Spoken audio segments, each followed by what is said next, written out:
shall perform the duties and exercise the authority of the Speaker in accordance with this order until Mr. Speaker resumes the chair. I thank you.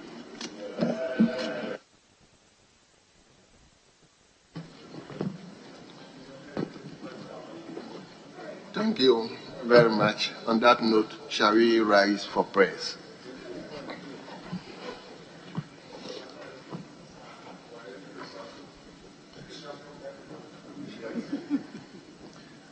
Almighty God, we humbly beseech thee to look with favor upon this Parliament of the Republic of Ghana.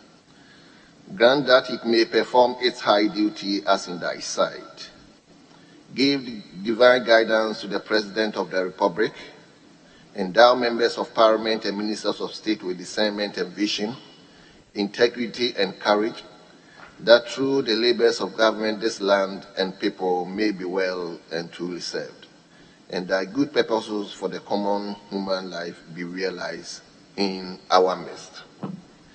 O God, grant us a vision of our country, fair as it might be, a country of righteousness, where none shall wrong his neighbor, a country of plenty, where evil and poverty shall be done away with, a country of brotherhood, where all success shall be founded on service and honor shall be given to the deserving, a country of peace, where government shall rest on the wills of the people and the love for the common good.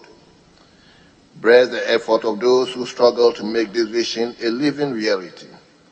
Inspire and strengthen our people that they may give time, thought, and sacrifice to speed the day of the coming beauty of Ghana and Africa. Amen.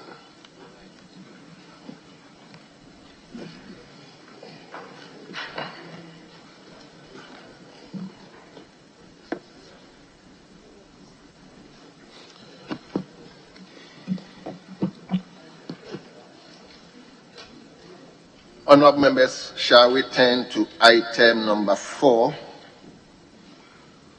correction of votes and proceedings.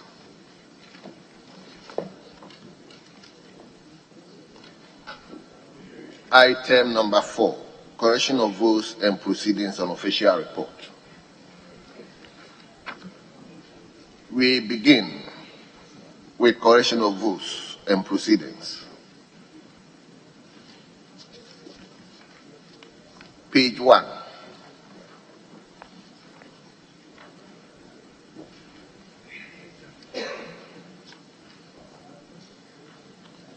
Page 2.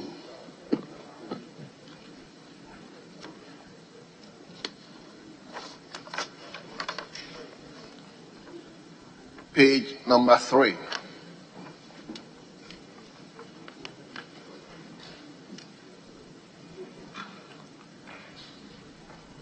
Page 4.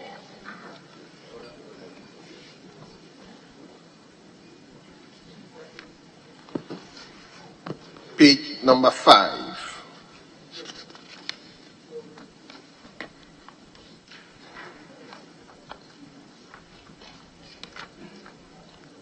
Page number 6.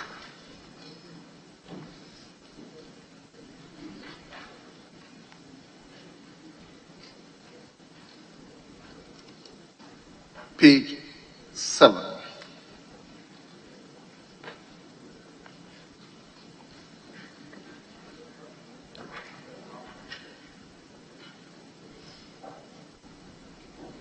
Page 8.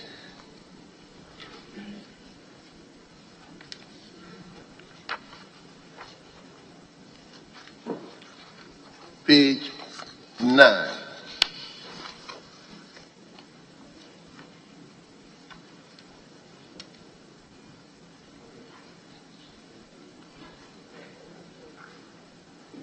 Page 10.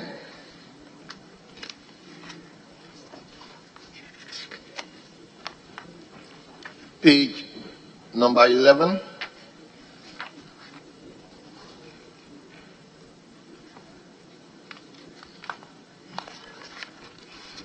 Page 12.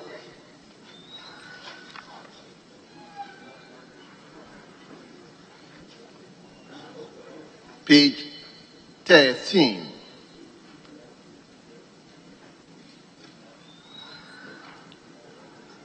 page number 14,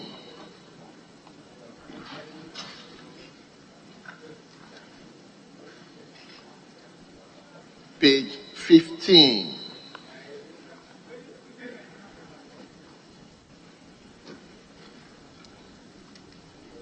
page 16,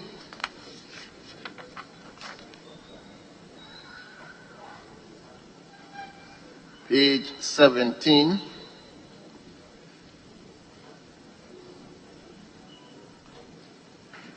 page 18,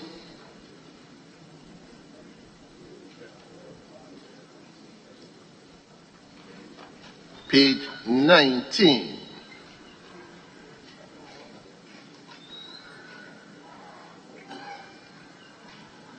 page 20.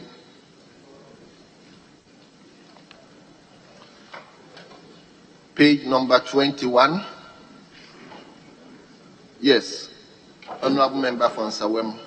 Speaker, if you may indulge me, with the blessings of the Right Honourable Speaker, the last time effected a number of amendments on the recomposition of committees. I just realized that many of the amendments we effected are not reflected here. So there will be a number of amendments that have to effect. But starting from page 21, Speaker, and the Public Accounts Committee, number 19, the Honorable Charles Champon is replaced with the Honorable Johnson Kweku Edu. On page... May you repeat the name again? 19, presently is Charles Champon. He's replaced with Johnson Kweku Edu. Speaker. Very well. Table, please take note. So we move to page number 22. Yes, Honorable Chief Whip. Speaker, 22, number 21. 21, the Honorable Muhammad Hadi Tuferu is replaced with the Honorable Musa Abdul Aziz Ayaba for 21. And again on same page, 23, the Honorable Kennedy Nyakun Osei is replaced with the Honorable Amwako Atta. Thank you, Speaker. Well, table, please take note. We move to page number 23. Yes, Chief Whip. 23, under Subsidiary Legislation Committee, number 20 is presently Honorable Sylvester Tete, but is replaced with Honorable Osei Kennedy Nyako. No.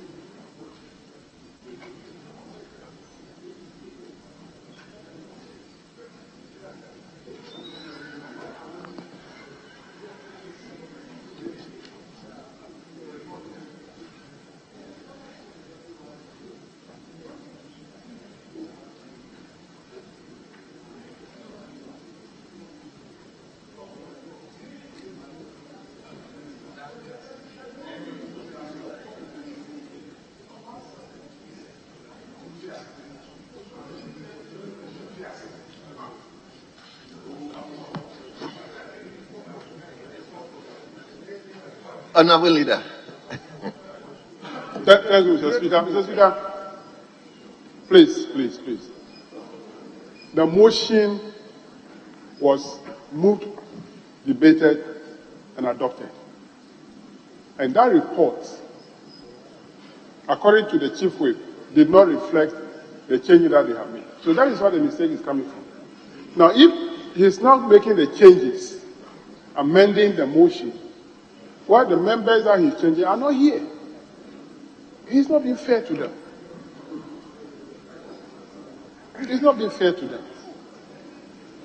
Well, yes, Leader. Mr. Speaker, I think the position taken by my respected colleague, the Deputy Minority Leader, is well-founded.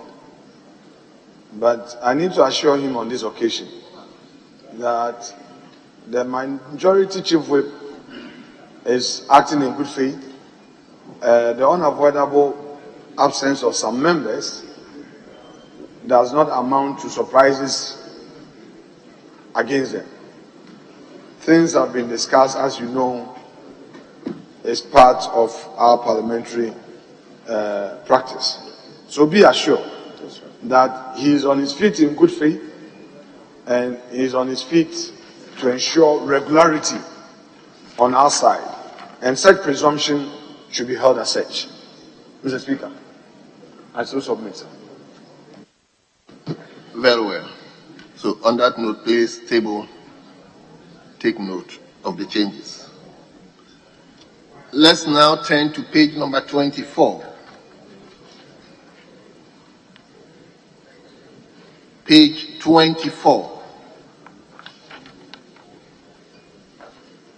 We move to page 25.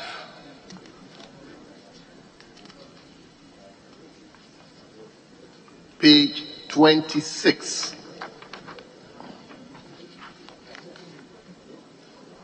Honorable member, are you up on your feet?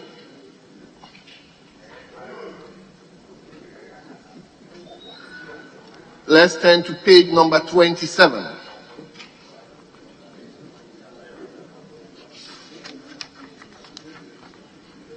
Page 28.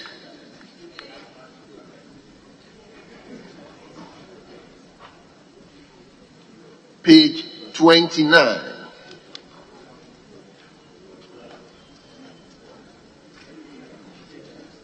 Page 30. Yes, Honorable Chief Whip. Speaker, page 30, under Committee on Gender and Children, number 12. Number 12.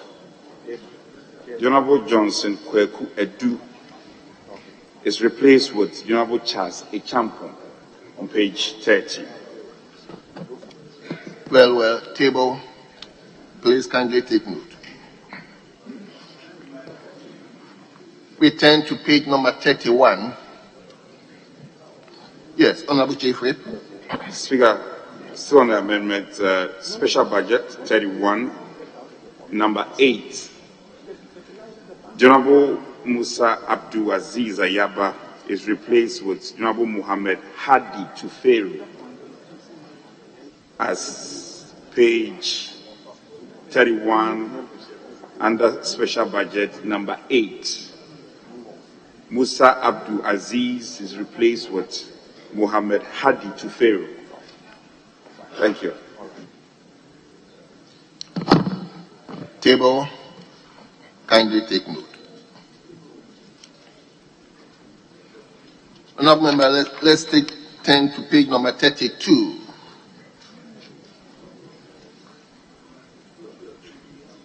Page 33.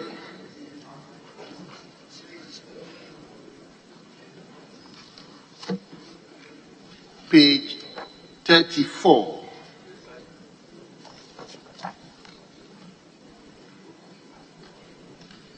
Page number 35.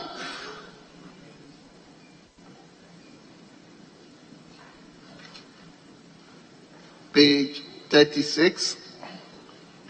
Yes, Honorable Chief Whip. Speaker, 36 under Local Government and Rural Development, number 4. The Honorable Musa Abdul Aziz Ayaba is replaced with Muhammad Hadi Tuferi on number 4. And same page, number 6, the Honorable Mwakwata is replaced with the Honorable Sylvester Tete, same on page 36.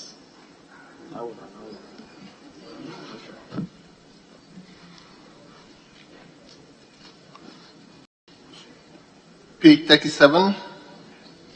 We move to page number 38.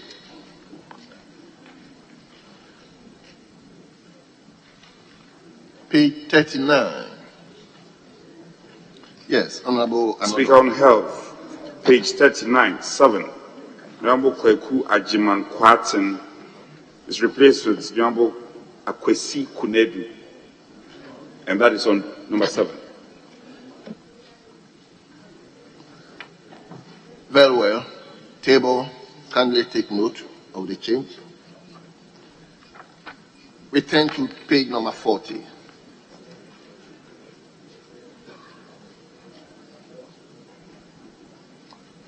Page 40. Page 40. Page 41. Page 42. Yes, Honorable Chief Whip. Speaker 42, Committee on Works and Housing, number 7. The Honorable Akwesi Kunedu is replaced with the Honorable Charles Echampong, and that's on number 7, under Works and Housing. Very well. Table, kindly take note. We move to page number 43. Yes, Chief Whip. Speaker, this will be the last. Committee on Communications, number 7. Honorable Charles Echampong replaced with Honorable Kweku Kwatin, that's on number 7. And number 8, Honorable Muhammad Hadi Toferu is replaced with Honorable Musa Abdul Aziz Ayaba. Speaker, I am grateful It for your appears Charles Echampong has been appearing. The name is appearing. Anyway, table, please take note. We move to page number 44.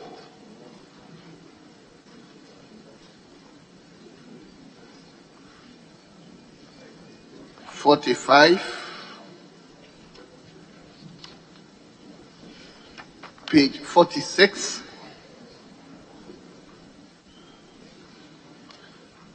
Page number 47.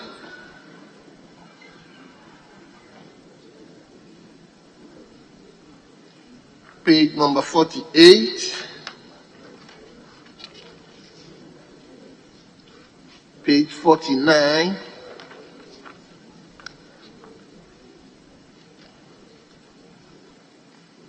Page 50.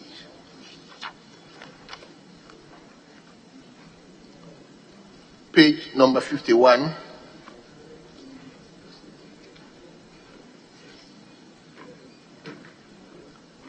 Page number 52.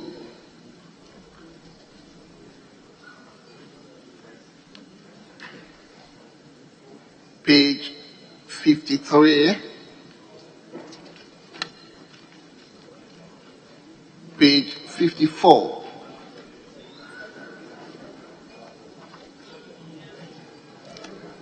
Page 55. Page 56. And finally, page number 57.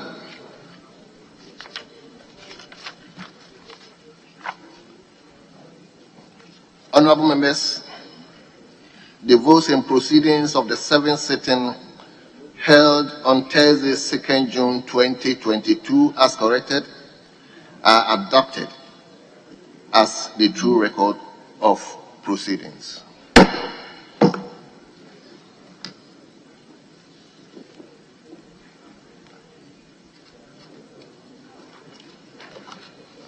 We don't have official report. We will therefore move to item number 5, business statement for this 3rd week. So I will invite the Honorable Deputy Majority Leader, who happens to be the leader of the House at the moment, to present the committee's report. Mr. Speaker, that dispensation having been granted, I shall graciously proceed to discharge that duty with all the zeal in me. So may you come forward.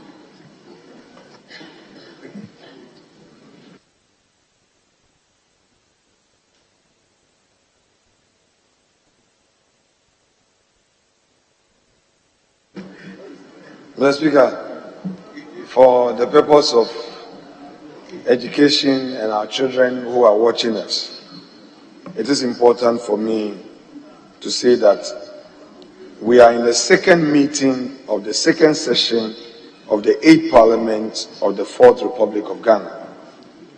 And this business committee report is a memorandum of a statement for the third week ending 10th of June 2022. In other words, we should have read this statement last week, but for some unavoidable reasons, it was not done. So we are doing it today, and it's for this week. The Speaker, having said that, your committee met on the 2nd of June and arranged the business of the House as follows. First, Mr. Speaker, provision has been made to enable you communicate any formal statement that may come to your office. And in all, members filed various questions for consideration by ministers. We came to a consensus, the committee came to a consensus that 65 questions be programmed for this week. Of these, 58 are regular oral questions to be answered, and 7 are urgent questions to be answered. The necessary communication has been transmitted through the table office to the various sector ministers. Mr. Speaker, in accord with Order 72, statements may be admitted and, when it's so done, read on the House floor. Papers and reports, motions could also be considered as per what government decisions may bring up, and consequential resolutions adopted as it pleases the House. Mr. Speaker, referrals to committees. Your committee has taken note of very important referrals by your good self that are before certain committees. And at the risk of being repetitive, I shall reiterate these referrals that are captured on page 2 of this report. Ghana Hydrological Authority Bill 2021. 2. Ghana Standards Authority Bill 2021. 3. Exemptions Bill 2022. 4. National Pensions Amendment Bill 2022. And finally, Wildlife Resources Management Bill 2022. Mr. Speaker, your committee holds a strong view that we have only 9 weeks to consider these important bills and other parliamentary business that will require our attention. Therefore, various committee heads are being encouraged to ensure that members attend to these. And Mr. Speaker, your leadership has also taken a decision to put everything in place to motivate and inspire the committees to ensure that they do their work and do it well. Mr. Speaker, of emphasis again is the Ghana Standard Authority Bill and then the National Pensions Amendment Bill. The Standards Authority Bill is important because all manner of things are trooping into the jurisdiction. All manner of things. And the scales in industry do not appear to be well balanced. We need a law for such enforcement. So, Mr. Speaker, that is very important. I conclude, Mr. Speaker, by saying that in accord with Order 162 and subject to Order 53 of our own rules, this committee praise this House to adopt this report. And for the avoidance of doubt, this is not a motion that requires a member to second. I have therefore, Mr. Speaker, attached here to the order in which the business for the week is to proceed. Mr. Speaker, I thank you for your kind audience. Thank you very much. Honourable members, the business statement has been read to us. If there's anybody who has gotten something to add, or if there's something that we need to be explained to, this is the time. So let me invite my brother, Honorable, is it Esukuma? Yes, let's hear you. Mr. Speaker, it's just a small correction I want to bring the attention of the Business Committee. On Wednesday, question number 808. 808. To ask the Minister for Interior what plans the ministry has to give a facelift instead of facility. A facelift. The word is facelift, not facility. Thank you, Mr. Speaker. Very well, your issue has been taken note of. So, table. Leader, are you listening to the concerns? There were some few disruptions where members were. So leader, hold on. My brother, can you come again? So if you could speak into the mic one more time. Yes, Honorable Brapa, can you come up with your issue again? Thank you, Mr. Speaker. It's a small correction. On Wednesday, question number 808. 808. The question is to ask the Minister for Interior what plans the ministry has to give a facelift. It's not facility, a facelift. The word is facelift, not facility. That is the correction. Mr. Speaker, without doubting my respected honorable colleague, this application shall be considered subject to seeing the text of his question. I have no objection to his application, save that it shall be considered subject to seeing the text of the question that was so approved. If, as it is, you presented it as facility and you want to correct, say so for the records. But if the text of your question was as captured, then it shall remain so. So, what's your pleasure then? Leader, may I suggest that let me invite a couple of concerns, then you address them together. So, Reverend.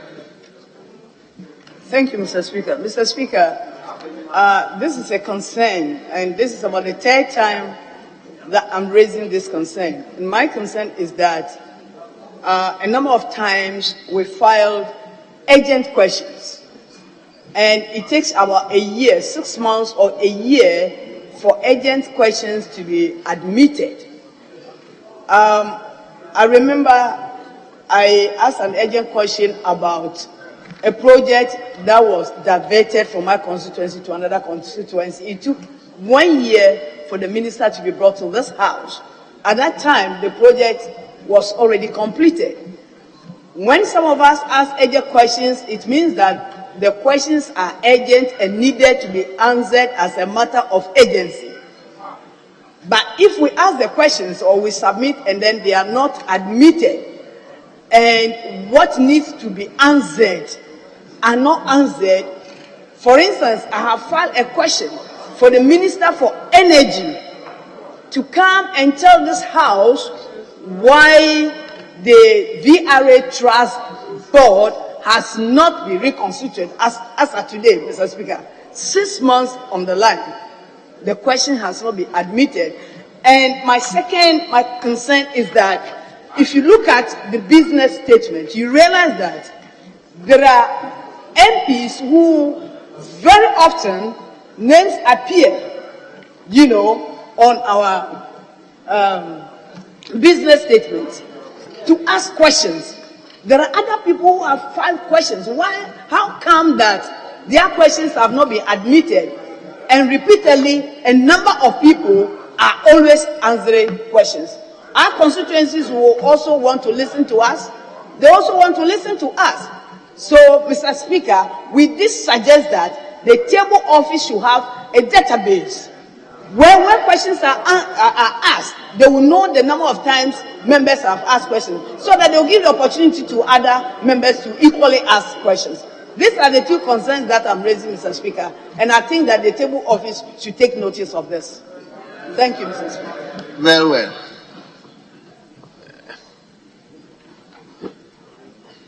Nobody from this side. Okay. Let me come to Temali North. Thank you, Right Honourable Speaker, for the opportunity. Mr. Speaker, I wish to reiterate the point that my honourable colleague just made a while ago.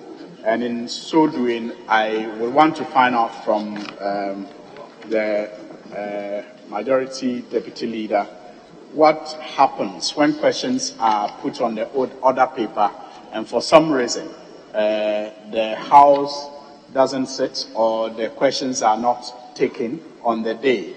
I have an experience where last sitting, about 2 of my questions were advertised, they were not picked. They have never since appeared on the order paper again. Last Friday, I was supposed to ask a question again. It appeared in the order paper. Friday we couldn't sit for obvious reasons. Today is Tuesday, it's not in the order paper, it's not in the business statement, and it may just also fall through like the previous questions fell through. I want to know what system is in place to ensure that these things do not affect us. Thank you.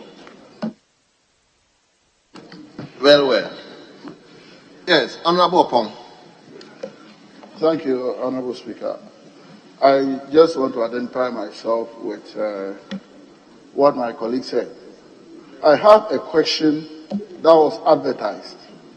It was advertised last year. Question number 287. That was supposed to be answered by the Minister for Finance. Specifically, it was on UNE, funding for UNE. It has been in the system, it was advertised. Even last week, you were supposed to appear here on Tuesday to answer that question. And I've not heard anything about it. Never show up. We have a lot of questions for the Finance Minister, but surprisingly, I don't know why he's unable to appear. He's the Deputy President. So if my good friend will be able to get answers for us. Thank you very much. Mr. Speaker. Yes, Busa. Thank you, Mr. Speaker. Mr. Speaker, I also rise to complain about the disappearance of a question that was supposed to have been answered last week, Friday, by the Minister for Communication and Digitalization with regards to extending mobile telephony to remote communities in my constituency. Mr. Speaker, we know that government through national security is calling on all of us as citizens to see something and say something.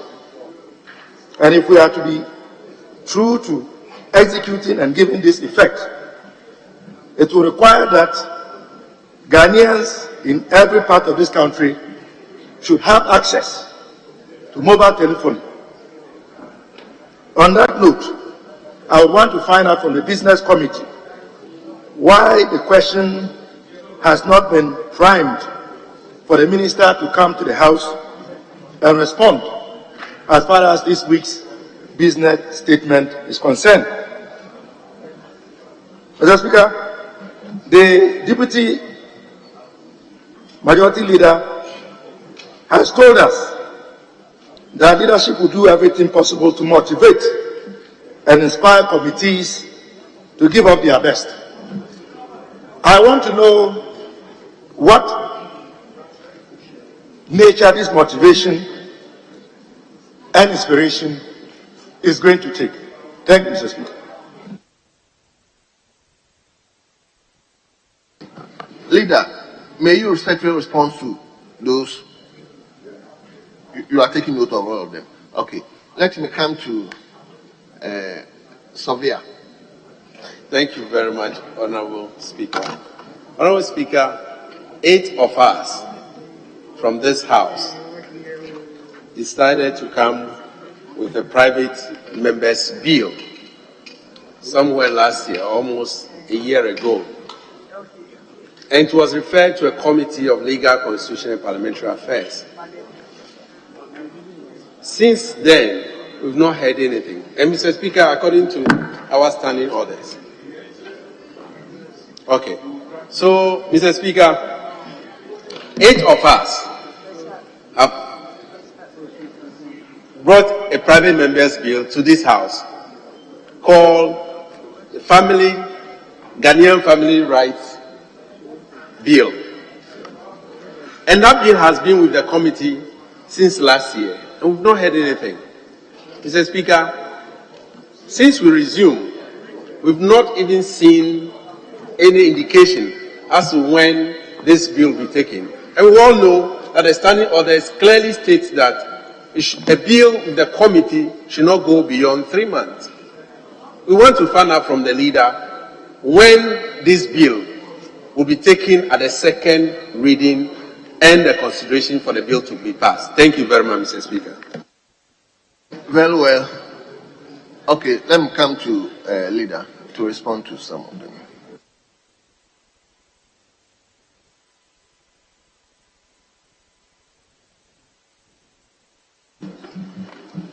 Mr. Speaker, I listened to Honorable Reverend Helen Toso on the issue of admissibility of questions. Mr. Speaker, there is only one person who has that right, power and mandate. That's the Speaker. So if he has not admitted your question, you would have to find a way of working through your caucus, the leadership, to find out why your question has been rejected. But let me emphasize, Mr. Speaker, that questions for answering are not merely matters that we write. If you go through our rules book, it must follow a certain text, and there are people to assist. So I would want to suggest strongly that when Mr. Speaker rejects a question or considers a question not to be admissible, we may have to engage so that we get it properly done. Now, I don't want us to go into issue of this accusation of table office. We have to end it. This issue where we say the table office is all we have as politicians. This table office, these public servants, they are all we have to survive this institution. So what I'm trying to say is that there are tools available to check. I recall that when Honorable Okujeto Ablakwa has similar concerns, he followed up all the way to the book where entries are made, and he realized that the table office had committed no wrong. So I will plead with you, first check from when it was transmitted, the comment by Mr. Speaker, before we start to say table office, table office, table office. So that is my point. On the issue of a lot of people getting advantage to ask questions. The business committee is made up of the leadership of both sides of the house. And I've said this before. Honorable members, if we file a question and we go to sleep, equity will not be in a hurry to favor us. So please, when you file your question, follow up through your leadership, through committee members, so that we can all work together. That is all I want to say without more. Mr. Speaker, the issue of Ghanaian Family Rights Bill, which is before the House. No, this is a dispatch box. And you don't rise on a point of order when I'm here. You know it. This is not the way to welcome me, my good friend. Mr. Speaker, Ghanaian Family Rights Bill. The colleague who raised it knows that it has received countless memoranda. And there have been hearings. I believe that you would have to activate the process through the committee. Because as a house or as a business committee, we cannot program a committee to bring a report when the committee has not brought its report to us. You see, don't let us do blame game or do certain things for the optics and create a wrong impression about ourselves. Parliament works first at the committee level and second plenary. We have made a referral to a committee made up of both members, majority and minority. So if you've not brought your reports, you don't come and accuse the House that that bill is delaying and that the business leadership should do something about it. With the greatest respect, let's get a committee to report, and I believe that would answer it. My colleague Suhini asked the question. Mr. Speaker, I forgot about it, so I will give him the permission. No, Mr. Speaker, I will seek your leave. I think he was just reiterating what. Mr. Speaker, respectfully, if you pardon me, I think that Resume my seat first. Okay. Then you can come. I'm still here, and Mr. Speaker hasn't called you. You know this is a house of procedure. Thank you, Leader, for the guidance. Okay, let's hear you. Thank you, Right Honourable Speaker. I think that, with all due respect, the Minority Leader did not get the import of the question that was Majority Leader. The Majority Leader, perhaps soon to be Minority, did not get the import of the question that was asked, which I reiterated and followed up with my own question. Mr. Speaker, the issue is not about the weaknesses or strength of the table office. Mr. Speaker, I'll be grateful if you draw the Majority Leader's attention to the clarification that I am making. It seems he's very occupied with some other, I'm sure equally important issues.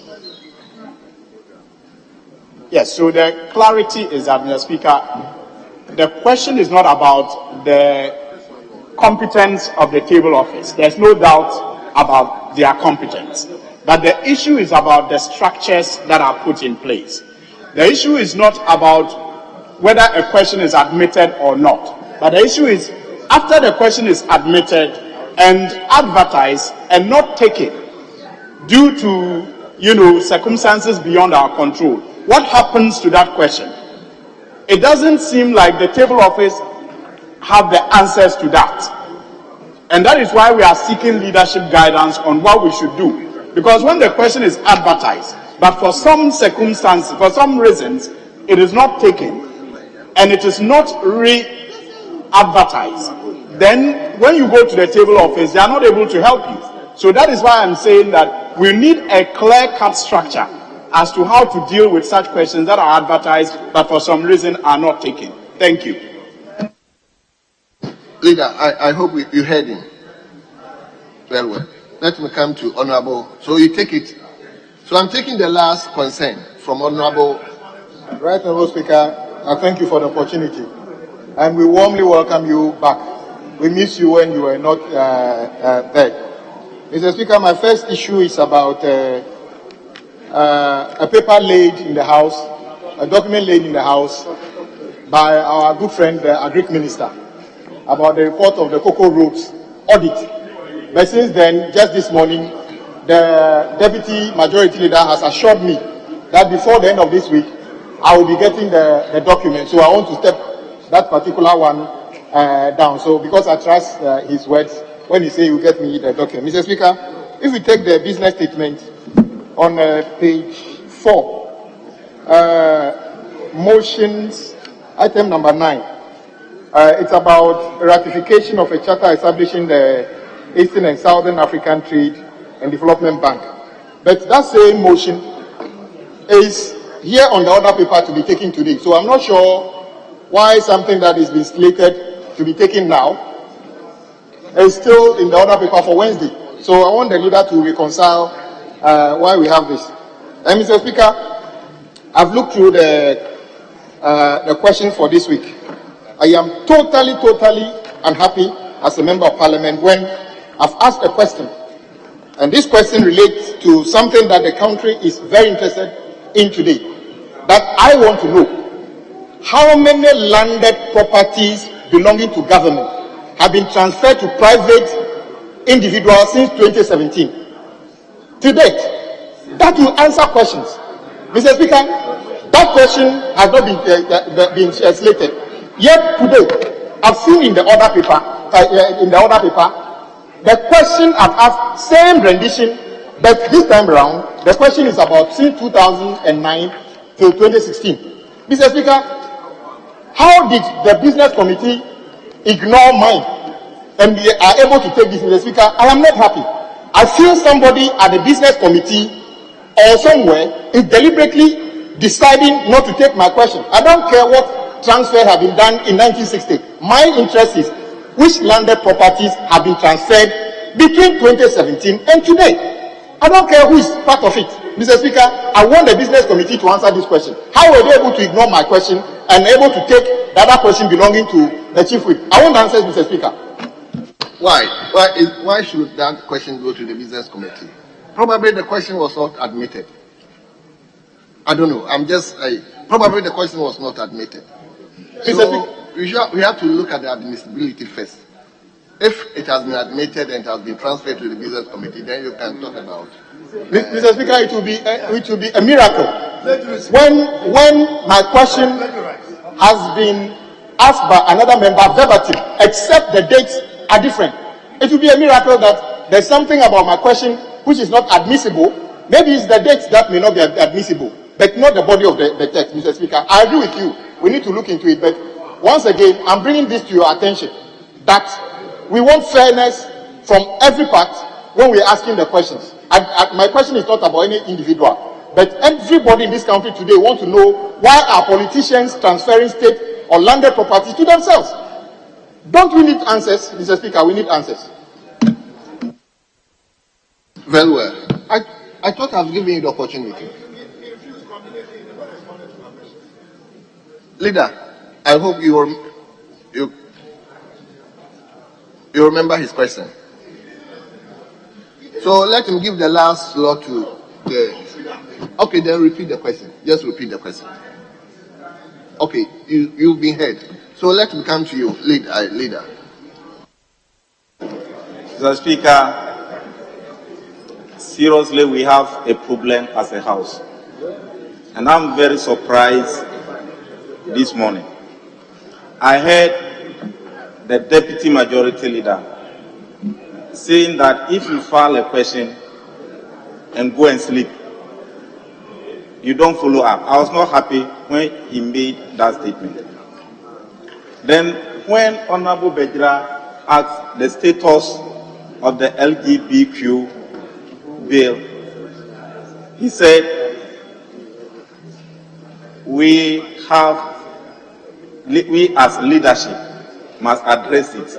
Mr. Speaker, if there's a referral to a committee, and that's the Committee of Constitutional, Legal and Parliamentary Affairs, and that committee have not submitted a report to the plenary, Mr. Speaker, what can leadership of the House do in this? And Mr. Speaker, this issue, this is not the first time that it is being raised on the plenary.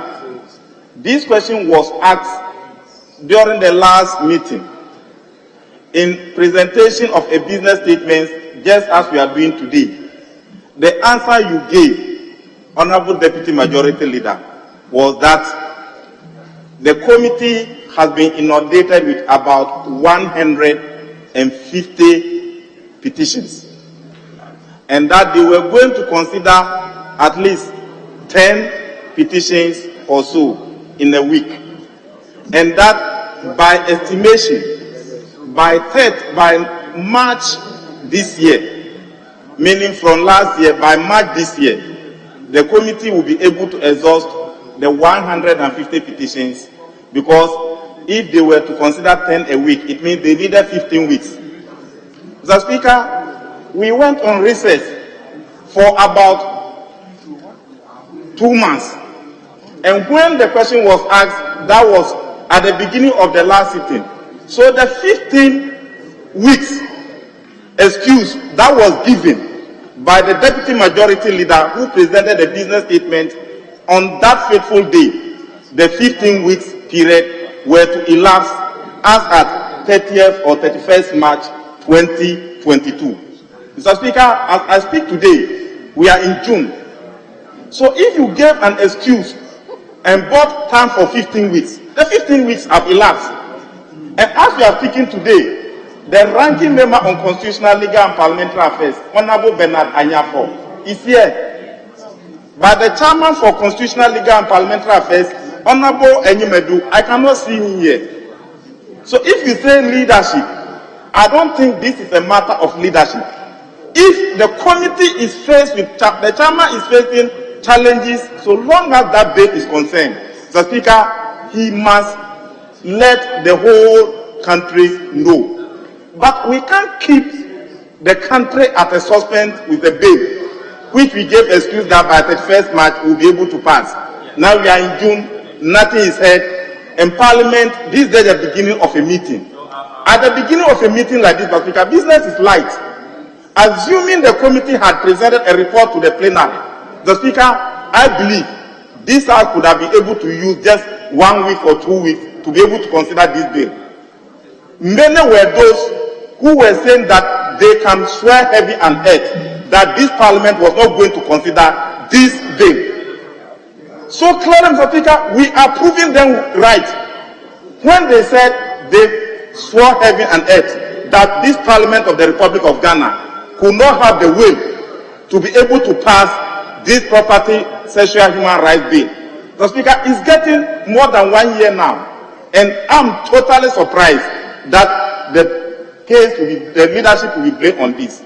Secondly, Mr. Speaker, the table office is all that we have. Yes, Mr. Speaker, it is true.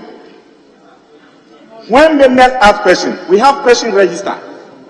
The question that was asked by Honorable Kwame Abuja, the same text, you change the date, and the question is being asked on the other side. When Parliament gets to that tangent, it's very dangerous for this country. And what we need to do, Mr. Speaker, we cannot allow that matter to just go away like that. We need to interrogate it as a House. What is the number of the question that was asked by Honorable Kwame Abuja?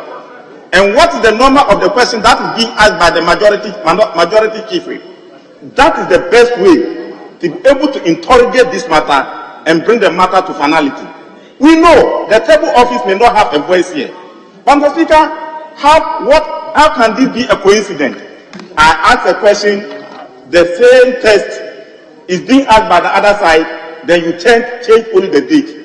Which school did you have? Even if you attended the same school, you cannot be producing the same question just with different date.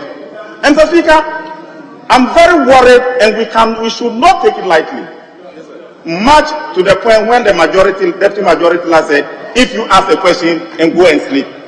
When you say that, you are indicting my caucus.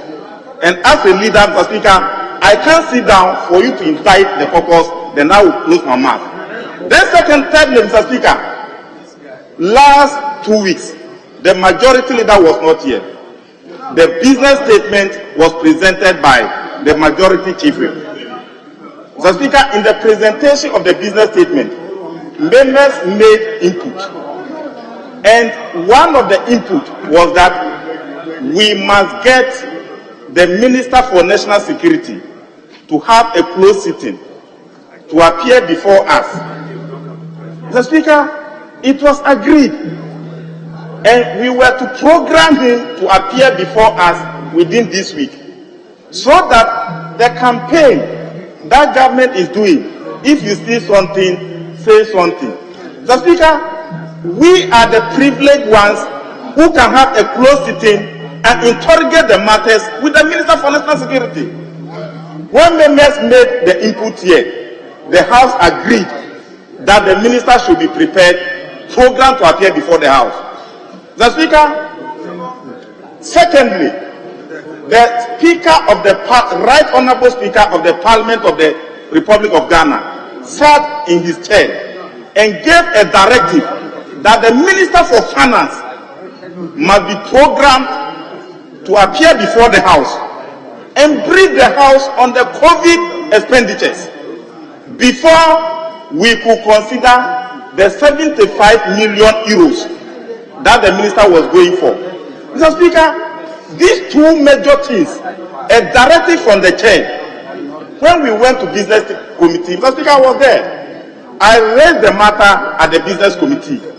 The response given by the majority leader and the chairman of the business committee was that he was not here last week, and when he came, he had not been briefed, and that the speaker said the business committee should program them. So because of that, Mr. Speaker, the business committee could not program them to appear before the House because the two issues, the chairman of the committee was not briefed, and there was no test to that nature. So, Speaker, even if the chairman was not briefed, in this business statement, it is provided for that motions will be taken, statements will be taken, questions will be taken. Which two is the minister coming under? If he is coming under questions, they say questions will be taken. If he is coming under motions, they say motions will be taken. If he is coming under statement under 72, we say statements will be taken. When it got, the stakes were high. You took advantage under the motions, the statements, and the questions, and brought an addendum other people and introduced the e-levy on this floor. So nobody can come with any excuse, whether they were programmed to appear before the House by the business statement within the week or not, just as you did for e-levy. You can do same for the National Security Minister and the Minister for Finance to appear before this House and have a closed sitting meeting with us. Mr. Speaker, if there's a directive from the chair and leadership don't help to make sure that that directive is implemented, very soon the Parliament of Ghana will cease to be a forum for ventilation of grievances and the watchdog in this country. Mr. Speaker, I strongly believe that within this week, the National Security Minister and the Minister for Finance must be programmed to appear before the House. Mr. Speaker, I'm saying that on Thursday, today is Tuesday, they must be programmed to appear before this House. On Thursday, they can come under motions, they can come under statements, and they can come under questions. The avenues are there. Just as you passed and brought other people addendum and introduced the e-levy, even though it was not programmed under the business statement. Mr. Speaker, with these few words, Mr. Speaker, I want to assist you, and I know the whole of this caucus, including my friends on the other side, are strongly behind me. Because when it comes to matters of security, they know no color. And we must support the Minister for National Security to be able to fight this battle ahead of him. So it is not out of any mischief, neither is it any witch hunting that we are calling for this meeting. So if we do that, it's 2 weeks now, nothing, no show. Then we can, members are making input, next week, no show. Parliament of Ghana cannot be business as usual. I know, Deputy Majority, you were not at the business committee, and therefore, but I don't doubt your capacity. I know you are capacitated to be able to answer these questions and provide the answers. We are ready to assist you. I opt for Tuesday. It is my opinion that the 2 ministers must appear before us. But yesterday when I was listening to news, COVID, the numbers are increasing. So if there's a 75 million facility, with the increasing numbers, there need to be some sense of urgency. And we cannot just come and account. Because of accountability, we should allow 75 million euros to be lying down. When even the chairman for the ranking member, Honorable Akufosi, said it was a cheap money. So how can you see cheap money lying down? Because you are afraid of accountability, you allow it to be lying down. I thank you, Mr. Speaker, for the opportunity given to me to say these few words.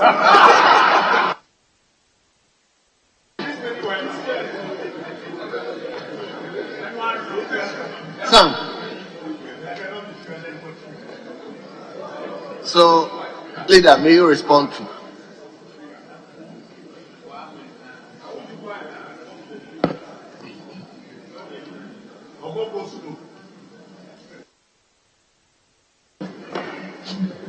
Mr. Speaker, I've been wondering why the whips are being referred to as forces of darkness.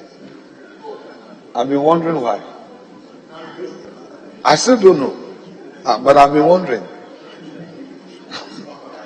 Well, Mr. Speaker, I believe that the National Security Minister and the Finance Minister will be programmed to come.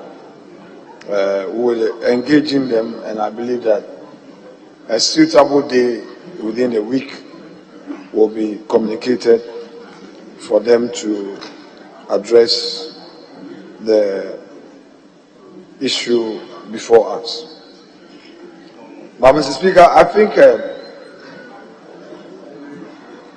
the Honorable Deputy Minority Whip got an aspect of my answer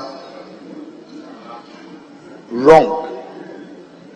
I placed a statement in context that you don't file a question and go to sleep. I did not mean anything that you are thinking. But as lawyers, our practice has been that equity will only favor you if you are proactive, if you are vigilant. And when we came into this house, the Speaker of Parliament at the time, Right Honorable Dua Jaho, told us, the young ones, that when you file a question, don't think it is done. Follow up. So it's something that I'm urging members. And I cited Honorable Okujeto Ablakwa. He had a similar situation. He followed up to the book, checked the records, and he announced it on the House floor, the results he got.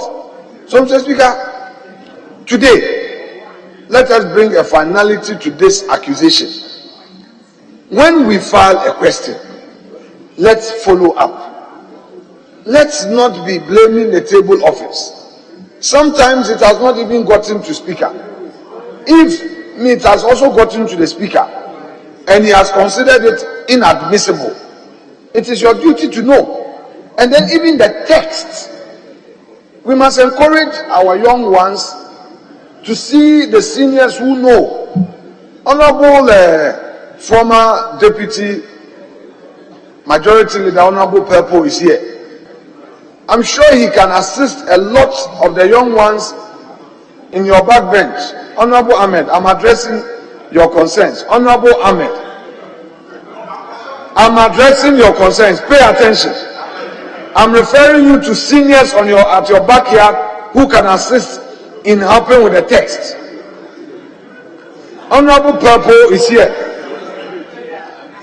No. Our side, we have no complaint. You have the problem with your questions. It is the minority side that is complaining about admissibility. So, Mr. Speaker, all I'm saying is that the time has come for senior members like Honorable Samsnahi to be engaged, to assist in how to properly text a question so that it will meet the admissibility requirements. Mr. Speaker, that notwithstanding, as a house, I believe we have to work together in ensuring that members, when they file questions, they follow the proper procedure for eventual consideration at the plenary. Mr. Speaker, the last point I've addressed the national security. Mr. Speaker, the last point. Mr. Speaker, Honorable Suhini and I know him when he sets traps. I know Suhini. When he sets his traps, he has ways of asking some questions and I have ways of avoiding said questions. We will discuss it. We will discuss your question at the appropriate time. Yes. So I'm saying that we will discuss it. I taught you on this, so you cannot overdo it. Mr. Speaker, on the issue of the committee's work, we have to be fair to the committee. The committee made a promise. They have not come with their report. They haven't told us, we know per our rules, they are to come and tell us the difficulties they are having. The records must reflect that the deputy majority leader only communicated what he had been told by the committee. He didn't give assurance to the House and the Ghanaian public. He only referred to information from the committee and communicated the views of the committee. And indeed, they started their hearing. So I think that, Honorable Ahmed, your concerns are well founded. We as leadership must now engage the leadership of the committee. Ask them what their problems are, why they are delaying, and why they have not come back to us. My good friend, Honorable Agboja, there are matters that are political, and you and I know. Let's find solution to your concerns. I don't know how curiously this coincidence has occurred, but you know, if I was around, I would have assisted you, but I was not around to assist. So you, for the time being, Ahmed says we should go into it. So we'll sit together and perhaps find a way of resolving your problem. By the way, have you followed the Okujeto approach? Have you checked the rules book, the records book, to be sure whether Mr. Speaker has admitted your question? No, it's rhetorical, not to be answered now. Have you seen Mr. Speaker's signature that he has admitted your question? Or have you checked the book to be sure that it was transmitted? These are all rhetorical. And I'm saying leadership will solve your problem. No, Mr. Speaker, we don't need to. Mr. Speaker, and I'm assuring you that will solve your problem. There is no contention, there is no litigation. We will resolve your problem. Mr. Speaker, you may proceed to gavel. I thank you.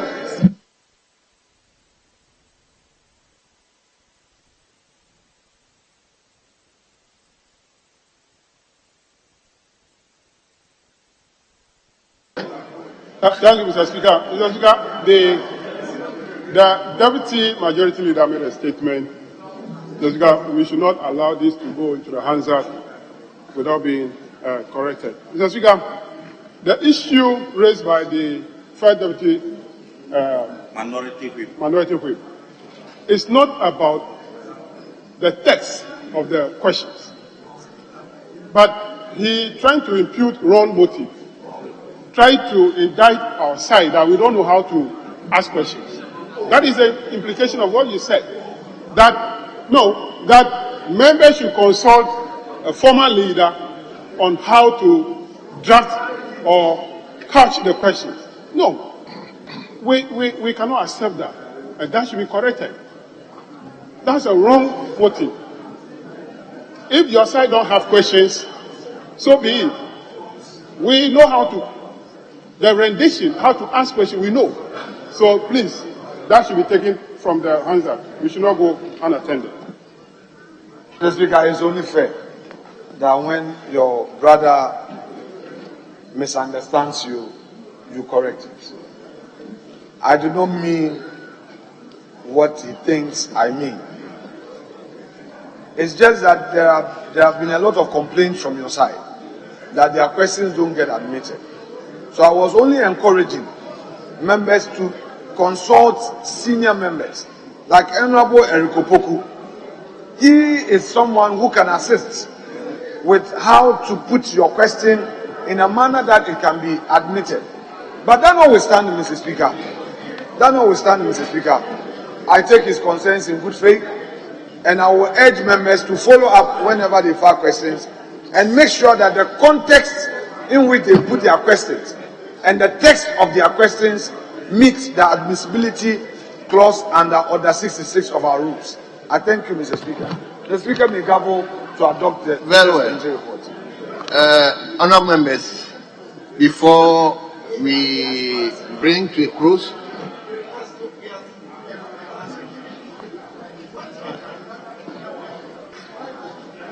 Honourable Clement, leadership have already spoken, but let me reiterate this issue of urgent questions. I think we've said this here again. Honourable members, the mere fact a member file a question and destine it as urgent question does not automatically admitted as urgent question if the speaker doesn't think it's urgent. You may put the question, then describe it urgent. But if the speaker sees the question and there's no urgency in it, the speaker may admit the question, but not necessarily as an urgent question. So let's know this. Because normally, before even the questions get to the speaker, the table have recommended whether indeed the question that has been destined as urgent is indeed urgent question. So let's take note of some of these things. Then again, with respect to the finance minister appearance to the House, my information is that he was here on Friday, but unfortunately the House didn't sit on Friday. Please, that's my information. Anyway, he was supposed to come here on Friday. But the information got to him that we didn't sit. So he is going to be here with us come next Tuesday. The finance minister will be in this house to address our concerns. So please, let's take note of that. Honorable, I haven't called you. You don't have the opportunity to speak. Other members, let's take our order paper and turn to item number 2. So on that note, the business statement for this week is hereby adopted. So honorable members, Honorable Muntala, you just came in, please. You've announced your presence, I've seen you. So you.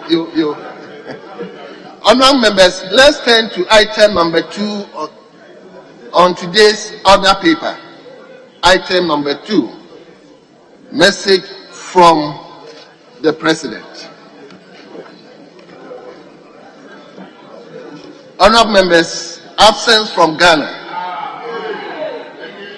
In accordance with Article 59 of the Constitution, I write to inform you that I will be traveling outside the country in the evening of Monday, 6th of June 2022, to Lagos, Nigeria, at the invitation of Alhaji Olufemi Okunu, San Kon, President of the Metropolitan Club, to attend a special guest of honor, the weekly luncheon of the Metropolitan Club on Tuesday, the 7th June 2022. I will return to Ghana in the evening of Tuesday, 7th June 2022. In my absence, the Vice President, Alhaji Dr.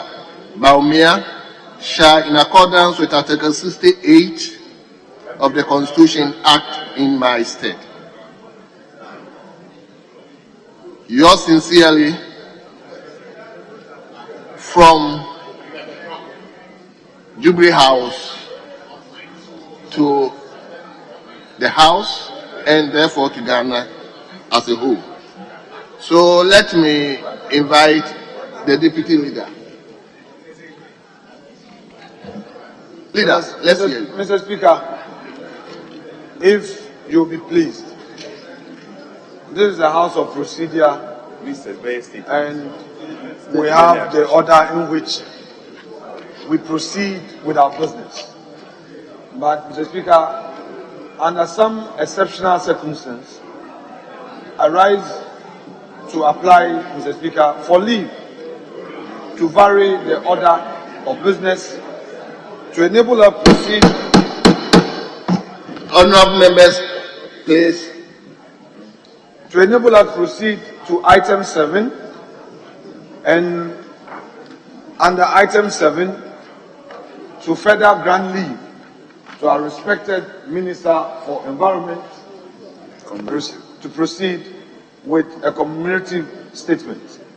Is it environment or lands? No, Mr. Speaker, there are two. Yeah. One is a senior, and there's a consensus that Dr.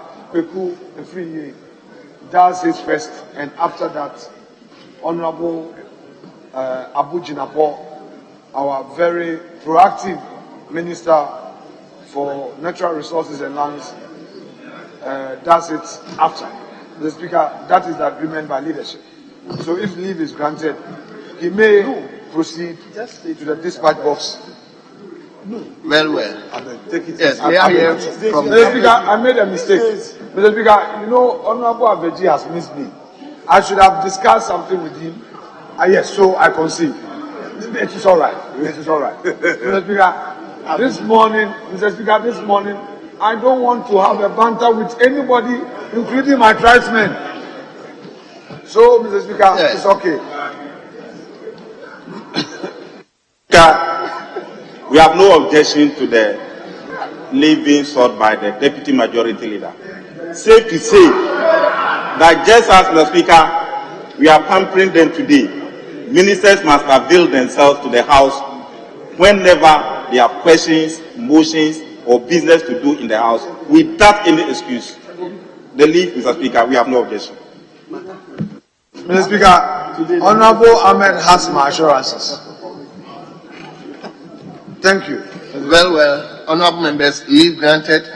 The order has been altered. So we are now going to item number 7, statement from Honourable Minister for Natural Resources, Environment, Science and Technology.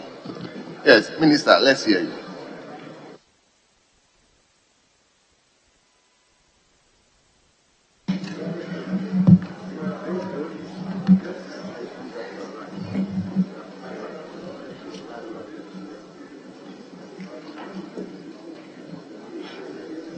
Thank you very much, Mr. Speaker.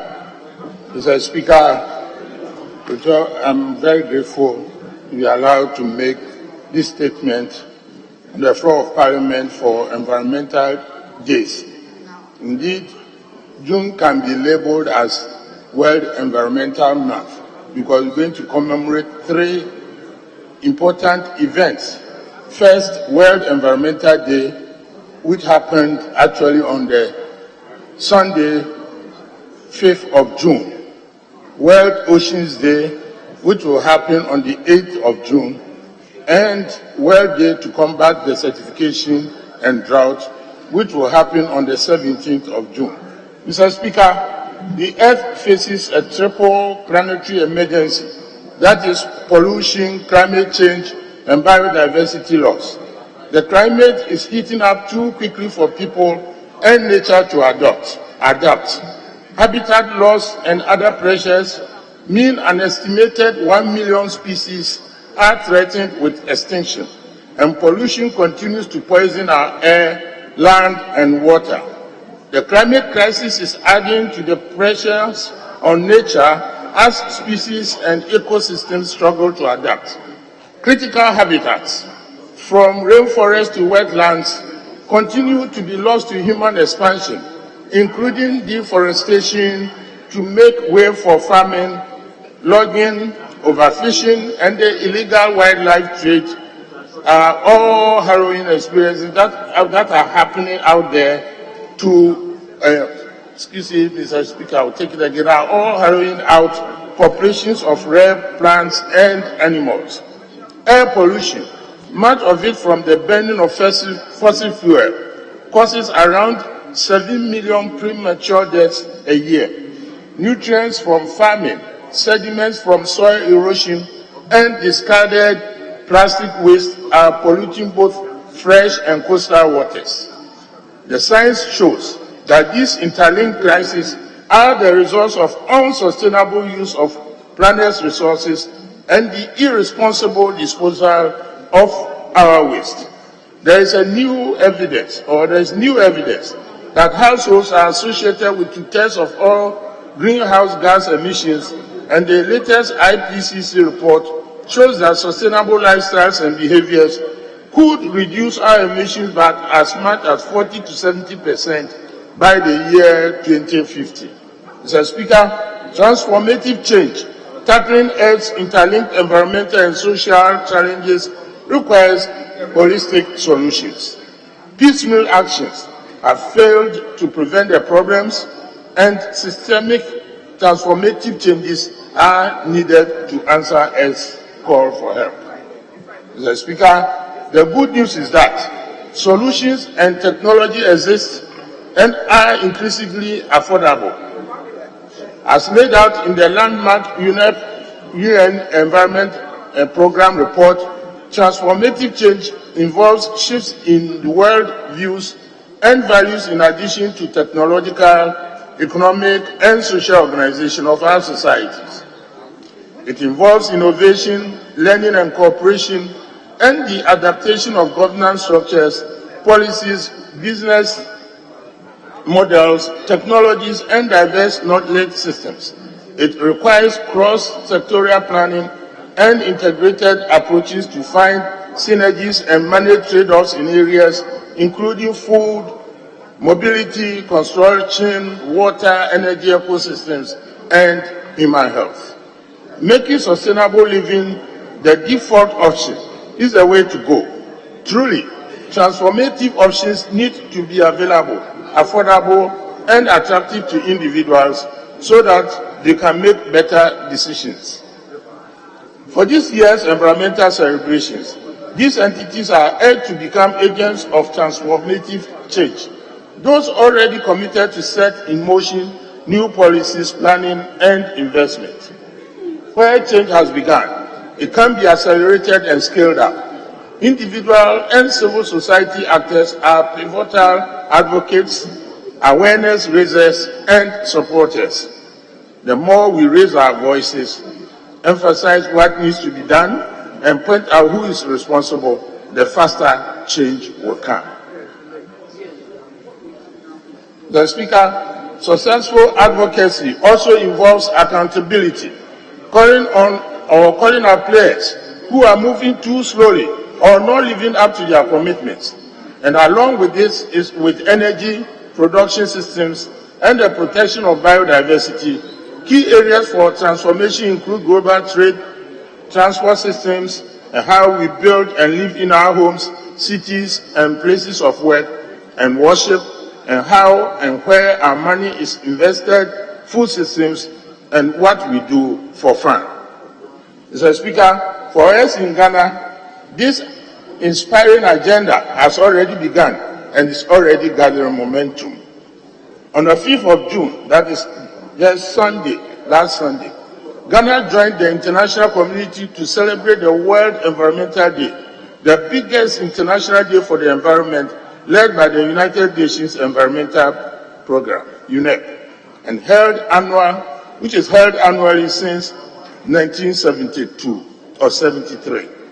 The theme for this year's celebration is Only One Earth, with a focus on living sustainably in harmony with nature.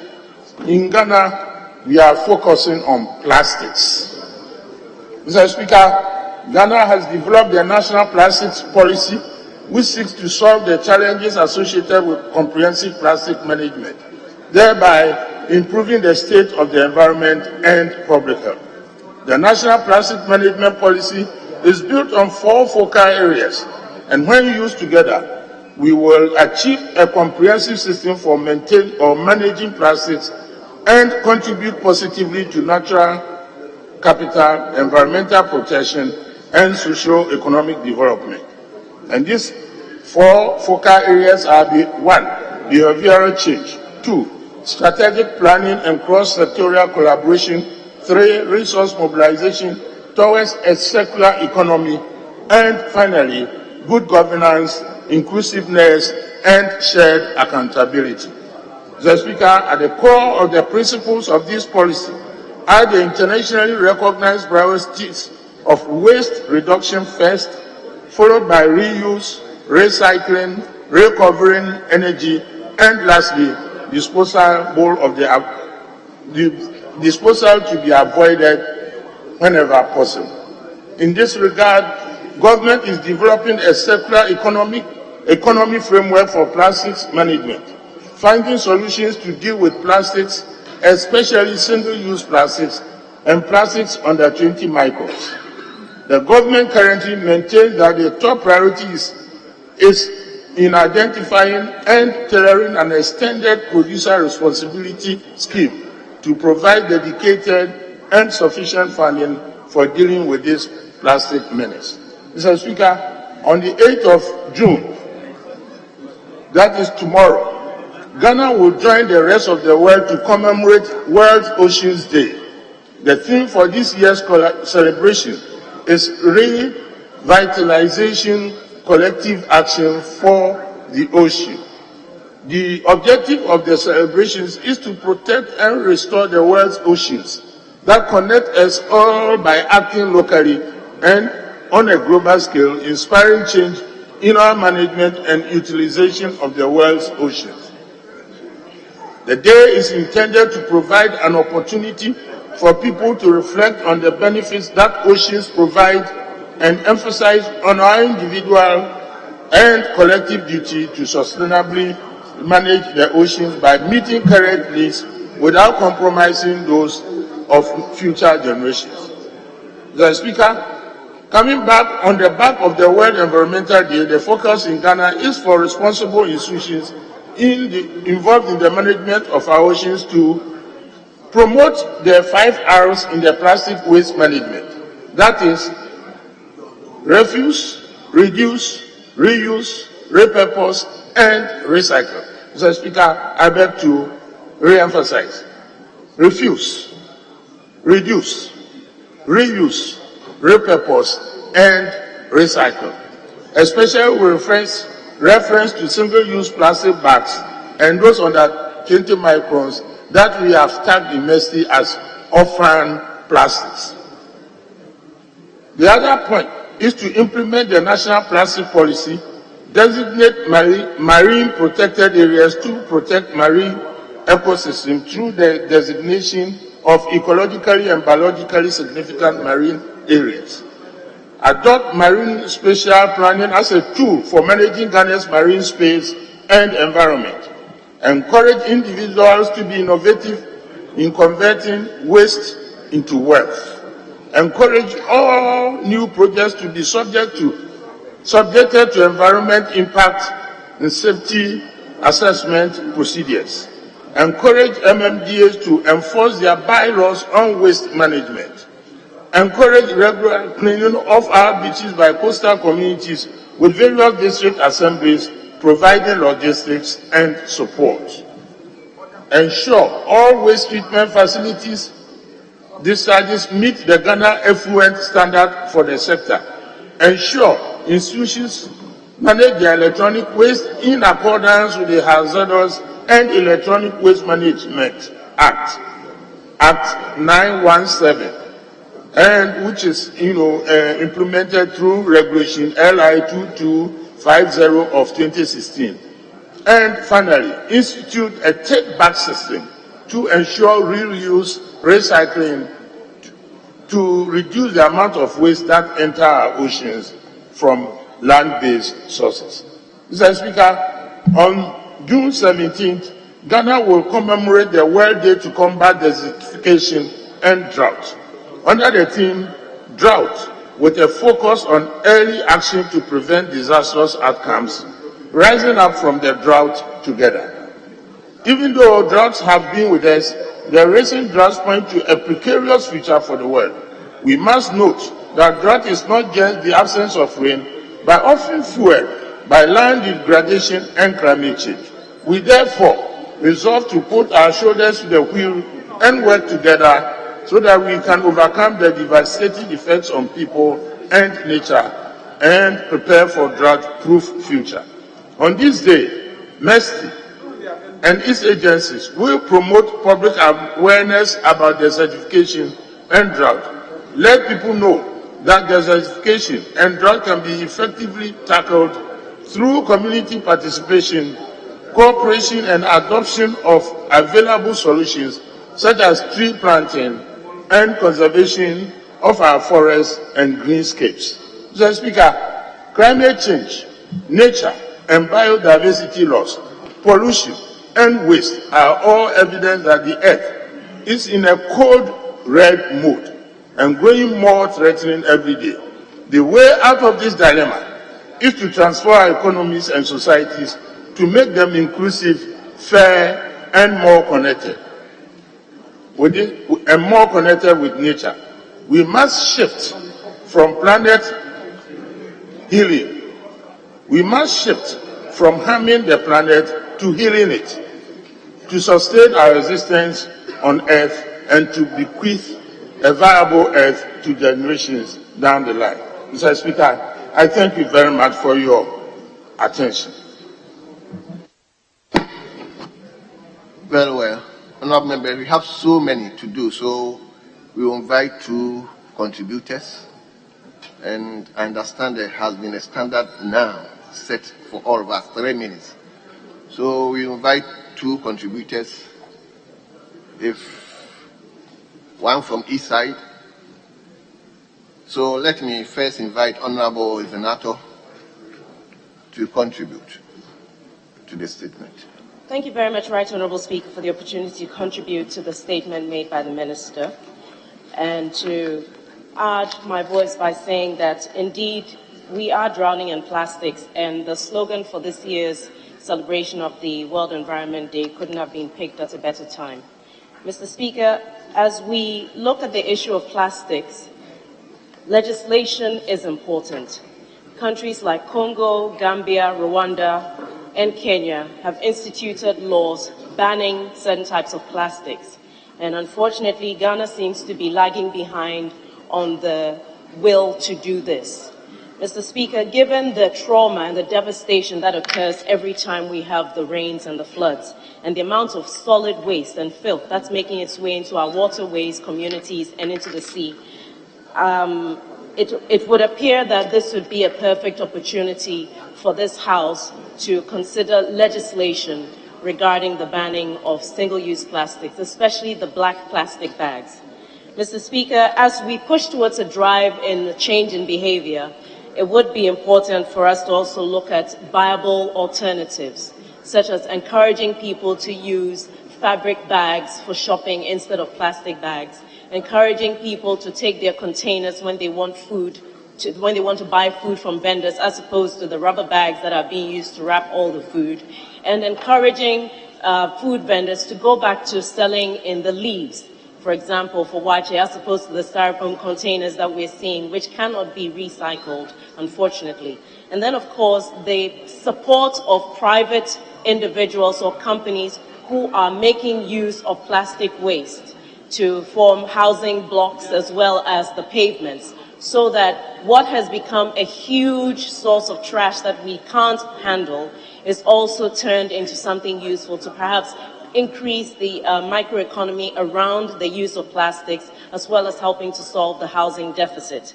In addition to that, Mr. Speaker, sadly enough, out of the 1 million tons of plastic that's produced in Ghana, only about 50,000 of that is actually generated here, and the rest is imported, which means that there is an opportunity to create a new economy with regards to substitutes for plastics that are created here, and therefore also serve as a source of employment. Mr. Speaker, there are also companies that are turning plastic into fuel which can be used by vehicles at a time when the cost of fuel is so high. All of these are avenues that should be actively pursued by government in terms of producing certain partnerships as we seek to resolve this issue of plastic waste. Furthermore, Mr. Speaker, as we look at the issue of the One Earth, being the one that we do have as part of the theme, it's important for us to look at important issues like the green zones and how government takes a very strict position on how our green zones are preserved, as opposed to being rezoned and turned into real estate or being turned over to private individuals. Mr. Speaker, yet again, I use the opportunity to bring attention to the Ifo Sutherland Children's Park, whose fate is still not clear based on the last couple of question times on the floor with the minister present. If we are saying as a country that we are looking to promote an improvement in the number of trees that we have, then there should be an actual effort towards improving the number of trees in our green areas. And furthermore, an audit should be presented to the House and for the rest of the country and the world to know what the fate of the 4 million trees are in detail, and to increase the use of technology in the tree planting by geotagging these trees so people know where these trees are and can follow up on them. Thank you very much for the opportunity, Mr. Speaker. Thank you very much.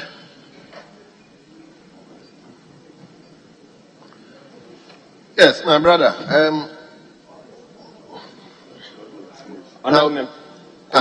Kumongo. Daniel. Yes, let's hear you. Let's hear you. Thank you very much, Mr. Speaker, for the opportunity.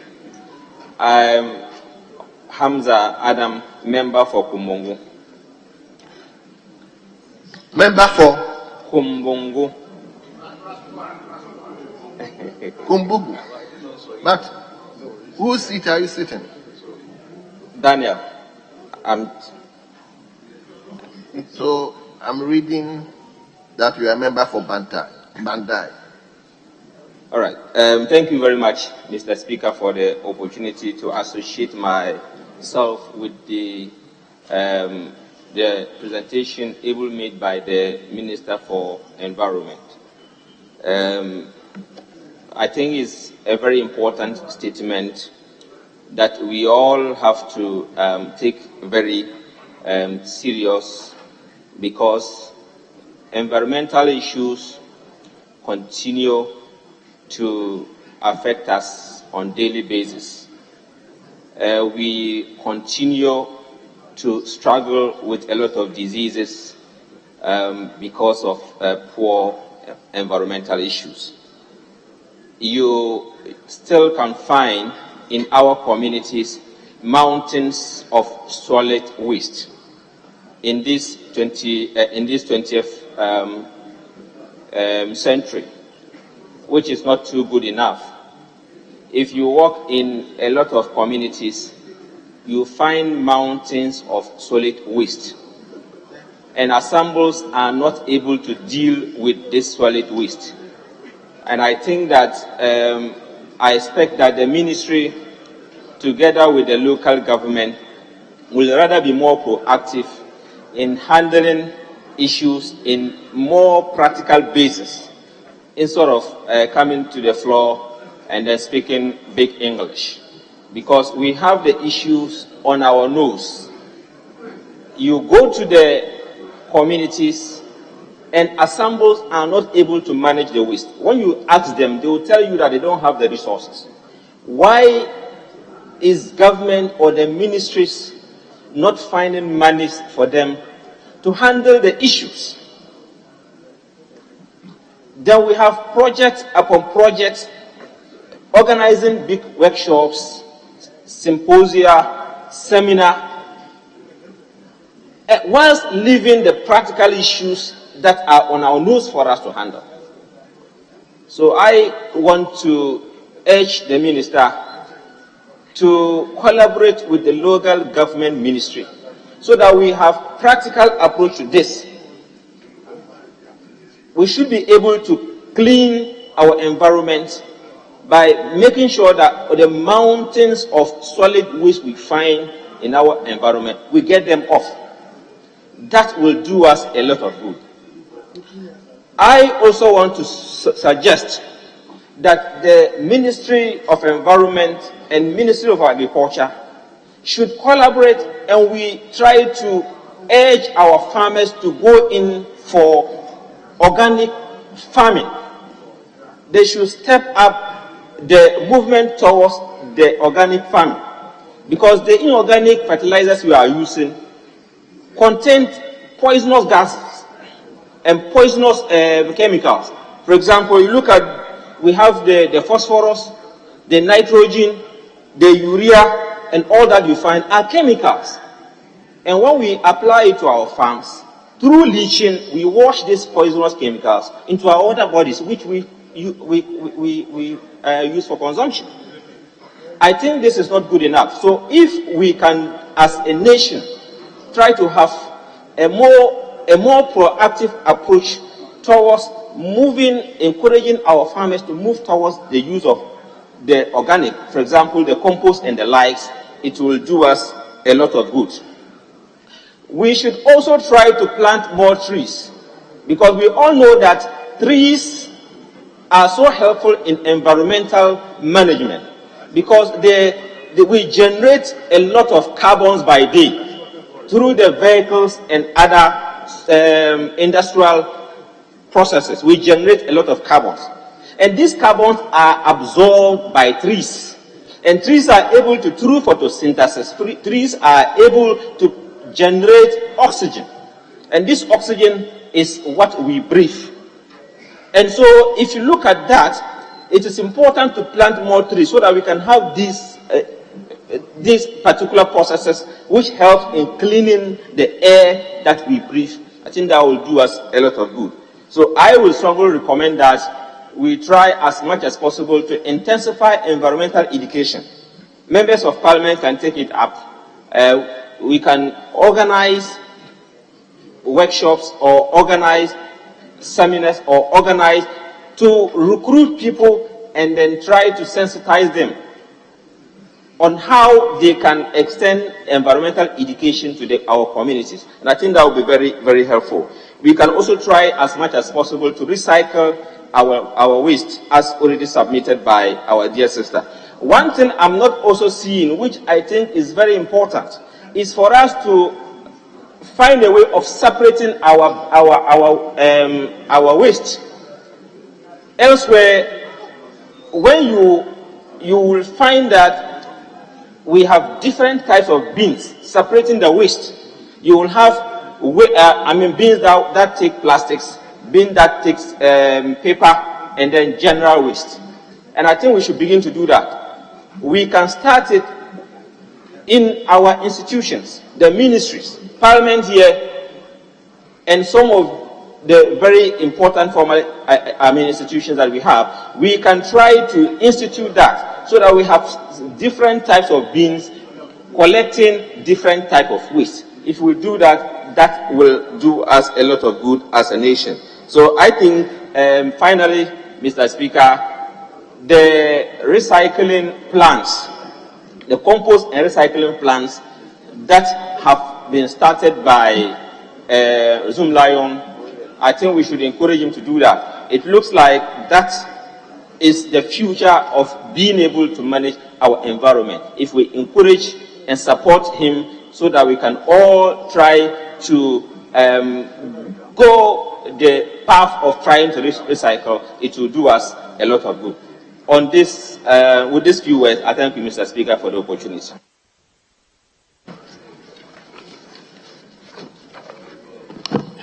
Yes, Honourable Deputy Minister, I'll give you 3 minutes. I thought I said 2 people, but I can give you the opportunity. 3 minutes. Mr. Speaker, thank you very much for the opportunity. The subject of the statement is so critical, especially for the energy sector, and this is why I am rising to contribute to the discussion on the statement. The climate crisis is real, and is mostly attributed, among others, to the fossil fuel industry because of the emissions of carbon dioxide into the atmosphere, which is fast depleting the ozone layer. And so we have been discussing at our level, at the national level, but also global level, on how we can all help to reduce the level of emissions of carbon dioxide and other greenhouse gases. So the government of Ghana has set up a committee to develop a national energy transition plan. And we're looking at various options on how Ghana can also contribute to reducing the level of emissions. Fortunately, in the fossil fuel industry, Mr. Speaker, we are getting technologies that could support these efforts. For example, we now have a carbon capture and storage technology which will seek to capture the carbon that is emitted and then stored somewhere for use in future. Secondly, government is doing a tree planting, but we also are discussing the possibility of making it mandatory for oil companies, just as we do with local content, so that oil companies can also commit part of their resources to tree planting and greening our environment in order to offset the carbon that they emit into the environment. Mr. Speaker, I am so worried about the part of the statement which talked about droughts. Droughts are affecting our country in many ways. Because of droughts, our hydro power facilities are in danger, and this is why we constantly now record lower levels of water in the hydro facilities. And we have relied on these hydro facilities for our power generation for a long time. But as a result of drought, if we will not have the levels of water that is required to maximize these facilities, that will affect our economy in large measure. Mr. Speaker, I have read a report recently about the European Commission, which has introduced a draft law to ban the import and export of 6 core agricultural commodities. And 3 of these commodities they mentioned are commodities Ghana is noted for. Cocoa is one, palm oil is one, and soya is one. And they're doing this because they consider these commodities to be associated with deforestation. Mr. Speaker, can you imagine if cocoa is banned into the European market, or palm oil, or soya, the effect that will have on our economy? And therefore, we all should take the issue of the environment seriously. Even though we don't emit much, we still must take it serious, because the heavy emitters are leading to effects that are affecting all of us globally. And this is why we keep saying that the climate crisis doesn't know borders, it doesn't know sovereignties. Wherever you are, you will feel the effect. And so we can do our part in whichever way we can in order to contribute our quota towards reducing the level of emissions we are seeing in our countries. With these few words, Mr. Speaker, I want to thank the maker of the statement for such an important statement. Thank you, Mr. Speaker. Thank you very much.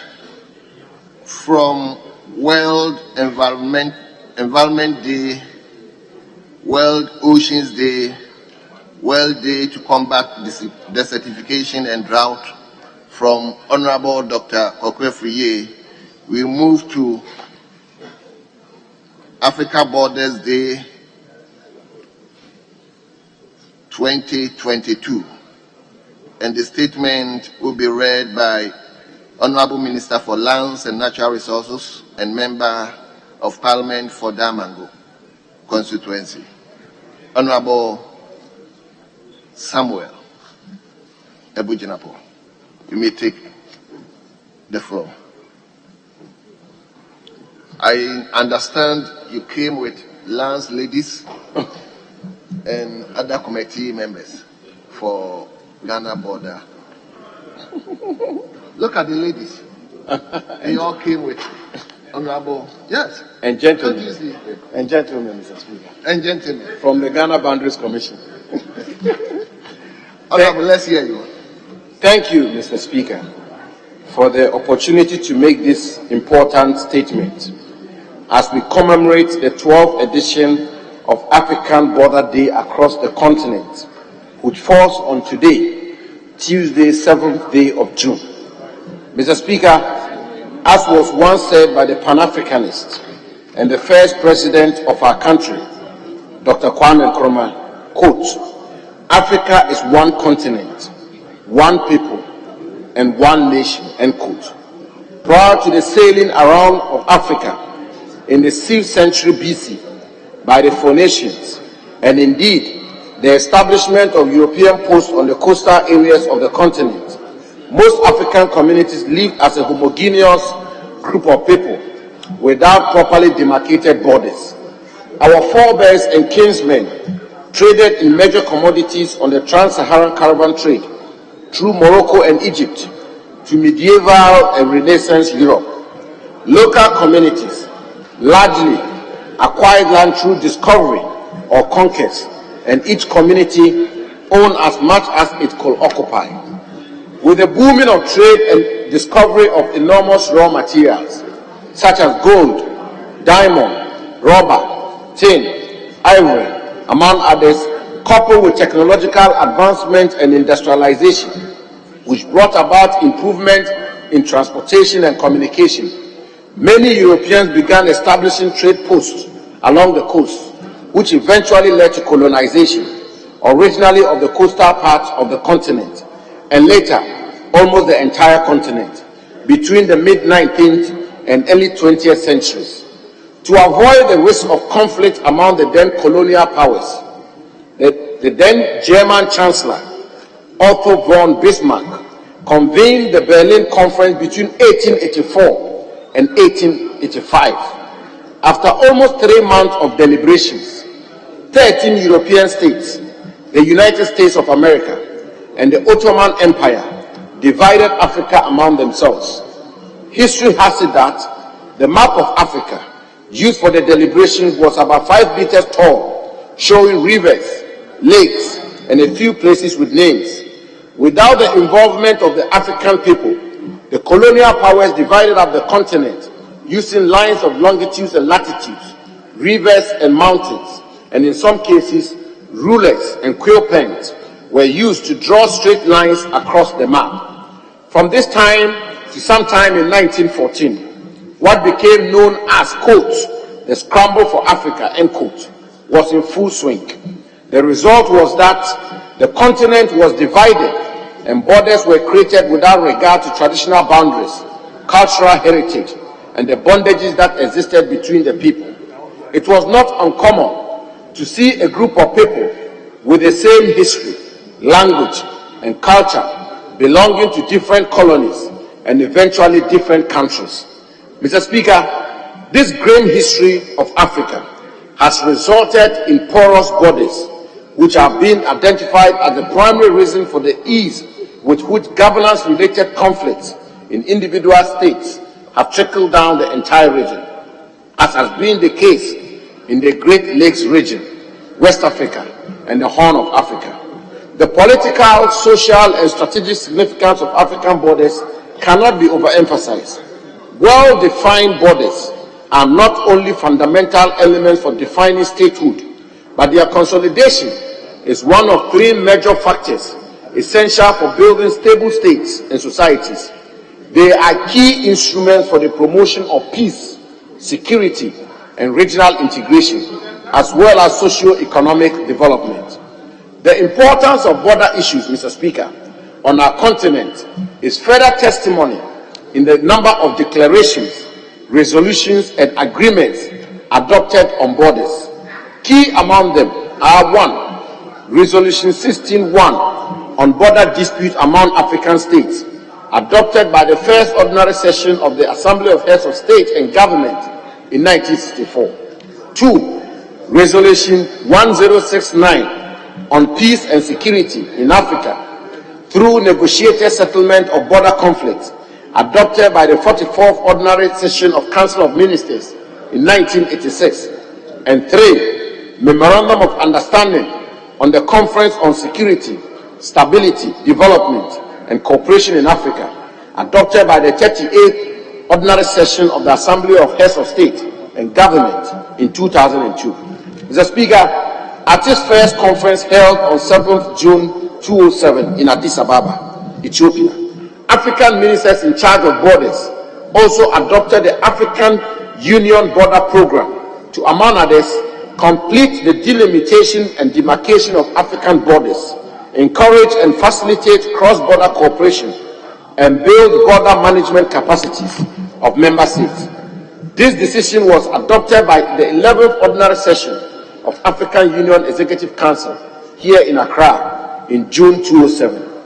As part of measures to implement this scheme, the ministers in charge of borders at their second conference in March 2010 adopted June 7 as African Border Day to celebrate the existence and significance of borders in promoting peace and regional and continental integration.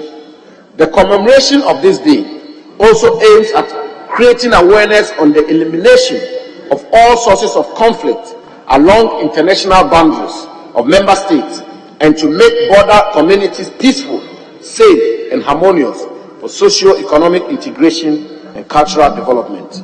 Since the adoption of the African Union Convention on Cross-Border Cooperation, also known as quote, the Niamey Convention, end quote, in June 2014, the day has also been used to highlight the significance of the convention as a crucial framework for integrated border governance and cross-border cooperation. Mr. Speaker, Ghana signed this convention on 4th July 2017 under the distinguished leadership of the President of the Republic, His Excellency Nana Addo Dankwa Akufo-Addo, and the Ministries of Lands and Natural Resources and Foreign Affairs and Regional Integration are working with the Ghana Boundary Commission to ensure that we ratify this convention. Mr. Speaker, in the spirit of advancing cross-border cooperation, the Ghana Boundary Commission, together with the National Boundary Commission of Côte d'Ivoire, have agreed to jointly commemorate the 2022 African Border Day under the theme, quote, Challenges of Cross-Border Cooperation and Management of Shared Resources, end quote, to be held in the border communities of Elubu, Cocoa Town, and Ghana Nungua in Ghana, and in Noa and Nogua in Côte d'Ivoire. The two commissions have outlined a number of joint activities, including a tree planting exercise along the international boundary line between Ghana and Côte d'Ivoire, and along the banks of River Tano on June 10th, the Green Ghana Day. This will be followed by health screening activities, social interventionist policies, parade by school children, and a football match to be organized for the two communities from Ghana and Côte d'Ivoire. The joint commemoration is aimed at sensitizing the border communities of Noa and Elubu on the pollution of the shared river line of River Tano and its implications on the communities and the environment. Mr. Speaker, on such a special occasion, let me commend the Ghana Boundary Commission led by its hard-working coordinator, Major General Emmanuel W. Kotia, for the work they have been doing at securing and maintaining our international boundaries in accordance with the Ghana Boundary Commission Act 2010, Act 795. Since putting in place the operational mechanism of the Commission in June 2020, the Commission has undertaken a number of initiatives to delineate our boundaries with our neighbors. This includes the reinitiation of negotiations with Togo on the long-standing maritime dispute between Ghana and Togo, and the ongoing reaffirmation of land boundary pillars along the eastern international boundary line with Togo, including the construction of the land boundary terminus. On our western border with the Republic of Côte d'Ivoire, the Commission, in collaboration with other agencies, has assessed the state of international boundary line in dollar power in the Savannah region as a precursor to facilitate the future construction of boundary patrol routes and pillars marking along the international boundary line.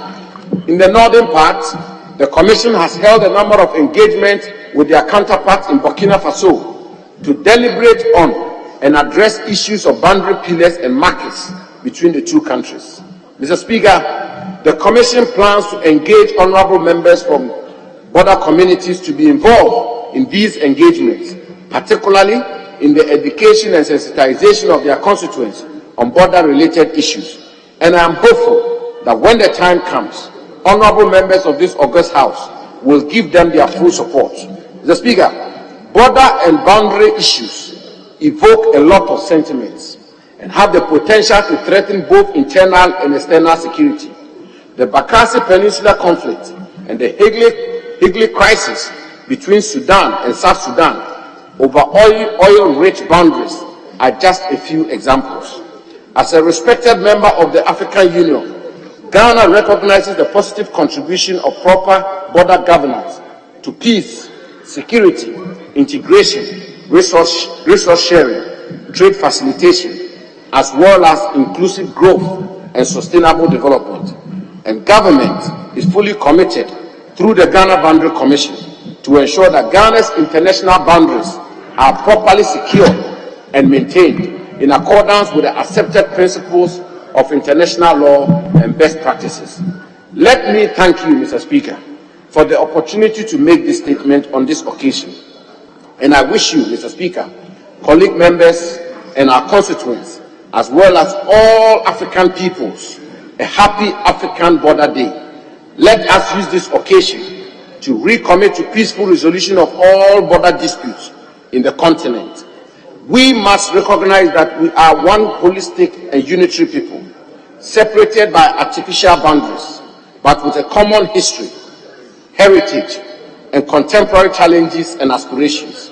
We must, therefore, take counsel from the great African nationalist and statesman, Nelson Mandela, who in his profound words admonish us to, and I quote, combine our efforts to solve the problems of this continent, end quote. For as Dr. Kwame Nkrumah tells us, quote, the forces that unite us are intrinsic and greater than the superimposed influences that keep us apart, end quote. I thank you, Mr. Speaker. Thank you very much. Honourable members, before I invite contributors, we have a similar statement uttered by a member for Crote Kole, but because it's in the same text, I'm not going to give her the opportunity to read. I will only give her quite enough time to also make her contribution. So on that note, I will invite Honorable Dr. Zinato Adjuma-Rawlings, who has also put up a similar statement, 6 minutes, to contribute to the statement made by the Minister for Lands and Natural Resources.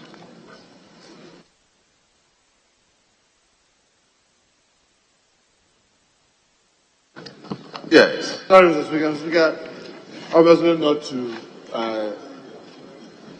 don't even want to have at the back of my mind that trying to challenge what you said, but there was some understanding that contributions will not exceed 3 minutes when a statement is made, and that's what we've been implementing with Mr. Speaker since last week.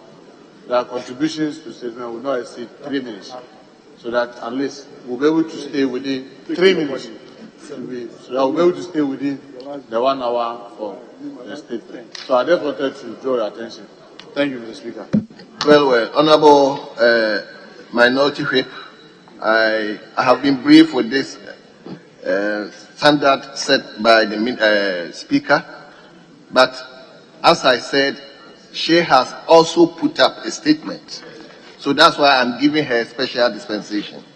So, Honorable Dr. Zinato Ajmai Lawrence, you may have the floor and contribute to the statement. Thank you very much, Right Honourable Speaker, for the opportunity to contribute to the statement made by the Minister for Lands and Natural Resources. As a matter of fact, his statement was so comprehensive, I probably will not need the 6 minutes. Thank you nonetheless. Mr. Speaker, the theme for this year's celebration is the challenges of cross-border cooperation and management of shared resources. It would appear that in addition to the physical borders that we see, the language barrier has become an invisible border that we have to take into consideration as we look at how we deal with cooperation across our various borders on the continent, given the fact that as part of the demarcation of our various countries, language was also introduced as a means to perhaps separate us as a people.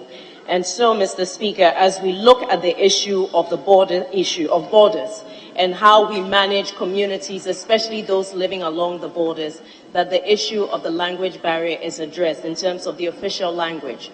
The borders, as we know, go through various communities, putting families on different sides of the language barrier and on different countries demarcated by the borders that we look to reinforce and to hopefully use as a means of cooperation across our continent. Mr. Speaker, the fact is that there are a lot of factors that are a threat to our various national securities, and in Ghana, the issue of our porous borders is certainly one of them.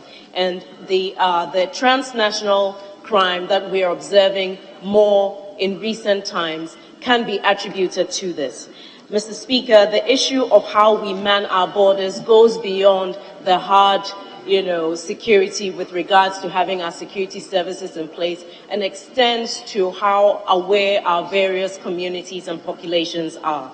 And so, Mr. Speaker, it is very laudable that in recent times, the Boundary Commission led by General Kotia, who was the supervisor for my thesis in Kofi Annan, is actually doing so much to raise awareness in terms of the public's knowledge of what the Boundary Commission does and how the public can play an important role in ensuring that that coexistence that we have across our various borders is something that is a reality as opposed to an abstract concept. Mr. Speaker, if we can arise as a people to a point of understanding the value of cooperation across our borders, then the need to forcibly enforce the strict adherence to our border control will not even be that necessary as we are looking at the implementation of the African Continental Free Trade Agreement as part of a means of Africa trying to re-establish cooperation across our various borders. And so, Mr. Speaker, with this opportunity to speak, mine is only to say that as we look at the issue of our borders and increasing cooperation across the various borders, we must look at the problem of the language barrier between our various countries and look to address it as a very basic issue as part of our educational curriculum, not as a means of only those who want to study French or other languages, but as a means of improving our way of communicating across our various borders. Thank you so much for the opportunity. Thank you very much. Yes, let me come to Honorable Elembele. Thank you, Mr. Speaker. Mr. Speaker, let me thank the makers of the statement, especially the Honorable Rawlings and the Minister for Lands and Natural Resources for this very important statement on AU's Border Day that focuses on the need for our border and our boundary issues to be at the forefront of our efforts. Mr. Speaker, I think in the statement it was recalled how the partition of Africa started and how its impact continues even up to today. Our history, culture, languages, and people, quite frankly, were divided. And Mr. Speaker, even in the 21st century as we speak, we continue to have the impact. It is not surprising, Mr. Speaker, that even today, an Nzima at the border of Ghana, an Nzima at the border of Ivory Coast is continuously being questioned whether he comes from Ivory Coast or he comes from Ghana. That an Ewe from Togo and an Ewe from Ghana continues to be questioned whether he belongs to, he's a Ghanaian or a Togolese. Mr. Speaker, these are the clear remnants of the very deadly decision to partition Africa. And Mr. Speaker, I think the answer to these solutions are not simply a call for us to play friendly matches, plant trees. That call was made long ago by the great Osajifo Dr. Kwame Nkrumah. That the Africa solution to that era was a united Africa, a borderless Africa that will recognize that we are one people with one destiny. And as he stated, and I quote, how do you really divide a people as if they were a cake? Mr. Speaker, the answer is for us to basically address this issue on a continental level. Mr. Speaker, are we surprised that not too long ago, Ghana and Cote d'Ivoire locked heads at the International Tribunal of the Law of the Sea? And we spent millions of dollars at the end of it. As we speak, we continue to have challenges on the issues of border with Nigeria, Togo, and even continuously with Cote d'Ivoire. And our continuous vigilance and effort with our border commission is very important. Mr. Speaker, as has been stated, let us commend our boundary commission and basically energize them to continue the effort to bring our countries together and focus on peace and the things that will make us understand that the key for our continuous survival in the 21st century is not simply continuously dividing ourselves, but continually creating the paths that will make our continent easy to unite, easy to transport our people and goods and services, easy to trade among ourselves. Mr. Speaker, we are talking about 1.3 billion people.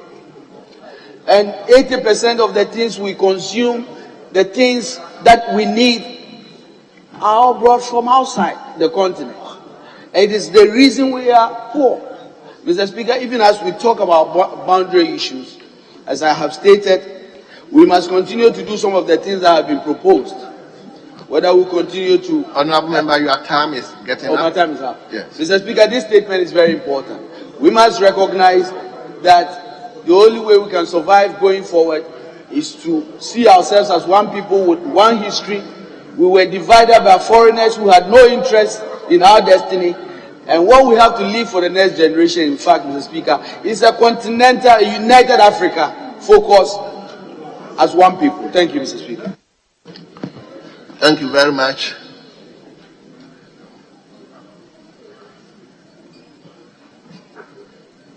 Yes, let me come to the chairman of Lands Committee. Are you up on your feet? Then let me hear you. Thank you very much, Mr. Speaker.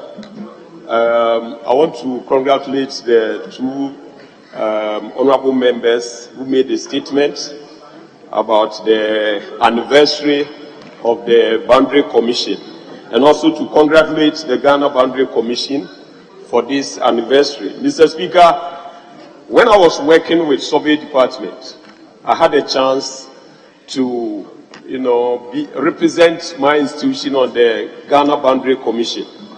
And I know their work is tedious. It's not easy sometimes to fix one broken pillar. You have to hold a meeting for about a week to understand with the neighboring country. Mr. Speaker, we all know the 3 countries we share boundary with are francophone. Sometimes language barrier is even a problem. So I know the problems they are going through, but we need to encourage them. There were times where Ghanaians were even imprisoned when they were fighting along the borders for Ghana to get the correct boundary for our country. And it took only the intervention of the Boundary Commission and the Minister of Interior and Foreign Affairs to get these people released. So, Mr. Speaker, I want to congratulate them for the good work they are doing for the country, because when you happen to work with them, then you know that the work is not easy. But I believe with the changing trend, they have to employ more modern methods. Instead of going to the field every day, they can employ the use of remote sensing methods, where they can get satellite imageries, sit in the office, look at the trend and see where there are changes, so that they go straight to these areas to work, instead of going to the field every day. So I'll congratulate them for good work done, and I'll also employ the House to help them. Anytime they bring their budget, we need to work on the budget so that they will get more money to protect our boundaries for us. Thank you very much. Thank you very much. Let him come to our central. Thank you, Mr. Speaker. And I start by thanking the Minister for this very important statement. As ranking member, I have had situations when we had to meet the Ghana Boundary Commission.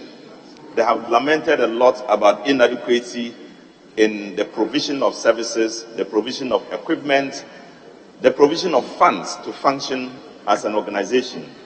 The Speaker, the Commission did not come about as a fund. It has come about because of tangible reasons.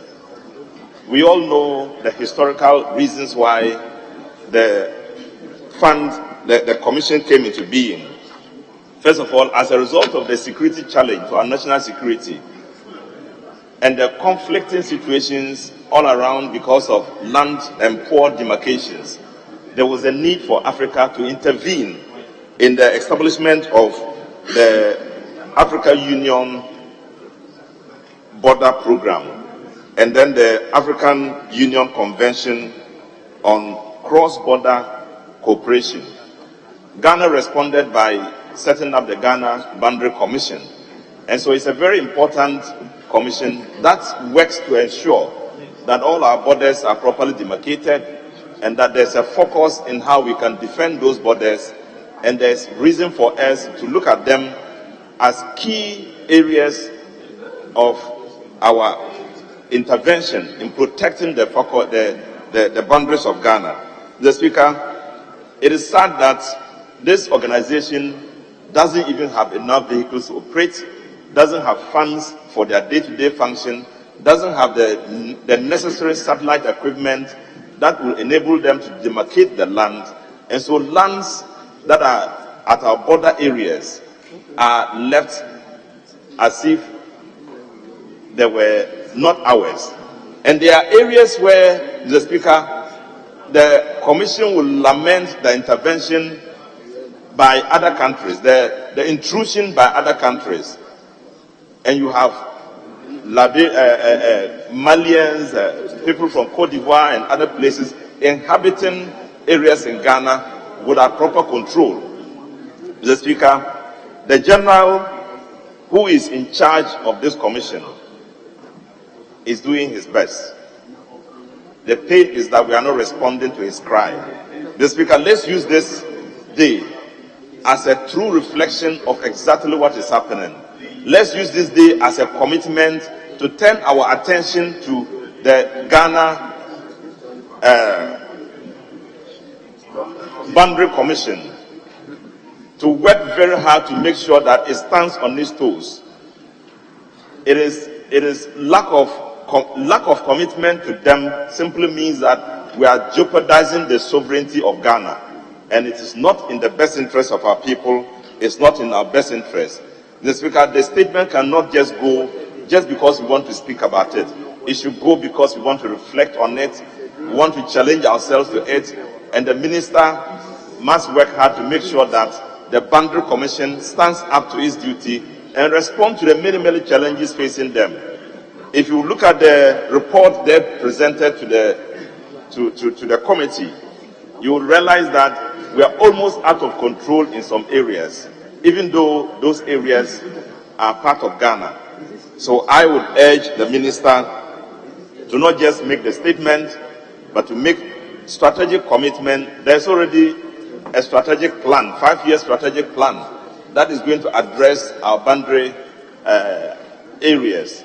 That commitment must be taken much more seriously, and the minister must have a practical policy statement he can give to us to approve, so that we want to see the next budget take control, take center stage in land demarcation. He needs to provide enough resources, and we are willing to support them. Honorable Ranking, your 3 minutes is up. Yeah, to pay for the cost. Mr. Speaker, I want to thank you for the opportunity and thank the minister for bringing this up, because this is a very crucial area we need to work on. Thank you. Yes, honorable member for Tema Central. Then I'll come to you, then we close the chapter. Thank you, Mr. Speaker, for giving me this opportunity to make a short contribution to the statement ably made by the Minister for Lands and Natural Resources.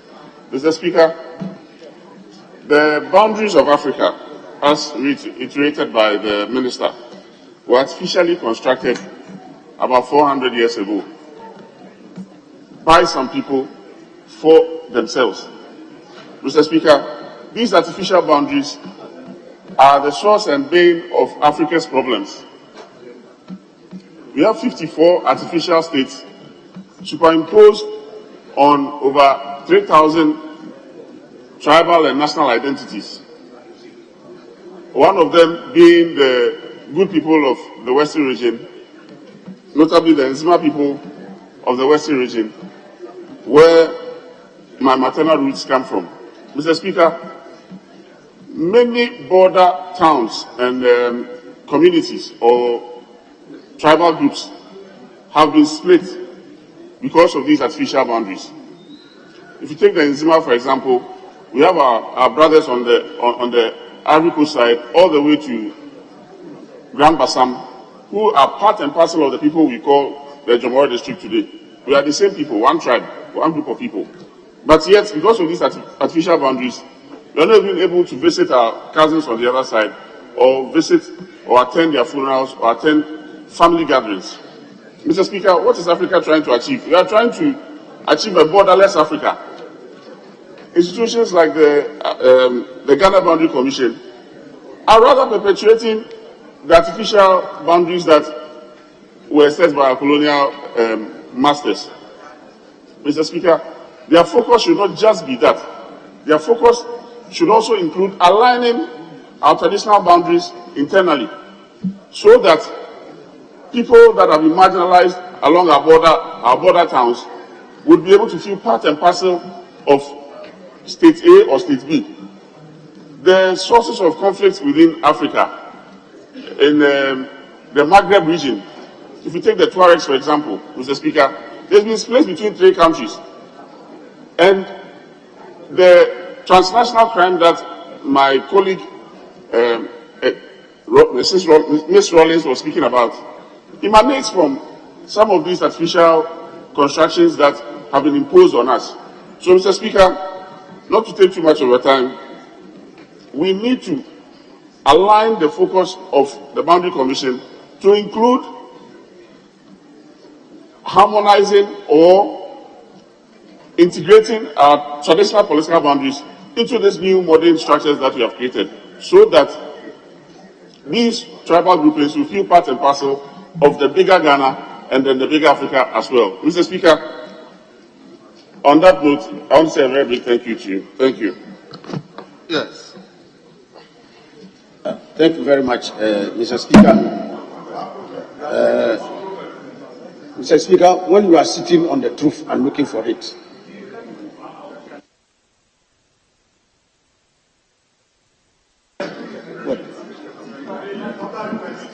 Mr. Speaker, I want to say without any iota of hesitation that the conundrum that we find ourselves in today, the unresolved paradox that Africa finds itself today, being the richest continent but having the poorest people, Mr. Speaker, speaks to what our people say, that if it has to take the goat to bite and drive away the intruder, it's the shame of the dog.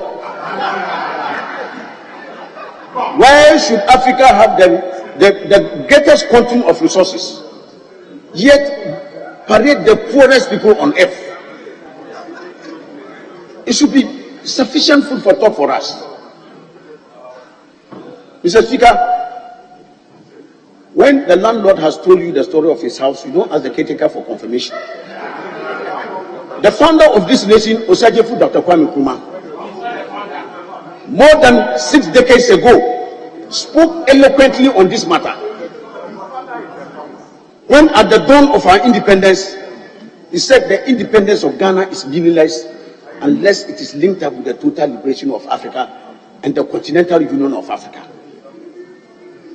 Mr. Speaker, can you fathom me today that the individual states of the European Union today, as we know, if you take Germany, France, and their individual, when even Africa was competing against those countries, Africa didn't stand much chance. Now they have found out that in today's global integration, small, petty, balkanized individual states cannot match today's competition, and so they coalesce. So while they are coalescing, even with greater power, Africa is disintegrating into smaller states with border conflicts. What does it tell us, Mr. Speaker? That in today's world, the answer is integration and coalescence, not balkanization. And it is a sad commentary in Africa to see that today, individual African leaders are content to sit in their small states and proclaiming their authority. Over what? Over a poverty-stricken, marginalized people. If we do not, Mr. Speaker, unite and develop our resources together as a monolithic entity, we run the high risk of disintegration as a people. Because I say this because global interaction today will accord you on the basis of your negotiating power and strength. Nobody is going to confer anything on Africa out of sympathy or for want of any legal prominence that you have. Nobody will do that. It is us as Africans that can booster our negotiating power as a monolithic entity. The more we continue to balkanize and spare resources on fighting one another over borders, Mr. Speaker, we will not make any headway. I'm sorry that one may sound, how do I call it, disrespectful of what efforts have been made. But I can say without any iota of that is the panacea to our problem. And Mr. Speaker, as you often like it, and I know you very well, Mr. Speaker, that the panacea for hunger is not to hot feces in your stomach. It's to look for food to eat. So the panacea for Africa's woes, Mr. Speaker, is for us to unite. There is no alternative. And that unity, I'm sorry to say, Mr. Speaker, these colonial relics, the borders are a colonial relic. When these colonialists in the scramble for Africa partitioned and divided Africa, Honorable Proverb, they have come to accentuate that division. So, Mr. Speaker, respectfully, I think that we should, as a continent, take this issue of unification as a critical imperative. And so we must. Mr. Speaker, if you do not lick your lips, the Hamatan will fight them for you. So, on this note, Mr. Speaker, I am calling on all of us, especially those of us who are political actors, to take this matter as a critical imperative for all of us to move on.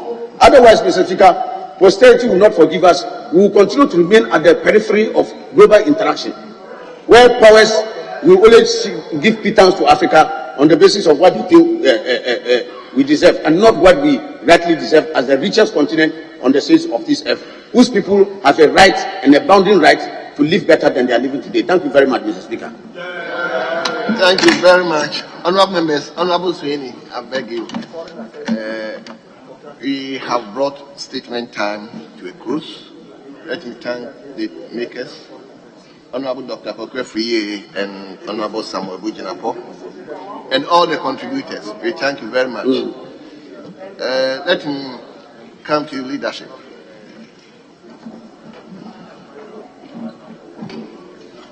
Speaker, with respect, I'll seek your leave for us to vary the order of the business and take item 9, presentation of papers on page 4 of the order paper.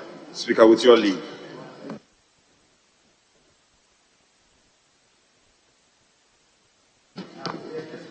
Yes. Honorable members, let's turn to page number 4. Presentation of papers. Item number, is it 9? Speaker, yes. Item 9A, I. By Speaker, again with your leave, by the Deputy Minister of Finance.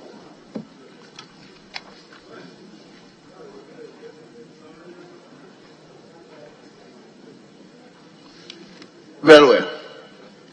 Honorable Deputy Finance Minister, you may do that on behalf of the Minister. So, honorable members, let's turn to item number 9A by the Minister for Finance. I. Annual report on public-private partnership projects for the year 2021. Honorable members, the report is duly presented. It will refer to the Finance Committee for consideration and report. I. Annual report on the management of the energy sector levies and accounts for year 2021. Honorable members, the report is duly presented. It is referred to the Finance Committee for consideration and report. I.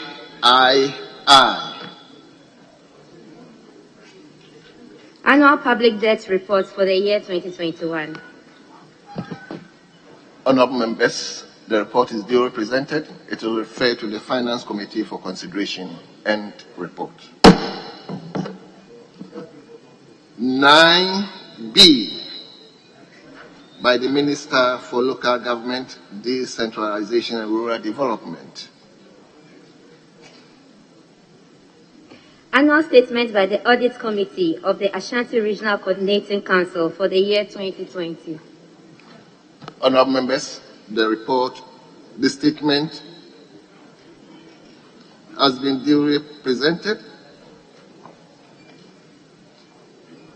It will refer to the Local Government and Rural Development Committee for consideration and report. 9C. Oh, you don't have C. You don't have C. Yes. Speaker, we should be going on to Order Paper Addendum 2. Order Paper Addendum 2 and take item 1A and 1B.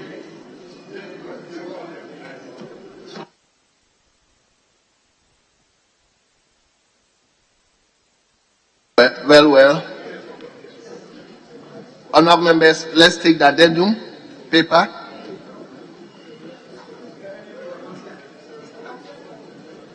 You have consent? Let's hear you. Thank you very much, Mr. Speaker. Mr. Speaker, if you look at item 9, the A2, that's the annual report on the management of the energy sector levies and accounts for year 2021.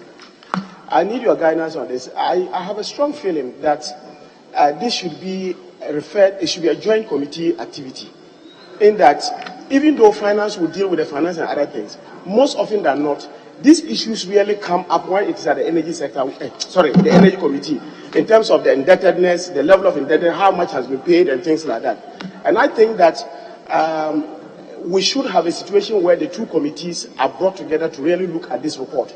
Then it gives us some level of information when we go in to deal with the specific things. Yes, the joint committee. Yes. Speaker, my colleague has a point, but the practice in this House, if he's been paying attention, and I'm sure he has been paying attention, has been that levies, as often as such levies and charges and fees, often is referred to the Finance Committee. But specific to this one, I'm in agreement. Specific to this one, Speaker, what we should probably do, ordinarily it should go to the Finance Committee.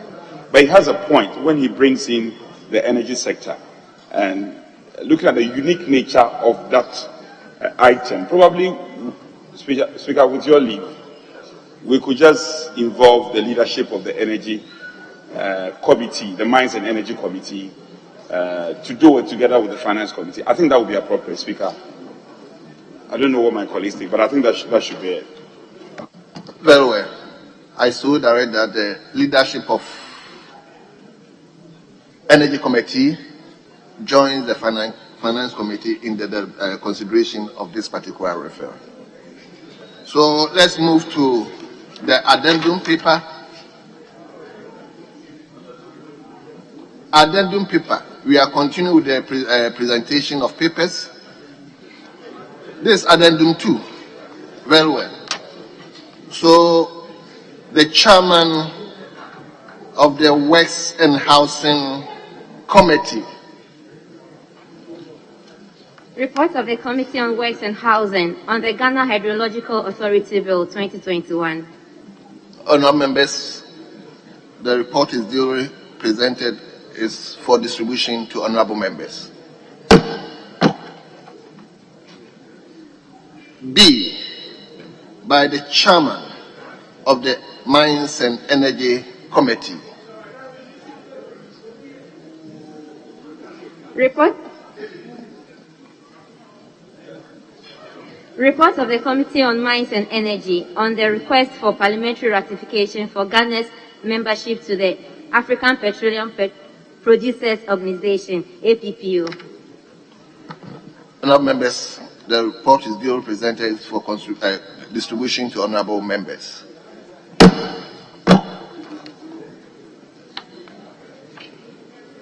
So, Speaker, still on order paper addendum 2. Guess we can go on and take item 2. It's a procedural motion, item 2. Very well. The chairman of the committee. Thank you, Honourable Speaker. I beg to move that notwithstanding the provisions of Standing Order 81, which require that no motion shall be debated until at least 48 hours have elapsed between the date on which the notice of the motion is given and the date on which the motion is moved. The motion for the adoption of the report of the Committee on Mines and Energy on the request for parliamentary ratification for Ghana's membership to the African Petroleum Producers Organization, APO, we move today. I so move. Honourable members. Mr. Speaker, with the greater respect to our colleagues from the Mines and I'm a member of the committee. Mr. Speaker, it is so good for our records to show that just after you laid a paper, you are moving a motion. That was why when my colleague applied that, can we do this laying and go back to questions so that some time elapsed? It's not good for our own record. The official record will show that the moment you laid the document for distribution, you are moving it. So please, I want to beg my colleagues on the majority, let's go back to the questions while we stood down. When we are done, then we'll come back to it. That will have given us some time that has elapsed. Well. Yes, can I hear you? Speaker, on this matters, I think that my colleague is right. However, in this house, we've often been masters of our own rules, especially in the face of the fact that this report, and more often than not, we in leadership have deferred to the leadership of the committees. The ranking member and the chair have given indication. So my colleague, but not to overly drag the matter, if my colleague so wish that we take another item before this one, I will accede to that request. I will accede to that request. But it's harmless. It's totally harmless. So, Speaker, to that end, I'll stand that down temporarily, and then we'll go on to the original order paper. And Speaker, seek your leave, your kind leave, and I hope my colleague, I'll get his blessings. And then we'll go on to item 9C. Speaker, I seek your leave for the Minister for Lands and Natural Resources to do the laying on behalf of the Minister for Interior.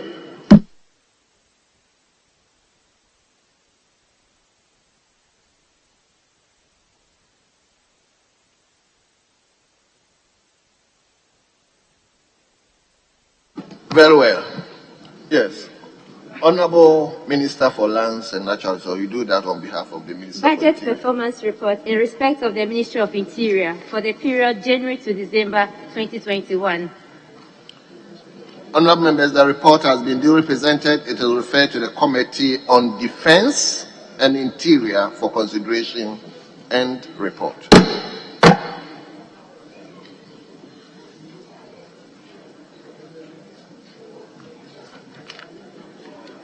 Shall we move to questions? Speaker, yes. We should take the questions now.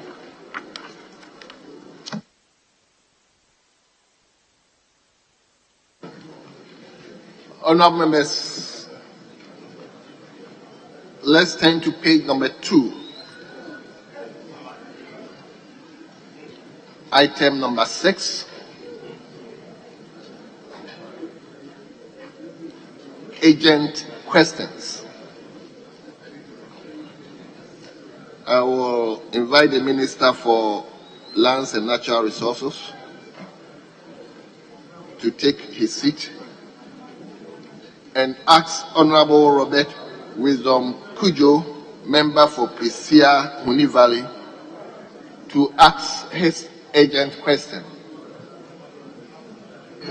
Thank you, Mr. Speaker. I rise to ask permission on behalf of Honorable Wisdom Kujo. He had to attend to a very urgent matter and has asked me to ask the questions on his behalf.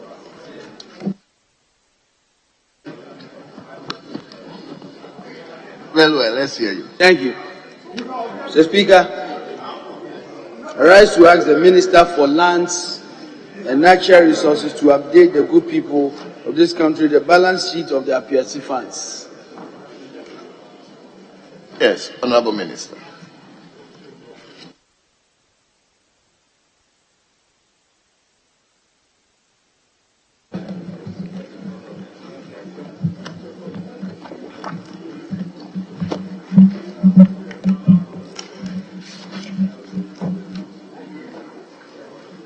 Mr. Speaker, on Thursday, January 20th, 2022, a tragedy befell the nation. A truck carrying explosives intended for mining exploded at Apieti in the Pristia Huni Valley district of the Western region, causing extensive damage to life and property. The incident claimed the lives of some 13 people and literally razed down the entire community. Government, after assessing the situation and its impact on the community, decided to establish an Apieti support fund to raise funds from the general public to, among others, support the victims of this incident and to reconstruct the community which was raised down by the explosion. On the instructions of the President of the Republic, His Excellency Nana Addo Dankwa Akufo-Addo, the fund was launched on 25th January 2022, and a 5-member committee chaired by a distinguished stateswoman of proven integrity and founder of Salt and Light Ministries, Reverend Dr. Joyce Ayi, was constituted to manage the fund. The committee was charged to raise sufficient funds for the Piety Support Fund and supervise the disbursement of the fund in accordance with the highest standards of integrity and transparency for the benefit of the people of Apiety. Mr. Speaker, upon its inauguration, the committee opened 2 bank accounts in the name of Apiety Support Fund at Stanbic Bank and GCB Bank to receive donations from the general public. To assist the committee to efficiently manage the donations, the international accounting firm KPMG volunteered to develop a charge-free donations management strategy that proposed governance structure to ensure accountability and reporting structure. On Thursday, January 27, 2022, the President of the Republic, His Excellency Nana Addo Dankwa Akufo-Addo, made a donation of 100,000 Ghana cedis to the fund, becoming the first to donate to the fund. Since then, the committee has received donations from a number of individuals and organizations, including the First Lady of the Republic, Mrs. Rebecca Akufo-Addo, my humble self, and the 2 deputy ministers at the Ministry of Lands and Natural Resources, as well as 1 member of this august house, the Honorable Member of Parliament for Manhyia South, Honorable Matthew Opoku Prempeh. A list of those who have donated to the fund is attached to this answer as Appendix SAJ, and I will want Hansa to capture same. In addition to the list contained in the appendix, several well-meaning Ghanaians made payments directly to the accounts of the fund through direct bank transfers, mobile money, and G-Money, GBC Bank online payment platform.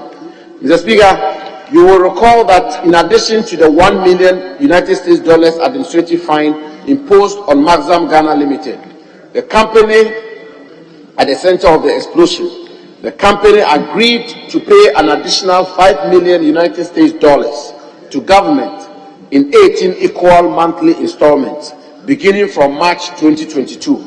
On the instructions of the President, the $5 million is also to be paid to the Apiety Support Fund. So far, the company has paid the first 4 installments to the fund. Mr. Speaker, as at Monday, 6 June 2022, the committee had received cash donations totaling the cedi equivalent of 42,527,380 Ghana cedis, 2 pesos. This amount includes the 4 installment payments made by Maxam Ghana Limited. Out of this amount, 1 million Ghana cedis has been advanced to the Apiety Reconstruction Implementation Committee to complete temporary structures to accommodate the victims of the incident pending the reconstruction, as well as undertake preparatory works for the construction. The committee has also received non-monetary contributions in the form of wood, cement, clothing, and cooking utensils. The breakdown of these contributions are as follows. Forestry Commission, wood worth 400,000 Ghana cedis. Kesbin FM, 300 bags of cement, which together with transportation is valued at 17,400 Ghana cedis. Gassam Limited, 1,700 bags of cement, worth 85,000 Ghana cedis. P-Wood and Temabonde Terminal, 1,700 bags of cement, worth together with transportation is valued at 100,000 Ghana cedis. Madam Philomena Deborah, relief items, used clothing and cooking utensils. Mr. Speaker, in accordance with the highest standards of transparency and integrity, the committee periodically updates the country on the donations made. On Monday, 4th April 2022, for example, the committee held a press conference at the Ministry of Lands and Natural Resources where they updated the country on all donations received. Mr. Speaker, the commitment of the government of President Akufo-Addo is to reconstruct the Apieti community into a modern, green and sustainable community as a model for rural development across the country. Let me therefore use this opportunity to appeal to the general public, particularly members of this august house, to contribute generously to the fund. Together, we can rebuild Apieti. I thank you, Mr. Speaker. Do you have its mandate to ask supplementary questions? I think the answer is elaborate enough. Honorable Member for Lembele, I'm saying the answer is elaborate. Yes, it's very elaborate. But, Mr. Speaker, I thank the Minister for the answer. It's obvious in the Minister's answer that we have enough funds. But, Mr. Speaker, how does the Minister reconcile what he has just told us and the statement that was made by the Public Relations Officer of the Local Site Committee? And I quote him that they have no money to manage the camp. The very people that have gone through so much trauma that we are trying to help. The site PRO stated last week that they have no money to basically continue to support the camp. How does the Minister reconcile that? Yes, Honorable Minister. Thank you, Mr. Speaker. Mr. Speaker, first of all, I think we need to distinguish the various efforts government is making. The outset of this matter, several interventions were made. One of those interventions was to set up this fund. And the purpose or the terms of reference of the fund was absolutely clear. The fund is to raise sufficient funding for us to reconstruct the community. There is another effort by NADMO, the District Assembly, and several other agencies who are working on the issues of relief and also the questions of welfare. And then we have the Apieti Reconstruction Committee, which is chaired by my able Deputy Minister, the Honorable Benito Usubio, and who's been working around the clock, day and night, to ensure that we are able to reconstruct this community. But let me correct an assumption which is embedded in the question.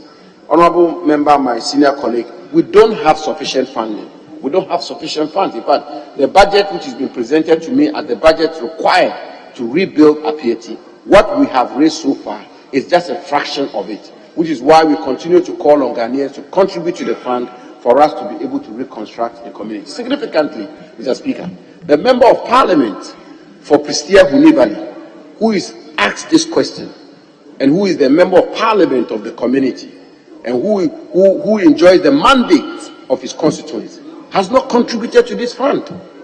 He has not contributed to this fund. Mr. Speaker, Mr. Speaker, Mr. Speaker, Mr. Speaker, Mr. Speaker, the records I have. Mr. Speaker, may I answer the question? May I answer the question? If I may. Mr. Speaker, the Honourable Member is not even here to defend himself. No, let me answer the question. Well, Honourable Member, I haven't invited you. Minister, go on with your answer. Mr. Speaker, may I answer the question? Mr. Speaker, as I indicated, Mr. Speaker, as I indicated, when the committee was set up, when the fund managers were put together, because we wanted abundance of transparency and accountability, the committee sought the services of KPMG, an internationally reputed accounting firm, to be able to give us good records of who has contributed and who has not contributed. Mr. Speaker, I have here in my hand a Apieti Support Fund schedule of donations, June 2022, and this is the schedule. This is the record of all the people who have contributed. The Member of Parliament for Prestia Hunibali, who has posed this question, has not contributed to the fund. It's a fact. Thank you, Mr. Speaker.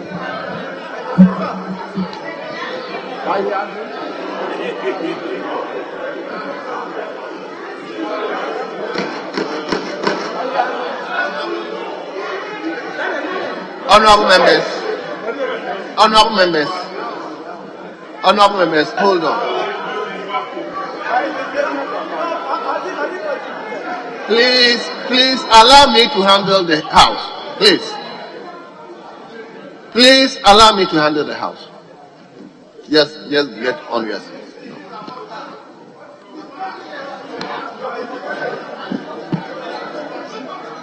Honorable Alembele, let me hear you.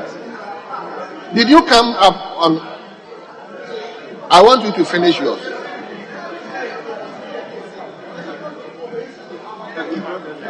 What did the minister say? Honorable, that you are not happy about. Let me know.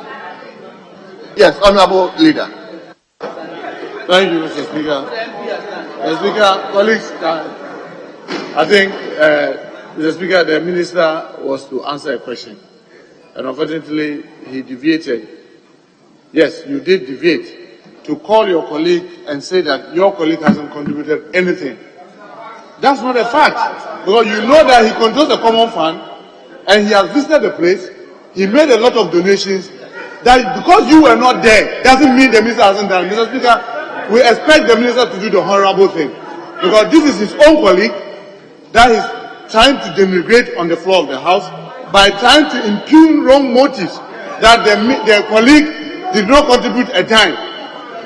If you are asked to come and account to the fund, that is the responsibility of the MP. That is your responsibility to also answer. It is none of your business to talk about the MP not contributing into the fund when you are ignorant completely about the things that he has done at his individual levels to support the communities. And it doesn't report to you. So, Mr. Speaker, our colleague must withdraw that comment and apologize to our colleague because he is a member of parliament himself and it doesn't speak well of him to denigrate a colleague in the manner he did. And I think that it is only fair that the minister withdraws that. Thank you, Mr. Speaker.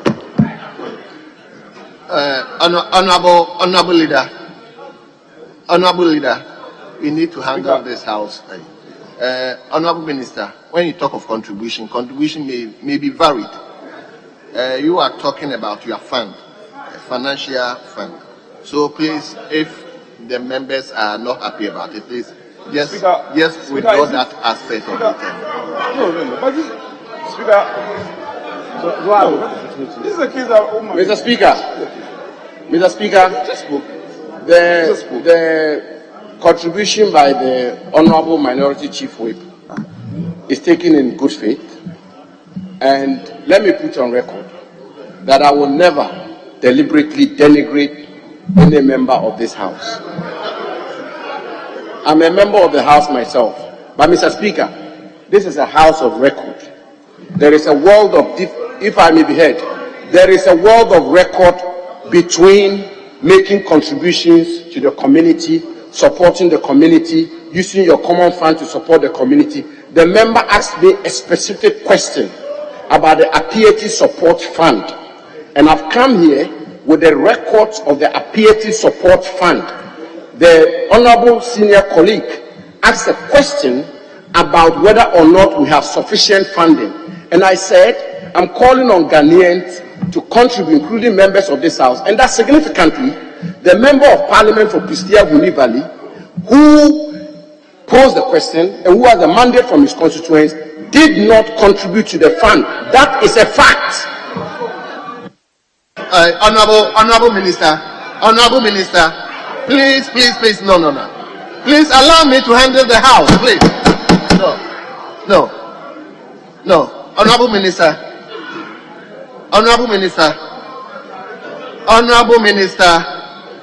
you could have done it nicely without mentioning his name. Please do away with his name. I mean, a lot of people I have not contributed to it.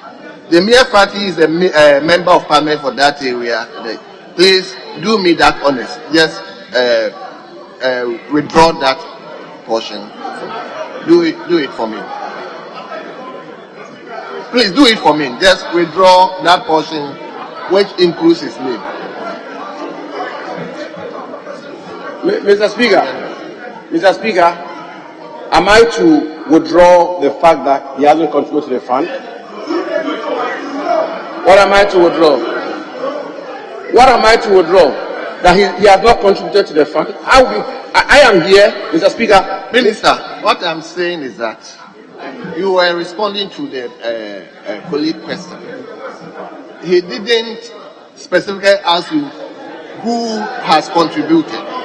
So I didn't expect you to bring that portion with respect to the member of parliament. So just do away with the member of parliament aspect. The rest can stand. Yes.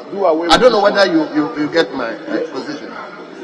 The question was, how much have you gotten into the fund? Yes. So in your explanation, you then mentioned that the member of parliament has not even contributed to the fund. That is where I want you to do away with. Mr. Speaker, that was with the greatest of respect, Mr. Speaker, and I will defer to you on any day, Mr. Speaker. But because it's a house of record, and because Hansard is capturing these deliberations, if you will indulge me and accommodate me to respond. The question I was answering was not. No, you are going to have to hear me. My minister.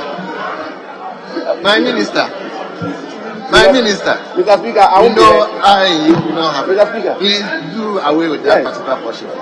Mr. Speaker, just do it for me. Mr. Speaker. Mr.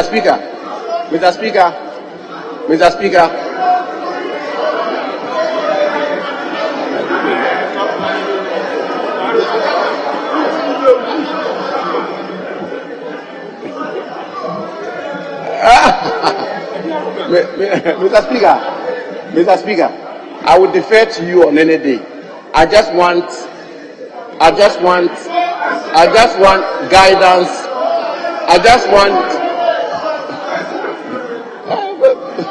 But it's your questions I'm here to answer. Minister, I said do me that favor. Just do away with that. Mr. Speaker, I am asking for guidance from you as to what I should withdraw. Once you give me the guidance, I will do it. Give me the guidance to withdraw that he has contributed to the fund or that he has not contributed to the fund. But that is what I asked. That is what I answered. What I said was a statement of fact, and it was following the question you asked about sufficient funding. And I said, we don't have sufficient funding, so we require a lot more contributions. In any event, the member of parliament has not contributed to the fund. And therefore, he should contribute to the fund. That is the point I made. And it's a fact that he has not contributed to the fund. That is a statement of fact. Mr. Speaker, if you guide me as to how to proceed, I will do so. Very gladly. My guidance is just, you could have responded to the question without any reference to them. So, just members are not happy that specifically mentioned, and of course, his constituents will also get to know that the member of parliament has not been. So, just do away with that. So what should I say? What should you say? Yeah, what do you want me? How do you want me to put it? Just do away. I want you to allow us to explain that portion. So, Mr. Speaker, the part to do with whether or not the MP for Christia Huni Valley has contributed to the fund, I shall that part.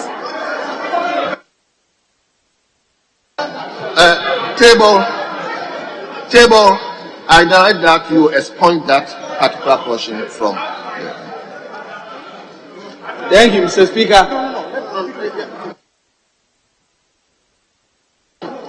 We've dealt with that. Please.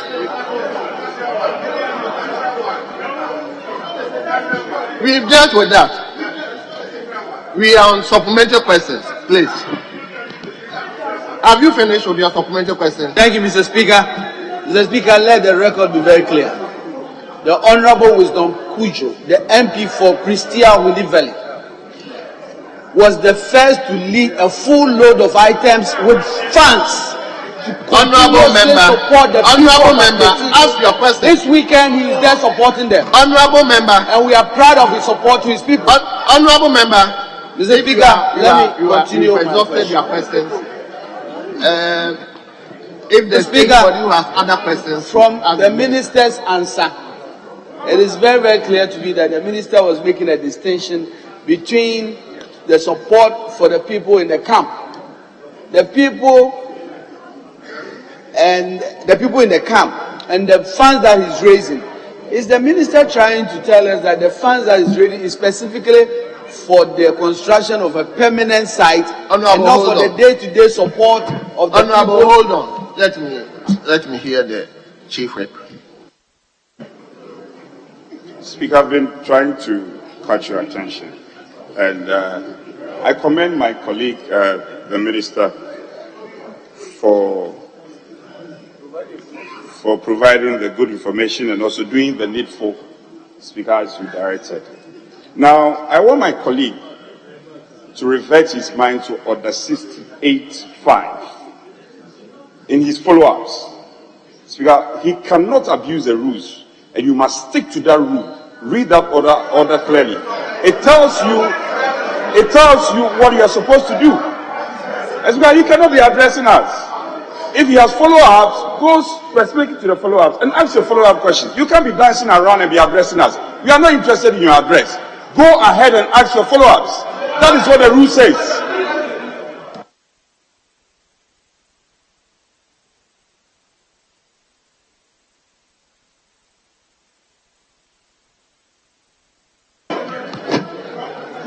Mr. Speaker, I asked the minister a question that we are aware a statement that has been made by the PRO at the camp that there's no funds to manage the day-to-day support of the people there. In the minister's answer, was he trying to tell us that the funds that have been raised are for the permanent site and not for the day-to-day support of the people at the camp? Well, Minister.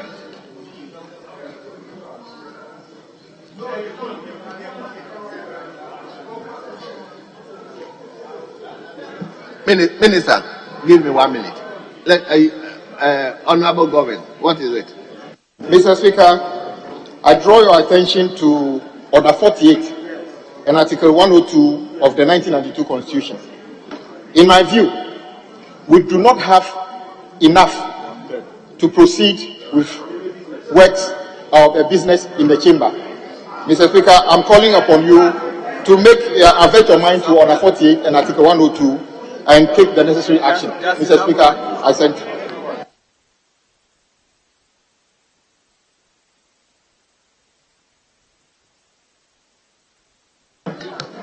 Honorable members,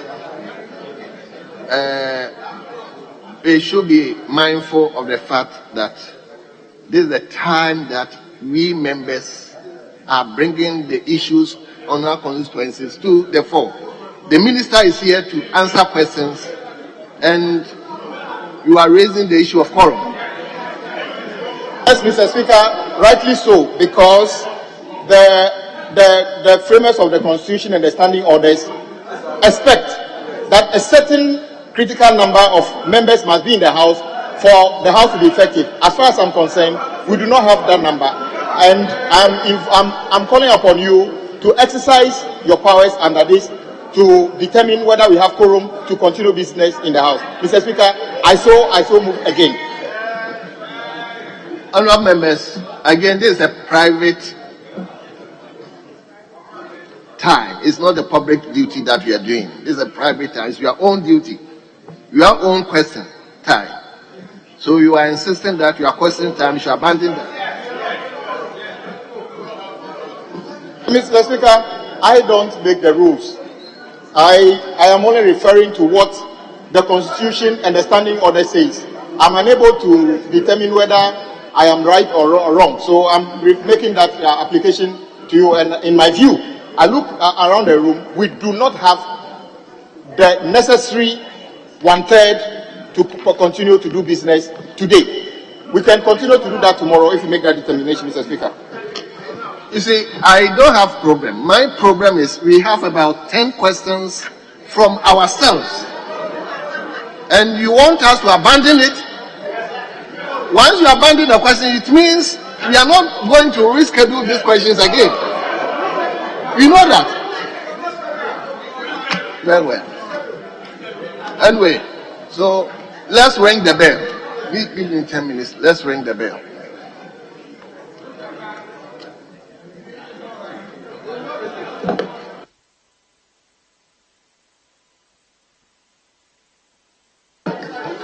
So, Honorable Minister, you may go on to answer the question. This time will start taking in after ringing the bell. So let's move to the second question. The second urgent question. Honorable Lembele, Honorable Member for Lembele, Honorable Member for Lembele, you may ask the second urgent question. Whilst I'm saying ask the second urgent question. I have not finished with the first urgent question.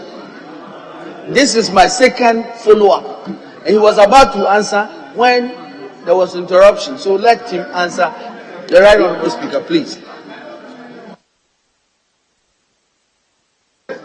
Just come and answer. The time will start tickling after ringing the bell. So, yes, Mr. Speaker, the matter to do with relief and welfare for the people of Apieti is one which is being handled by the relevant district assembly. Mr. Speaker, as I sought to explain, we have segregated or segmented the efforts, the roads. There is a fund which is raising the money.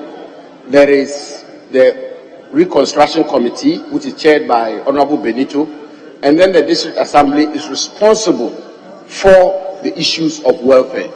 As you know, a lot of contributions have been made to the district assembly directly, and in some cases contributions have even been made to the chiefs of Apieti directly. So they are coordinating those efforts. But I should also add that the fund we have set up, the accruals of the fund, the number one priority is to reconstruct the community. However, if we were to have more than enough, we will be more than happy to support with the welfare issues, because as we can appreciate, a lot of people are displaced, school children will have to be supported, people have their economic activities ruined and all of that. We're going to have to raise enough money to support all of those. For example, the temporary structures we built, we had to advance 1 million cedis out of the amounts of money we've received into the fund to help with the construction of the temporary structures. So yes, Mr. Speaker, the welfare issues are of utmost concern to all of us. The ministry is working on it, the assembly is working on it, and indeed on Wednesday I am traveling to Apieti to ascertain for myself the conditions in which the victims are living. And if there is any further effort or support we have to provide, we certainly will do that. I can assure you that. Thank you very much, Mr. Speaker. Thank you very much. Let's move to question B. So, Honorable Member for Lemeda, thank you, Mr. Speaker. B. Mr. Speaker, I rise to ask the Minister of Lands and Natural Resources, which government land? To ask the Minister for Lands and Natural Resources to give a comprehensive report on all the items donated by individuals and groups to the victims of the Apiati explosion. Yes, Honorable Minister. Mr. Speaker, in my answer to the first question, I indicated that the Apiati Support Fund has received some non-monetary donations in the form of wood, cement, clothing, and cooking utensils as itemized in the answer. To prevent the cement from going bad, Gassim Limited has graciously agreed to keep them and to release them to the committee as and when they are needed for reconstruction. The Forestry Commission is also keeping the wood to keep them secure and will be delivered to the committee when the need arises. The clothing and cooking utensils received have already been sent to the victims of the incident. Mr. Speaker, apart from these items, the Ministry of Lands and Natural Resources has not received any other item from individuals or groups. We are aware, however, that several other people and organizations have made donations directly to the community. Because these donations were not made to the ministry, we do not have any report on them. I believe the chiefs and people of Apieti and my honorable colleague, the honorable member for Proceedings Valley, will be in a better position to give a report on same.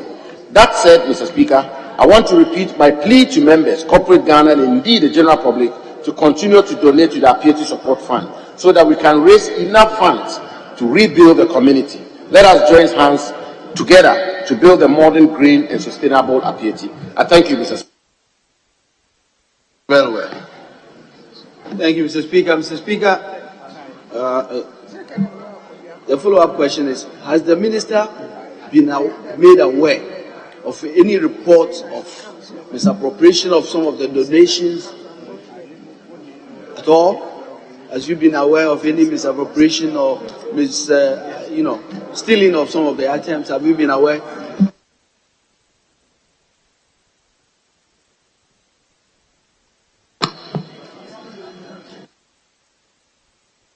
Mr. Speaker, I am not aware of any misappropriation or diversion, but I should say that if my senior colleague has any intelligence, evidence, or leads as to misappropriation or diversion, I'll be more than happy to work with him or the MP for the area for us to be able to deal with it, because whatever donations come must be for the benefit of the people of Apieti. So if there are any misappropriation or application, I'll be more than happy to act on it. Thank you, Mr. Speaker. Mr. Speaker, in the minister's answer, he indicated that the cement company has agreed to basically take some of the cement that for the time is so that we can use it at the right time. Mr. Speaker, the whole point about this fund is to quickly rebuild the permanent site for the people of Apieti. Cement have been donated, and we are talking about the cement company holding on to them so that at the right time it can be used. Mr. Speaker, there's nothing going on at the site. Can the minister explain to us why the permanent site construction has stalled? Why is it that there's no construction taking place?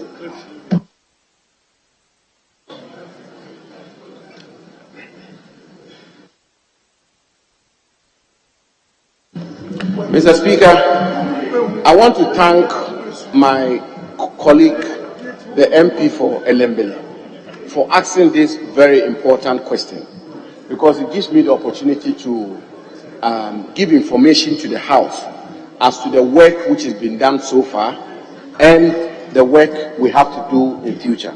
Mr. Speaker, as he may agree with me and the House may agree with me, to undertake a project of this magnitude, you require a lot of planning, and a lot of work is being done by the Benito Committee. We have representatives from the Ghana Institute of Architects, the Ghana Institute of Surveyors, and as a matter of fact, that committee is made up of strictly professionals. And so as we speak today, they have completed with the designs. First of all, they had to conduct structural integrity of the various buildings which survived. They had to do soil testing. They had to do pre-contract assessment of the site. They had to tender, public tender, for architects to come up with designs. We have concluded with that. They have now appointed a consultant, a project consultant. And now, Mr. Speaker, we are in the process of going through public competitive tender in order to select contractors who will be involved in the construction of these buildings. Mr. Speaker, I am happy to report that as we speak today, surveyors are on site, putting in place the markings and demarcations for us to begin the construction, hopefully sometime in July. We have awarded a contract to a contractor who is going to construct the town roads and the drainage and all of that. So, Mr. Speaker, I want to assure the House and assure the MP for Elembele and that of Proceedings Valley that a considerable amount of work is being done, and with the help of God, we will build Apieti to the benefit of the victims of this tragic event. So a lot of work is being done. Thank you, Mr. Speaker. Mr. Speaker, this is my last question. Oh, Mr. Speaker, in the minister's answer, he talked about all this long-term planning with all these architects, drainage. It's obvious to me that the permanent site will take a long time. Mr. Speaker, the report is that the people of Apieti, in which we are working to get them a permanent place, are hungry, are dying of hunger. Can the minister assure this House that he is going to take steps to take some of the money, the fund, to immediately support the people at the camp so that they can survive to see the permanent site? Can the minister assure this House? Yes, Minister. Thank you, Mr. Speaker. Mr. Speaker, I am absolutely prepared to take counsel from members of the House as to how we should deal with this matter. I have no difficulty whatsoever about that. Now, the difficulty here, Mr. Speaker, is that the purpose for the fund is to reconstruct the community. And as I said, the funding we have received so far is just a minute fraction of what will be required to reconstruct the community. If the suggestion is that, look, let us take some of this money and buy, disposable items, buy perishable, buy consumables for them to live on a daily basis, it's something we can look at. It's also the suggestion that we should find ways of setting people up and making them economically viable, so that, as they say, they can fish themselves rather than us giving them fish. That is also something we can look at. With the greatest of respect, the money is not my money, it is our money, it's a public money. So how we spend the money must be through the collective wisdom of all of us. And we have to be careful, Mr. Speaker, we have to be extremely careful. These are some of the situations where if you begin to just approve disbursements of funding, before long you have a situation on your hands. We want to go and buy 100 bags of rice. It turns out that the bags of rice which are bought are 10. And then it becomes a problem. So we are very disciplined when it comes to the utilization of this fund. And I tell you, the instruction is that a penny should not be withdrawn from this fund until all the preparatory works are done. And we have a clear roadmap, a budget, so that we can account for every penny that is contributed to the fund. But I take your point about the welfare issues. We will examine it. As I say, I'm going to be in a community on Wednesday, and I'll get a first-hand information as to the conditions within which these victims are living. And whatever we can do to assist them and to help them, we will do so. You have my assurance. Thank you very much, Mr. Speaker.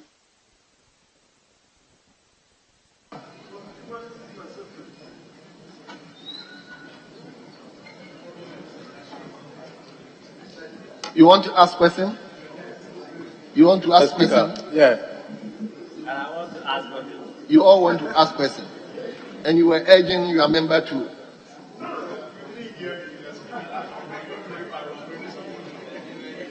I've seen Right, Honorable Speaker, it's an unfair accusation if you are referring to me, because you didn't give me the opportunity to speak at the time and you couldn't have known if I was urging him or discouraging him. But if I have your permission now, Mr. Speaker, I will want to follow up on the question that was asked, for which the minister gave a response to. But before that, Mr. Speaker, I just want to refer to Order 69.1, which says that as soon as a question is answered in the House, any member beginning with the member who asks a question may, without notice, ask a supplementary question to further elucidation of any matter of fact regarding which the answer has been given. But a supplementary question must not be used to introduce matter not included in the original question. The Speaker, I am referring to this, hoping if you will guide us, that it will also refer to answers given.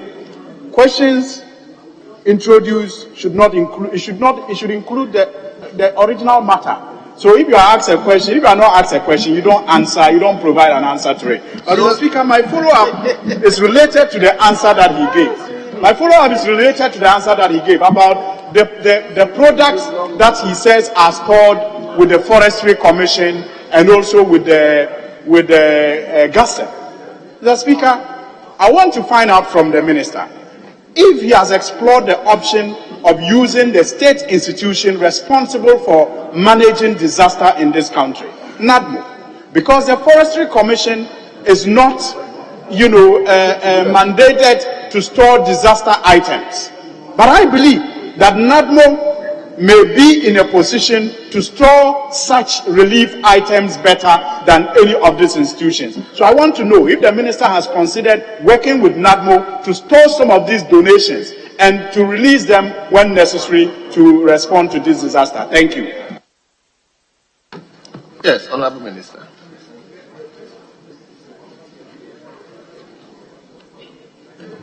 Mr. Speaker, thank you.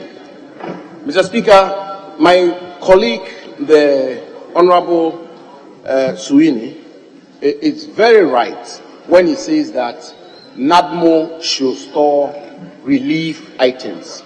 That is absolutely correct.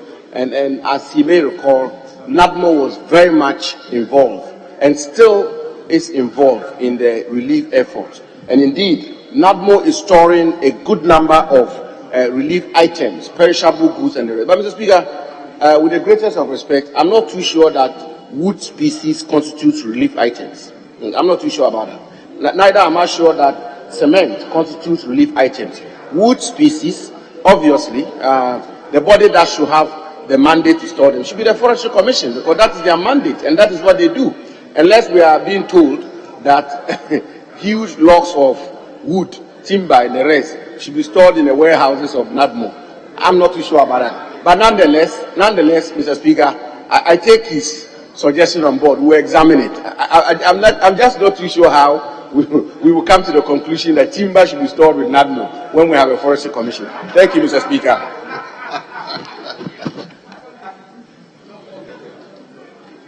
Okay.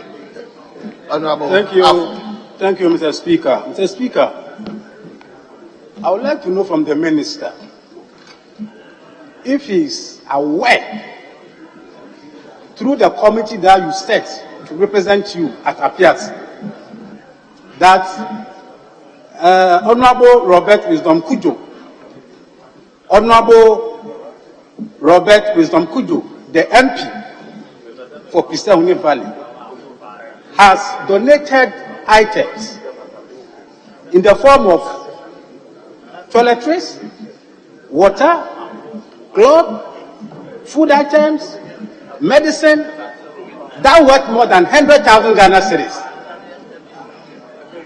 I want the minister to brief this house whether he is aware, because you said the committee, and they report to you directly every day.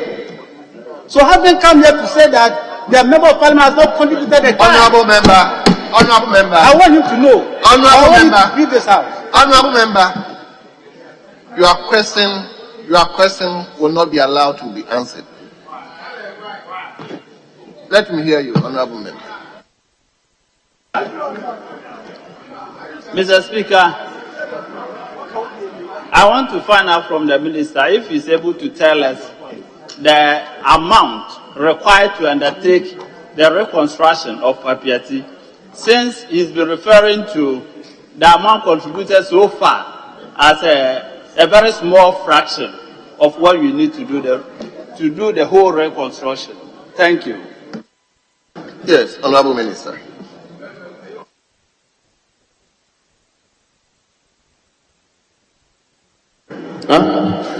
Yeah, Mr. Speaker, as I've been trying to establish the work which is being done in relation to the reconstruction of the Apiati committee, the Apiati community, is being spearheaded by a technical committee. I was very deliberate in constituting that committee, and indeed, the people who are members of that committee are representatives of various associations: the Ghana Institute of Architects, the Ghana Institute of Surveyors, the Ghana Institute of Quantity Surveyors, and so on. So these are experts. They have come out, and I think that was put out by Madam Joyce Ayi, with a preliminary figure of 70 million Ghana cedis, correct? With a preliminary figure of 70 million Ghana cedis. Mr. Speaker, as I indicated in my answer, we have been able to raise 40 plus odd cedis. That's how much we've raised so far. We hope to raise more. But always remember that these estimates are preliminary because they are subject to variations based on the prices of goods and so on. So, but the amount which is being quoted now, preliminary, is 70 million Ghana cedis. Thank you. Honourable Member, you are not the owner of the question. You've asked one supplementary question. You are exhausted. So let's move to normal questions. Question number 414. Question number 414. The question stands in the name of Dr. Clement Apak, Member of Parliament for Busa South. Honourable Member, you may ask your question. Thank you, Mr. Speaker. Mr. Speaker, I rise to ask the Minister for Lands and Natural Resources why rosewood is still exported from Ghana. One government has imposed a reinforced ban on the harvesting, transportation, and export of rosewood since 2017, and what the ministry is doing to give effect to the ban. Honourable Minister, a member for Rosewood has spoken, so we have to respond to him.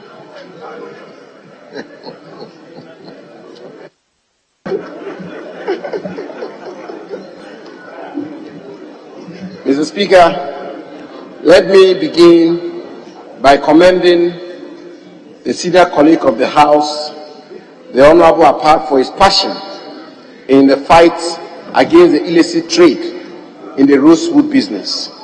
Mr. Speaker, the ban on harvesting of rosewood began in 2012, when on 31st August 2012, the then Minister for Lands and Natural Resources, Honourable Mike Hammer, imposed a ban on the harvesting of rosewood, except for the 5 companies who were harvesting in the Bui Dam Reservoir.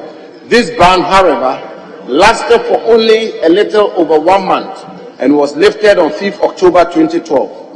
On 15th July 2014, the ban was reimposed, but was again lifted, and permits were granted to 13 companies in 2015 by the then Minister for Lands and Natural Resources, Honourable Nii Osamils.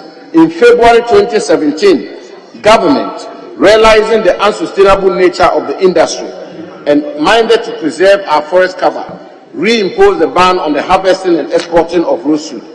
But following verifiable reports of large numbers of rosewood lying in the bush, government granted salvage permits to certain companies to evacuate rosewood lying in the bush. These companies were permitted to export the salvage wood. Alongside the salvaging, illegally harvested rosewood confiscated were auctioned and the purchasers permitted to export them. However, our intelligence revealed that some unscrupulous people harvest rosewood illegally, and when they are confiscated, they manage to participate in the lawful auction of the wood and then disingenuously turn around to export them to the international market. To curb this phenomenon, we impose a ban on the export, import, and/or trading in rosewood. And to give effect to this ban, we ban the auctioning of rosewood. All confiscated rosewood are donated to the National Cathedral Project. In addition to ceasing the auctioning of rosewood, on 2nd July 2021, on the instructions of the President of the Republic, His Excellency Nana Addo Dankwa Akufo-Addo, I directed the Forestry Commission to cease the issuance of Convention on International Trade in Endangered Species of Wild Fauna and Flora, CITES, permits for the purposes of exporting rosewood, whether acquired legally or otherwise, until further notice. Mr. Speaker, since the interest of the cartel who deal in this business is the export of these wood species, and since rosewood cannot be legally traded on the international market without a CITES permit, the ban on auctioning and the issuance of CITES permits have largely stopped the export of rosewood from the country. That said, Mr. Speaker, I will be very grateful if any person entity and or member of this august house could furnish us with intelligence, evidence, and or leads on any breaches of the ministry's ban. If that was done, we will not hesitate to act swiftly and let me assure the House that the Ministry of Lands and Natural Resources will conduct effective management and protect resources, particularly as they relate to Rosewood, and we will continue to act in accordance with the highest standards of transparency, integrity, and candor. I thank you, Mr. Speaker. Yes, Doc. Thank you, Mr. Speaker. I thank the Minister for his very elaborate response.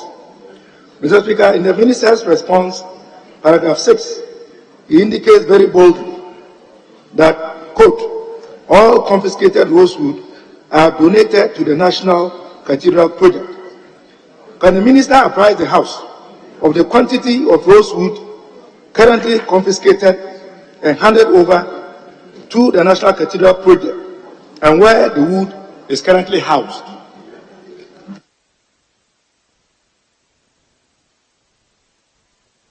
Are you minded to answer the question? Very well. Mr. Speaker, they are housed at the Chimota Depot of the Forestry Commission. Thank you.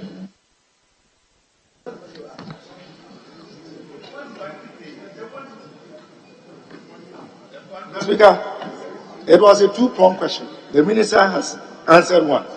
I wanted to know the quantity so far. 5 containers, 10 containers, 20 containers. If the Minister can provide that answer, I'll be most grateful. Minister, are you minded, or I should give you time to come back?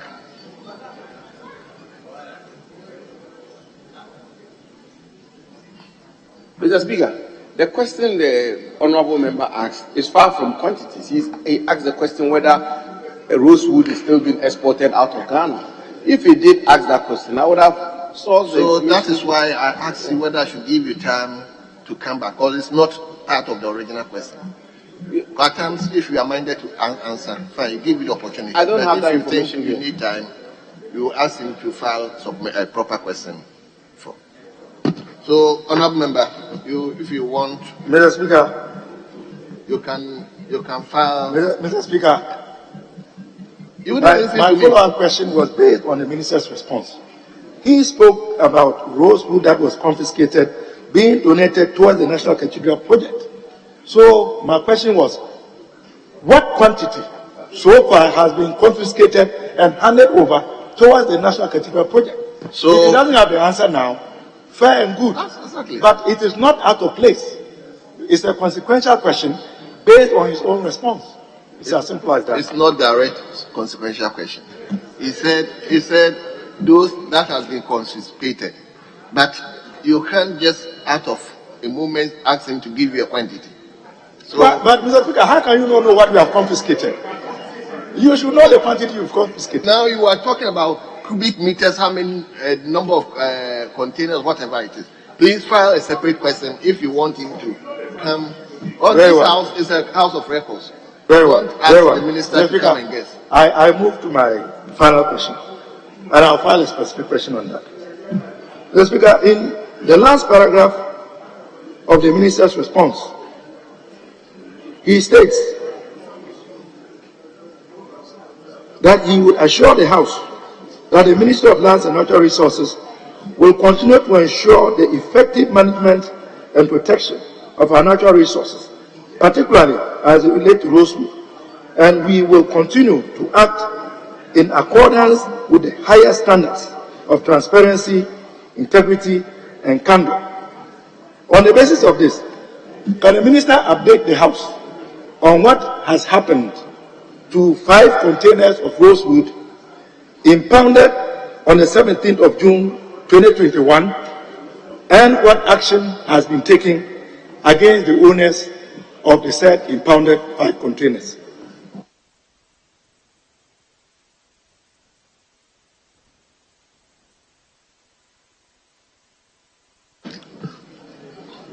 Very well.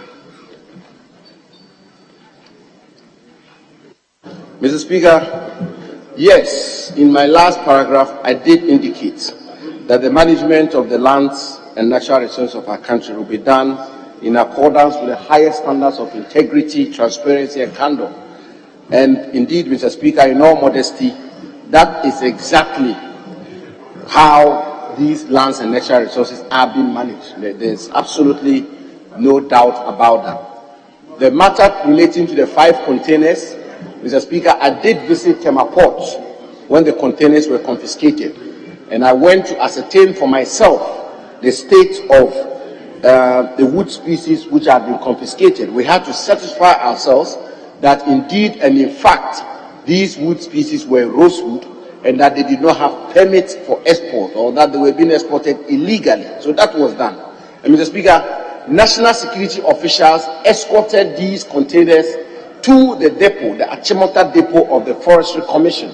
And these containers were offloaded, Mr. Speaker.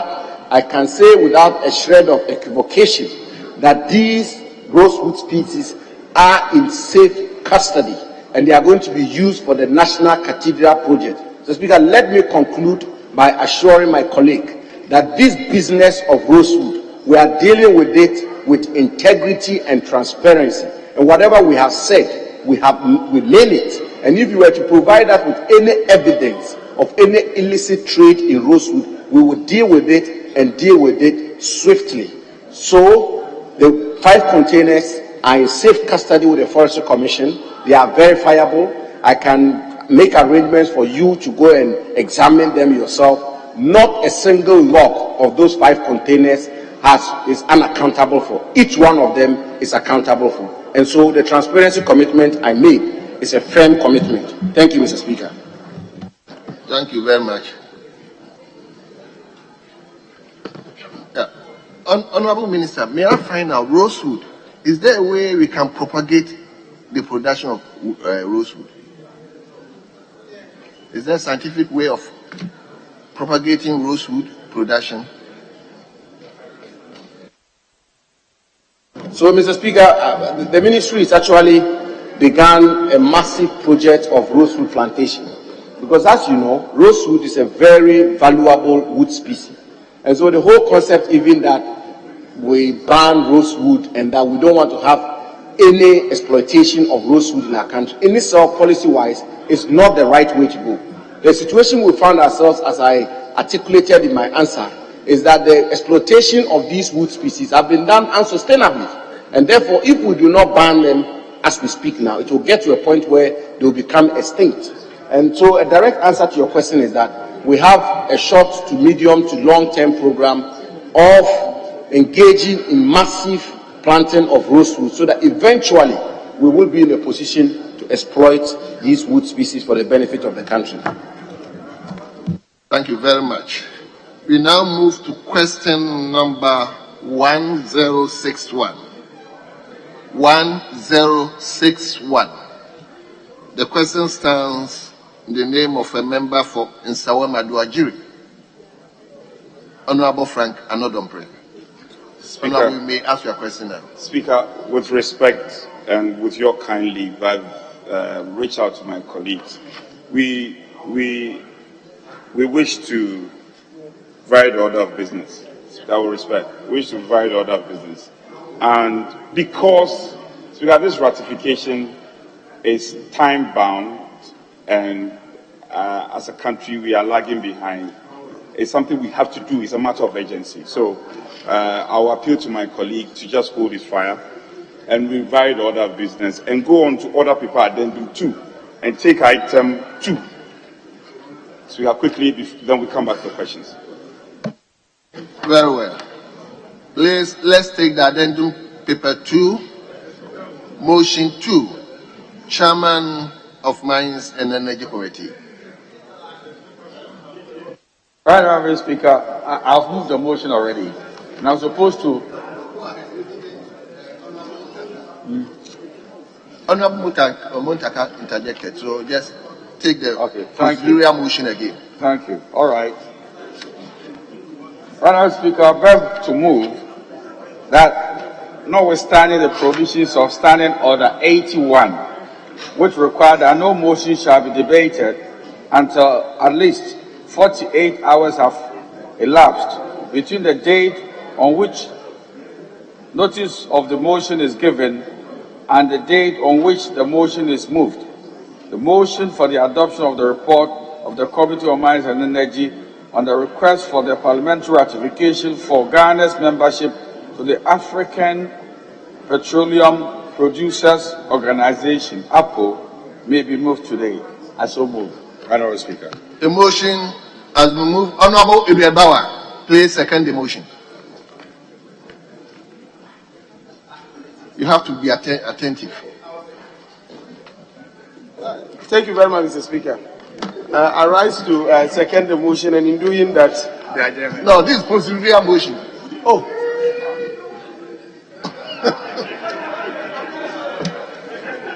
Mr. Speaker, honorable members, the motion has been moved. The motion has been seconded. This procedural motion. As many as are in favor, say aye.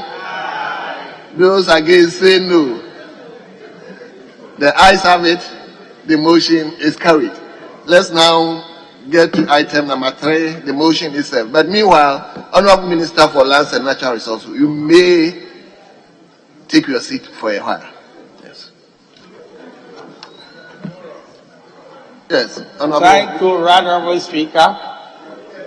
I beg to move that this Honorable Court, this Honorable House adopts a report of the Committee on Mines and Energy on the request for the parliamentary ratification for Ghana's membership to the African Petroleum Producers Organization, APO.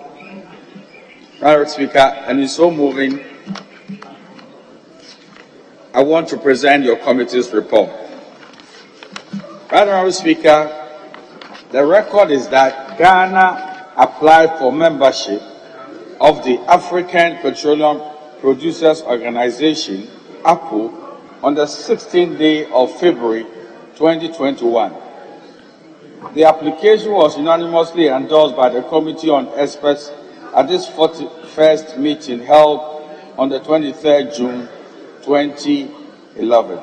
Honorable Speaker, the purpose of what we are trying to do is that we want to seek the ratification of our membership in terms of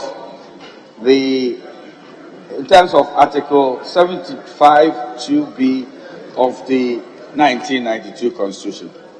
Honorable Speaker, the subscription fee by reason of our membership and our oil production effort is in the sum of $100,000 every year. Honorable Speaker, the benefits of we becoming ratified member of this important organization is duly spelled out at 3 of the report of the committee. And I wouldn't want to detain you with all the issues that of importance. I'll come to the conclusion and the recommendation. Having critically examined the statute of the African Petroleum Producers Organization, the committee takes the view that Ghana stands to benefit tremendously from becoming a member of the organization. Among others, Ghana's membership would avail the country the right to participate in critical decision-making of the organization, access private investment through ICOP, an opportunity to leverage on the organization to advance the development of Ghana's emerging petroleum industry for optimal benefits. The committee further knows that Ghana has applied and achieved the requirement for 2/3 majority approval of the member countries. This leaves the ratification and signing of the statute of the organization as the last step for Ghana to become a bona fide member of APO. On the basis of the above, the committee recommends to the House to adopt this report and to ratify Ghana's membership of the African Petroleum Producers Organization, APO, and the statute of the organization in accordance with Article 75(2)(b) of the 1992 Constitution. I thank you, Honorable Speaker. Thank you very much.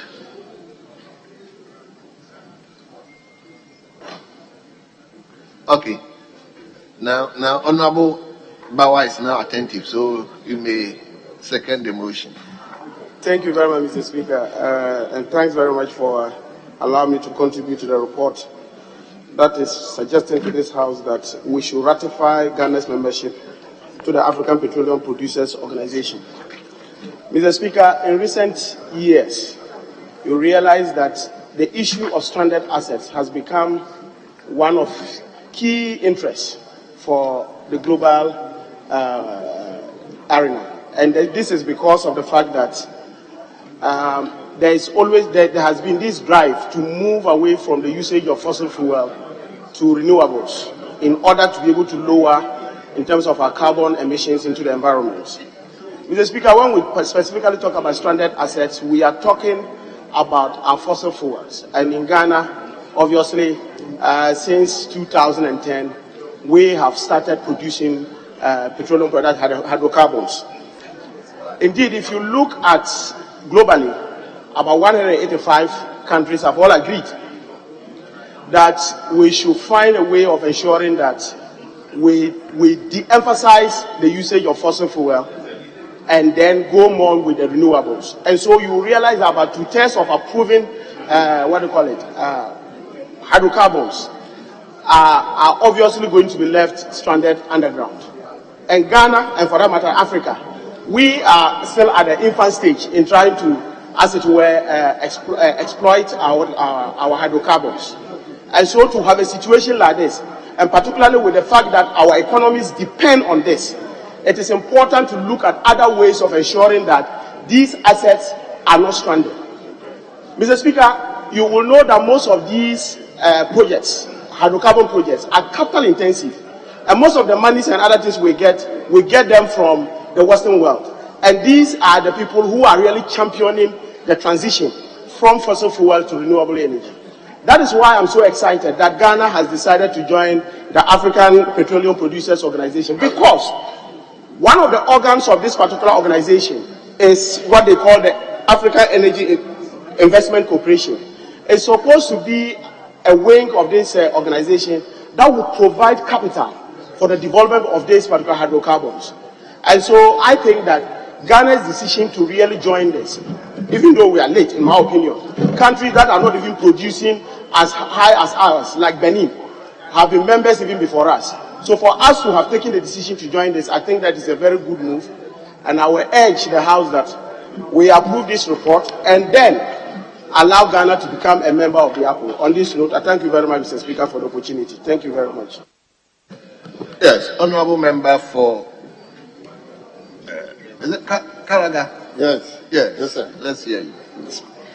Right, Honourable Speaker, thank you for the opportunity to make a contribution.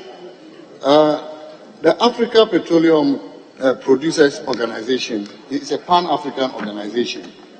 In fact, if you look at OPEC membership, African countries dominate OPEC membership.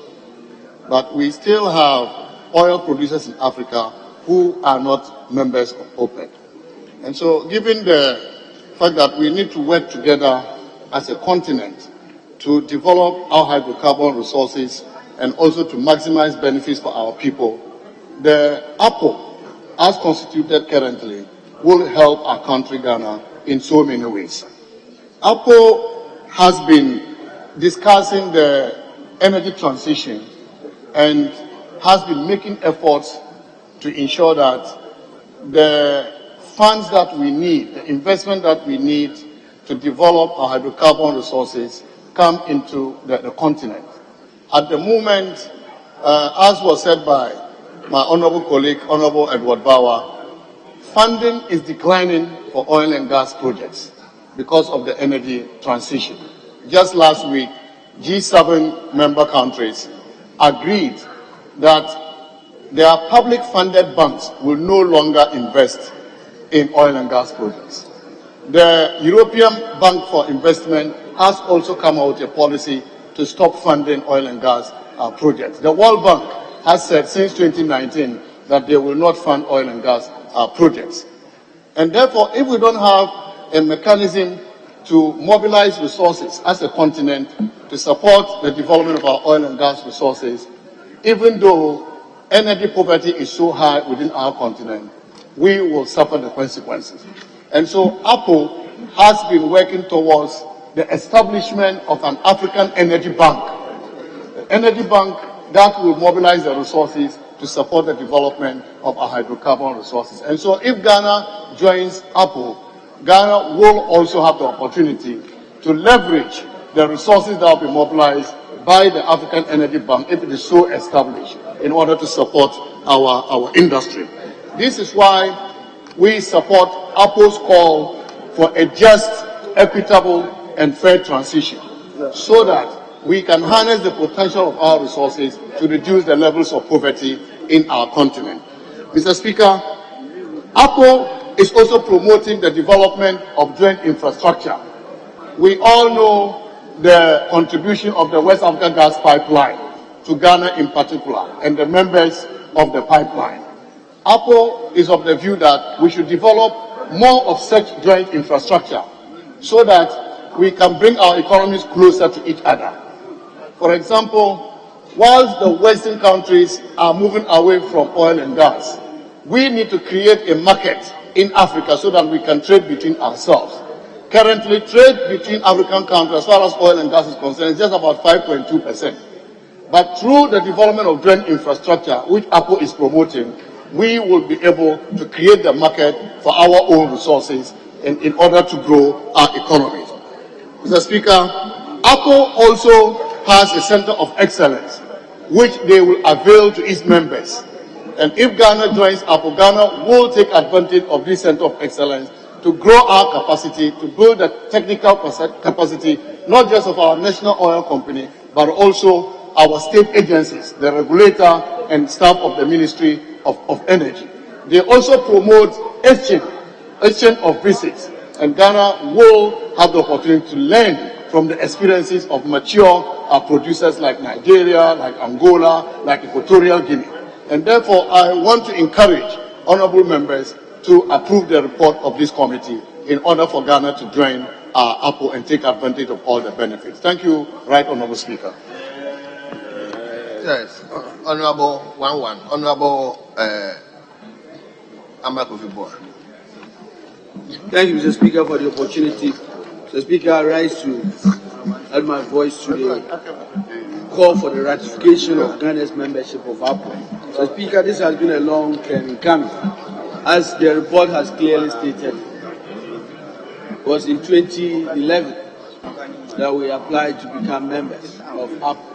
Mr. Speaker, I remember I was then a deputy minister, and I think that Ghana has been as an observer for all these years, and so this step finally makes us a full-fledged member of APO to enjoy all the benefits of full membership. Mr. Speaker, as has been stated, we know where we are with Ghana's upstream petroleum sector. We are really challenged with investment, how to attract investment in the upstream sector, how to leverage financing for these huge requirements to basically produce oil. Mr. Speaker, you can only do that if you can leverage our membership with APO to basically attract investment and get very low interest financing. Mr. Speaker, in this period of global transition, it's also been stated that it is very, very clear that the way to basically make sure we can have our energy security is to make sure that African countries, few hours ago we were talking about the need for African countries to basically operate as a united force. This is one way we do it. When Ukraine-Russia war basically see African countries on their knees and petroleum prices are going up and we find ourselves helpless. The only way we do that is that African countries that produce oil are strategizing together to be able to basically ensure that they have energy security. What a better way to do it than APO? Mr. Speaker, this is very, very important. It's also very important that we work to make sure that even as APO members, we can get Ghanaian experts to be at the decision-making table. All these years, we have not been able to do that. Full membership means that Ghana can also nominate people to work at the Apple headquarters so that we can influence the decisions there. So, Mr. Speaker, just to be brief, this is very important, it's timely, we need to be members to make sure we take advantage. Thank you.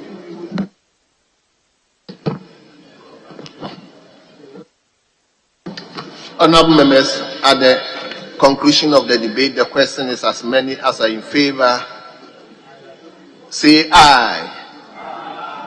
Those against say no. Honourable members, the ayes clearly have it. The motion is adopted. Item 4 on the addendum paper 2. Who is doing that? Speaker, I'll seek your leave for the Deputy Minister of Energy to take it. Honorable Amin, Dr. Mohammed Amin. Yes.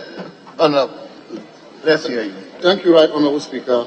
Honourable Speaker, I beg to move that item 4, resolution on order paper addendum 2, page 2, be taken now. I so move.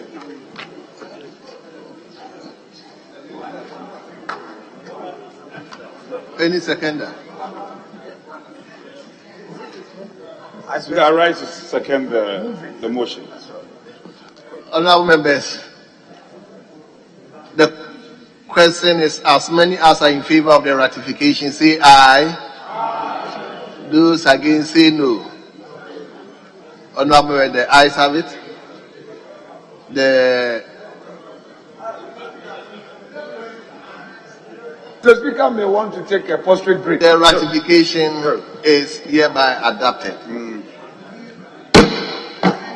Honourable leadership, I would like to suspend the House. Yes, suspend. Mr. Speaker, may take a post-trade break. Yes. There's questions for the ministers to answer. So we'll give ourselves 30 minutes, you come back.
Mr. Speaker.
Honourable members, let me thank you for indulging me to suspend the House for 30 minutes. We are going to continue with the questioning, unless leadership will tell me something. Yes, let me hear you. Mr. Speaker, we were on the questions, and we spent even more than 1 hour. Ordinarily, question time should not be more than 1 hour, per the standing orders. And, Mr. Speaker, once we've passed 1 hour, we are in your hands. But I believe we did not program for extended sitting. And you know we've done It's almost 3 o'clock. a lot of job. The minister has been here since when he answered question for about 2 hours. I don't know the spirit behind the order which says question time should not be more than 1 hour. I know it is to make question time not be monotonous. The Speaker, I know that the Minister for Tourism has also been sitting here since morning, and I had consultation with the member who asked the questions on the tourism. Frankly speaking, she even said she filed the question last year because it was delaying. She even went to the minister's office, and some actions have been taken on it. And I said you should go to the minister and commend him for that. That is what questions are for. You ask questions to make sure ministers may follow up. Because it delayed, she went to the minister's office, and the Ghana Tourism Authority went to the constituency. So much action has been done. So if we still count, Mr. Speaker, we are in your hands. So I will plan that we bring proceedings to an end. Well, we can't be using 3 hours, 4 hours asking questions.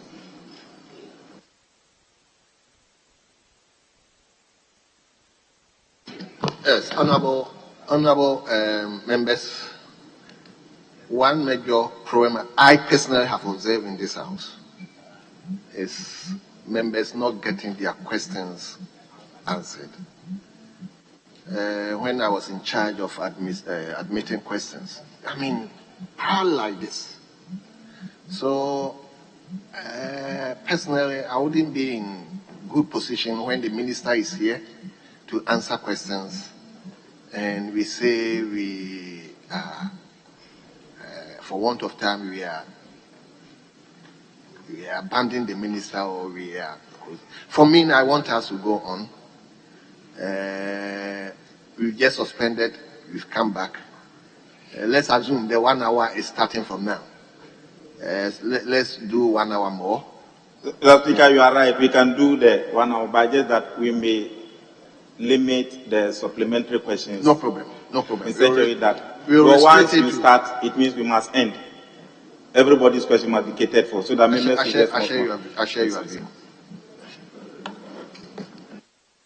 I think we say the same thing, and I'm totally in agreement with my colleague. Except to say that if my colleague says we should limit supplementary questions, Speaker, we should go beyond that. We should rather curtail and say that only the substantive question, because we are all constrained. And so just the substantive questions, and we shall the follow-ups. And I think if we do that, we'll make a lot of progress. So again, with your leave. In addition, if the owner of any question is not here, we will direct that the answer from the minister will be published and it will be deemed answered. So on that note, we will move to question number 1061. 1061. And the question stands in the name of a member for Nsawam Adwajiri, Honorable Frank Ano Dompre. Speaker, I'm honored. I rise to ask the Minister for Lands and Natural Resources, which government lands and landed properties have been disposed of and transferred to private individuals since 2009 to 2016, and the cost of each of the properties transferred. Speaker, thank you. Yes, Minister.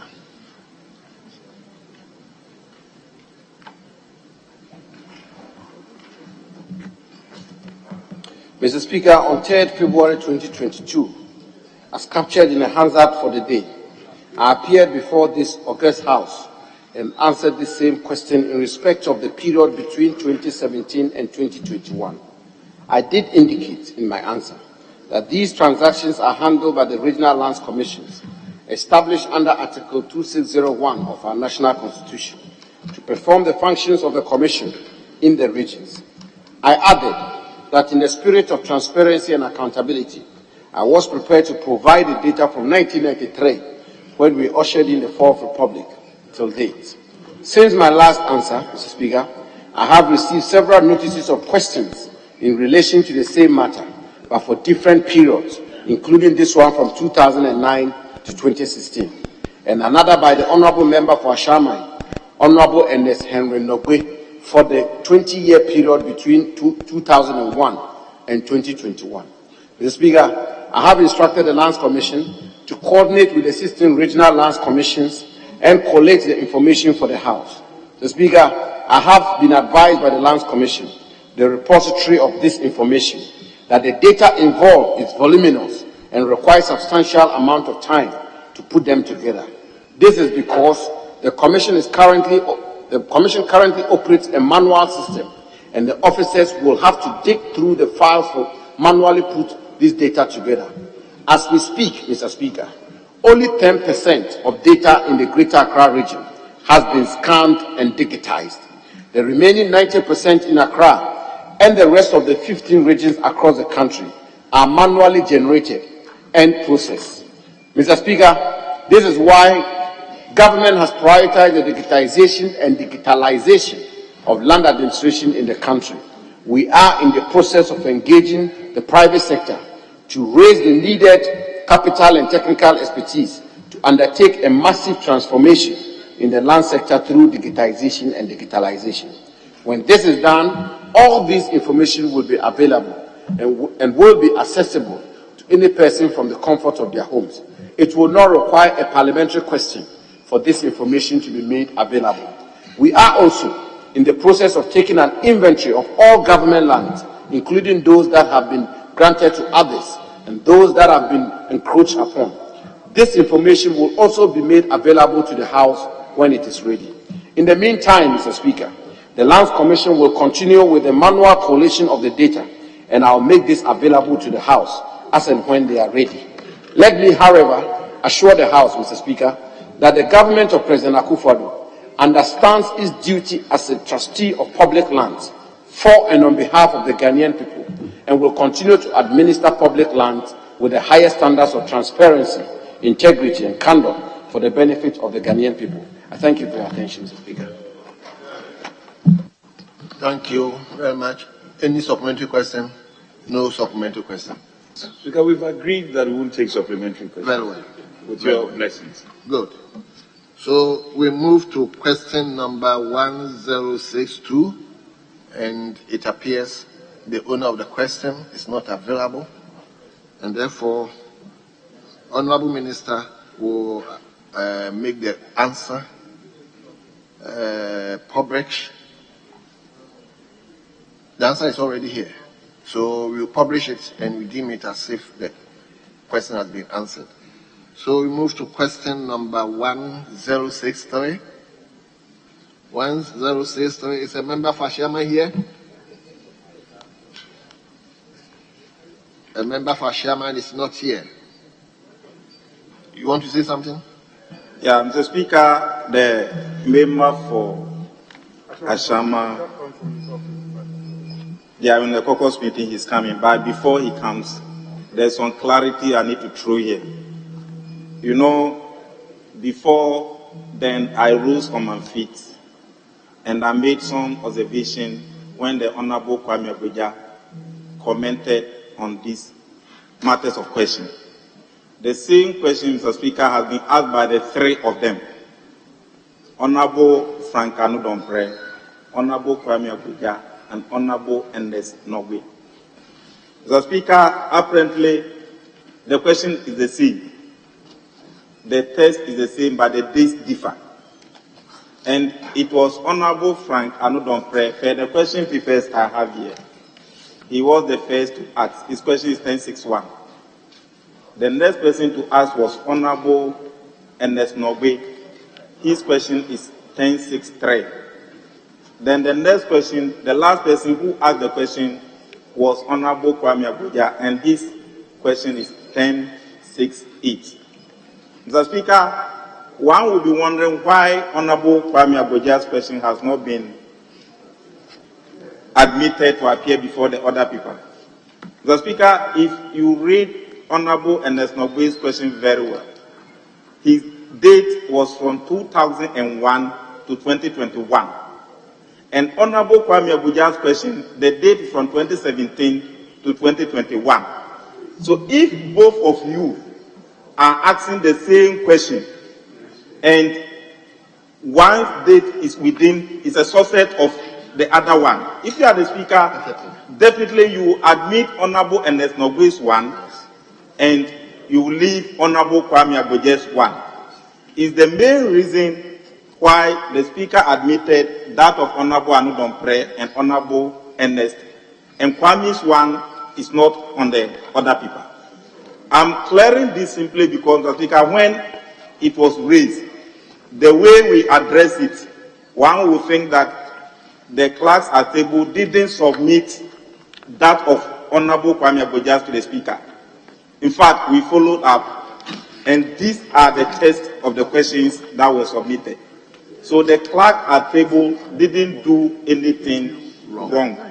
And that is why there's a need for the clarity. If you go through the other paper, the answers provided, the minister has also identified that the question is the same. So the answers given is the same. So I don't see why we should chastise the clerk at table. When the three questions is the same question, the test is the same, the days differ, and they send the questions chronologically. I promised I was going to follow up. I have followed up, and these are the original tests which were submitted. So, Mr. Speaker, while saying this, I think we must also render an qualified apology to the class at table, knowing very well they don't have voice here. But when it happened,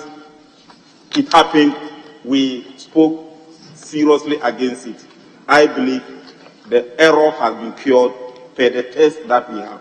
The Honorable Ernest Nogbe is rightly sitting on my right hand. Thank you, Mr. Speaker, for the opportunity. Very well, thank you very much.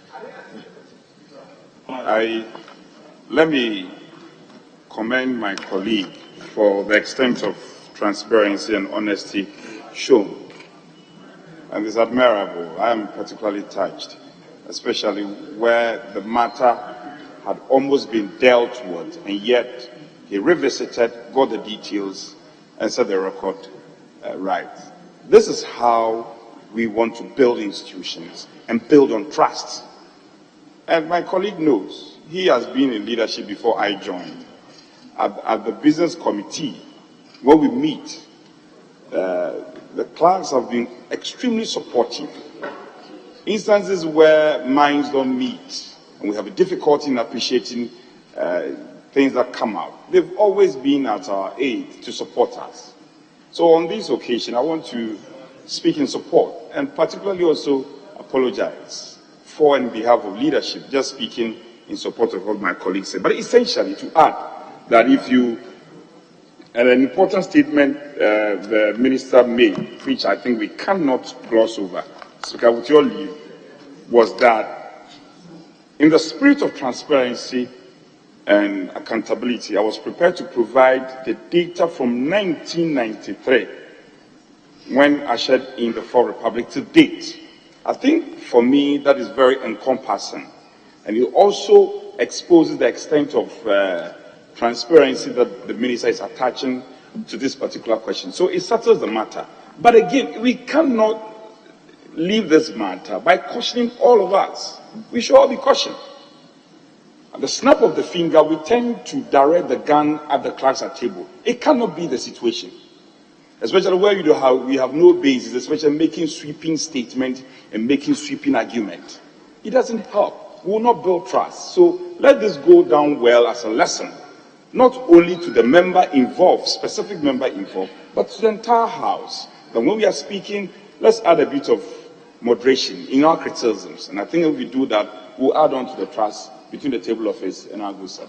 So I commend my colleague for very well. Thank you very much. So we move to, what are you going to talk about?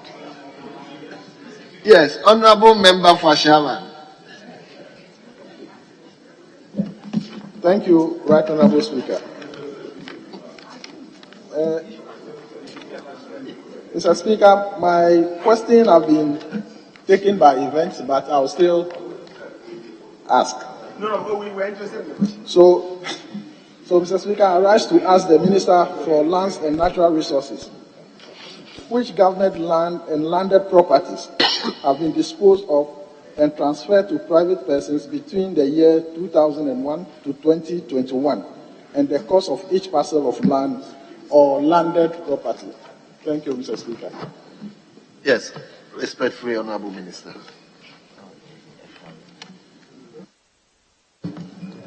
Mr. Speaker, this question is a variant of the earlier question posed by the Honourable Member for Nsawam Aduadjiri, Honourable Frank Anodompre. Mr. Speaker, I will rely wholly on the answer I provided to the question numbered 1061 and will request Hansard to capture same. I thank you, Mr. Speaker.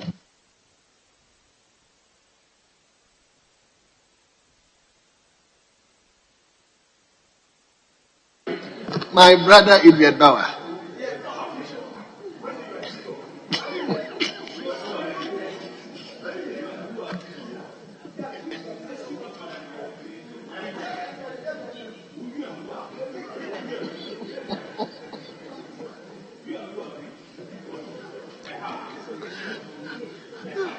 Yes, leader. Thank you, Mr. Speaker. Distinguished colleagues, the standing order says question time shall ordinarily not exceed 1 hour. So we were of the view that we were going to close. But the Speaker made intervention that the Minister for Tourism had been here since morning. And the questions are so many. So he intervened that we should sit for additional 1 hour so that every member, once you give opportunity to one person to ask the question, then all members must ask their questions. We still have about 6 questions or so to be asked. And it is still the Minister from Lands. Meanwhile, the Tourism Minister is behind there. It was based on that. I was of the view that we should restrict to supplementary questions. The government chief intervened that if you want to ask all the questions, then it should be the substantive question. But by practice, once the 1 hour is exceeded, the standing order says that the Speaker must direct the Hansard Department to capture all the answers as provided. So if the avenue is created for members to ask the questions, I believe let's spend the 1 hour. The Speaker, I believe that was the understanding. Very well. But very well. So we move to question. The Speaker, if it is just one question, maybe he's correcting some blunder. No problem. Let's Honorable Member Fasanti Achim. Central. Mr. Speaker, very well, Mr. Speaker. The leader had requested, and I think we should heed to his prayer. Thank you. Well. Honorable member for Tamale Central. Let's hear you. Thank you, Mr. Speaker. This is a very serious matter. This country, there have been a lot of concerns now on the issue of state lands and the distribution or otherwise of those lands. This morning, I had an encounter with the minister on same issue in my constituency. So if you have made that statement, we want to know specifically what time will we furnish this house with the information. Is important. We want to know so that we can hold the minister responsible. This house is a house of records. Millions of Ghanaians are watching to find out how those lands have been distributed. Timelines. Minister, give yourself time and come to us.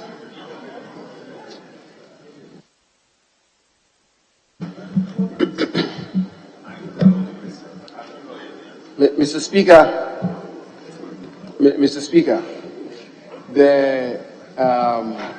my very good friend, the member for Tamale Central, is asked a very important question. And indeed, he prefaced his question with a discussion I had with him before getting into the chamber. And in his own words, millions of Ghanaians are watching, Mr. Speaker. So it is just fair that since he's brought it up, out of transparency, I give a synopsis of the discussion. The Member of Parliament is concerned about some parcels of land in Tamale, which he claims have been leased out to private individuals, and he's genuinely concerned about it, and rightly so. And I've committed to work with him. So that was the private discussion we had. Mr. Speaker, it's important. Mr. Speaker, timelines. First of all, Mr. Speaker, I think I will crave the indulgence of the House to, if you want, respectfully understand the circumstances in which we are dealing with this matter.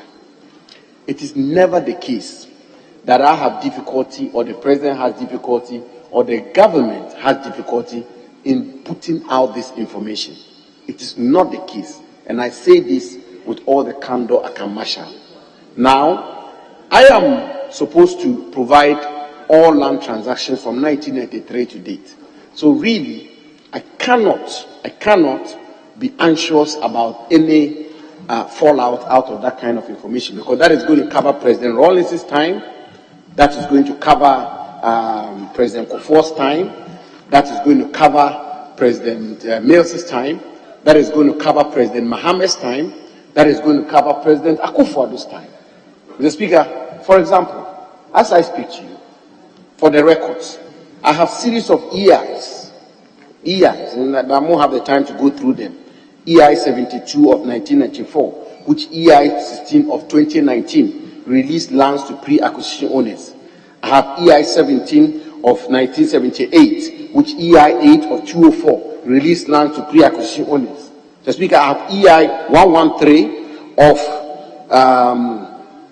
1960 and EI 17 of 2012, which released lands to pre-acquisition owners. So do I have several EIs of 2019. So the first point I want to make is that that kind of information really can never be an information which one government may be so apprehensive at releasing, because it's from 1993 to date. But the truth, however, Mr. Speaker, when we say the Lands Commission means 16 different lands commissions. And as a matter of fact, if you took the Lands Commission office of, say, Adenta alone, the records of the Lands Commission of Adenta may be stored in about 2 or 3 rooms, let alone to talk about the Lands Commission of Greater Accra and the Lands Commission of all the other 15 regions of Ghana. So understandably and admittedly, and indeed quite honestly, putting this information together, perhaps at some stage, Parliament may even want to consider setting up a team to work with Lands Commission to procure this information in a particular way. And don't forget, the records of the Lands Commission are manually generated. So if you go to the Regional Lands Commission office in Accra, and we can take a visit there, it is loads of papers in multiple rooms. It is not as straightforward as a pen drive, which I'll bring to Parliament with the greatest of respect and furnish Parliament with the information. The fundamental point I want to make is that it is not out of the lack of effort, or that it's not deliberate, or it's not because we have anything to hide. It's simply because logistically we need time and effort to deal with it. So, Mr. Speaker, in a nutshell, I will be reluctant and I will be unable to give a specific timeline, because if I was to give a specific timeline, Mr. Speaker, and it turns out that I'm unable to meet that timeline, I am giving a commitment to the House of Parliament, and I must give a commitment I can meet. Mr. Speaker, finally, even before the issue of public land became a topical issue in Ghana, and questions have been asked about the issue of public land, the President, in a cabinet directive, has instructed the Lands Commission to collate, to prepare an inventory of all public lands for the consideration of cabinet. So that work has been ongoing way before questions have been asked about the public lands of our country, and it's been ongoing way before these so-called controversies have arisen today. So when those information are ready, Mr. Speaker, I will certainly provide it to the House. I have absolutely nothing to hide, but I will not make a commitment I know very well I may not be able to keep, because this is the House of Record and this is Parliament. I must respect Parliament. Thank you, Mr. Speaker. Honourable Minister, so in your estimation, can we see you here in this meeting? Mr. Speaker, what I can say to you is that I will continue to employ my best endeavors. But just think about it, Mr. Speaker. All lands leased, all public lands leased since 1993. Just think about it. Think about the enormity of the data we are talking about. I appreciate it. Yes. I will come back when I'm ready. Very well. So we move to question number 1064. 1064. And it stands in the name of Honorable Henry Boachi Yadom, a member for Akwatia. Is he here? Yes. Honorable Member for Akwatia, let's hear you. The Minister is waiting to.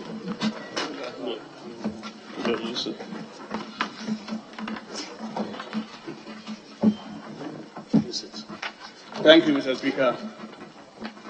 I rise to ask the Honorable Minister for Lands and Resources when the Consolidated Diamonds Limited in Akwatia will be operationalized.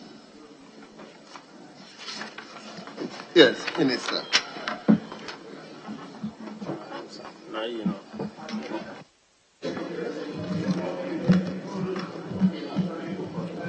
Mr. Speaker, the Ghana Consolidated Diamonds Limited, GCDL, then known as Ghana Consolidated Diamond, started commercial operations in 1924 and has produced over 100 million carats of diamonds since its inception.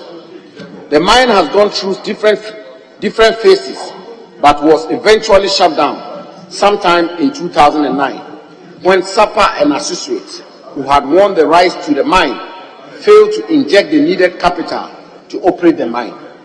The Divestiture Implementation Committee, DIC, established under the Divestiture of State Interest Implementation Act 1993, PNDC Law 2. Honourable members, let's listen to the Minister. It's an important question, please. Where was I? The Divestiture Implementation Committee, DIC, established under the Divestiture of State Interest Implementation Act 1993, PNDC Law 326, was put in charge of the mine to find a strategic investor to invest in the mine. In May 2011, Great Consolidated Diamonds Company Limited, hereinafter referred to as the company, won the bid for an offer of $17 million United States dollars By the terms of the offer, the 17 million United States dollars was to be paid in 4 installments over a 2-year period between June 2011 and August 2013. Based on this offer, DIC put the company in possession of the mine, and the then minister, on 31st December 2012, granted the company 6 mining leases. The company, however, could not pay the agreed $17 million for which the mine was offered. As at the end of 2015, only $3,800,000 had been paid, and no further payment was made thereafter. In addition to the non-payment for the offer, the company breached the terms of their mining leases and the Minerals and Mining Act 2006 at 703 by failing to pay mineral rights fees to the tune of $7,705,600 United States dollars. The company also breached the terms of the mining leases and Act 703 by failing to commence operations, leaving the mine dormant for 5 years. Based on the above breaches and on the advice of the Minerals Commission, the then minister in 2018 issued a notice to the company to remedy the breaches.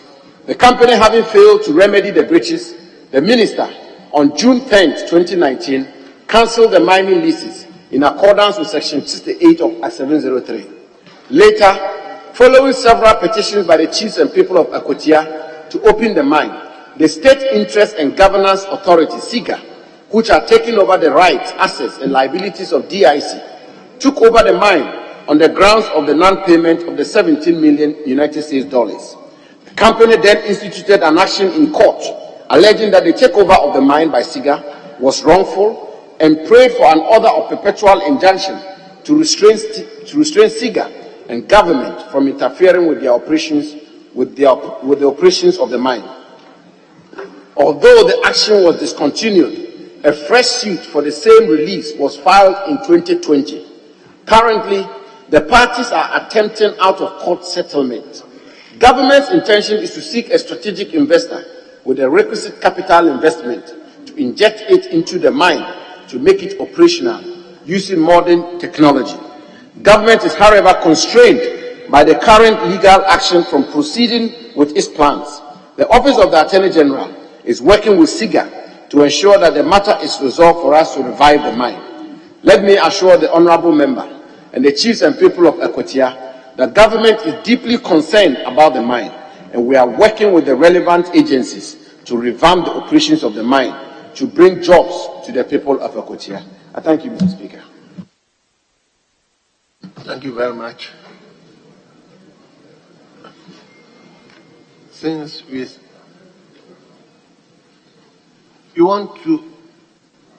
Yes, Mr. Speaker, one supplementary. Fine, I'll give you the opportunity, the option, so you can ask supplementary. Honorable Minister, with the assurance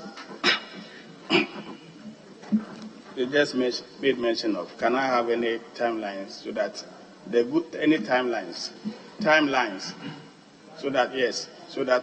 good people of Akotia will understand? Thank you.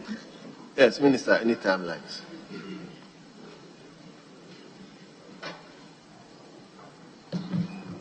Mr. Speaker, I appreciate the passion and concern of my honorable colleague in terms of the situation relating to the Ghana Diamond Company Limited. I mean, it's something that government is very concerned about, and as I've indicated, government is working day and night to revive this mine. And I'm very optimistic that we will get resolved. As you know, since this government came into office, the BBNE mine was shut down. Today, the BBNE mine is up and running at full capacity. Several other mines were not functioning. Those mines have been revamped, and they are doing very well. And the Akotia mine is a major national asset, and indeed, it's a major pillar on which we can industrialize our country. So, my honorable colleague, timelines, when it comes to matters of court proceedings, one is reluctant to give timelines because you never know how litigation will travel. But as I indicated, the Attorney General is taking up this matter and is working with the various stakeholders to ensure that we get an out-of-court settlement. And I will engage you after these proceedings to see how we can also work together to be able to move this matter forward. Thank you very much. I am not giving any supplementary questions. You are leader. Mr. Speaker, I think that the honourable member is asking the question for and on behalf of his constituents. And his follow-up question, he wanted to know, because timelines are important.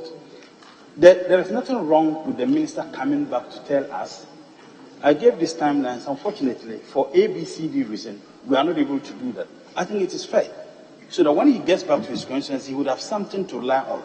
But if the response is that I can't give timelines, what is he going to tell his constituents? So it is appropriate, Honourable Minister, that you give timelines. If you are not able to meet the timelines, there is nothing wrong with you coming back to the House to explain to us why you are not able to meet the timelines. Thank you, Mr. Speaker.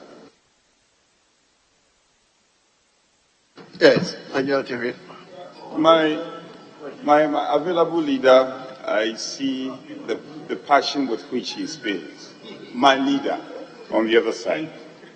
Speaker, the minister gave a background why he cannot speak with certainty in terms of timelines. And I think my colleagues should rather appreciate the honesty with which the minister is speaking, other than venturing into giving timelines that cannot be met. So he shouldn't venture into very difficult alleys.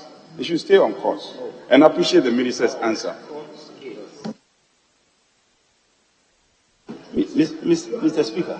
Speaker, these questions were put to the minister not today. And as the Minister of State, he knew the issues before he appeared before this House today. So I'm not saying that he has the magic wand. But the Member of Parliament is not just asking the question as a Member of Parliament. He's asking it for and on behalf of his constituents. Who are watching? What is the difference between the Minister telling us, I expect that within this time there will be a resolution to this issue. There is absolutely nothing wrong with the minister. In any case, he has become an unsolicited attorney for the minister. Yes. I thought that the minister would have responded. So stay focused. Stay focused. Allow the minister to answer the question. Okay.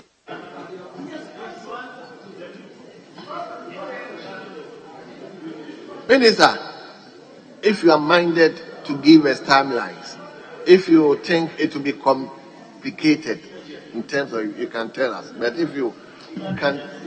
Mr. Speaker, the question about timelines, I think my honourable colleague from Tamale Central and the leader of the minority side, he's not the leader, available leader.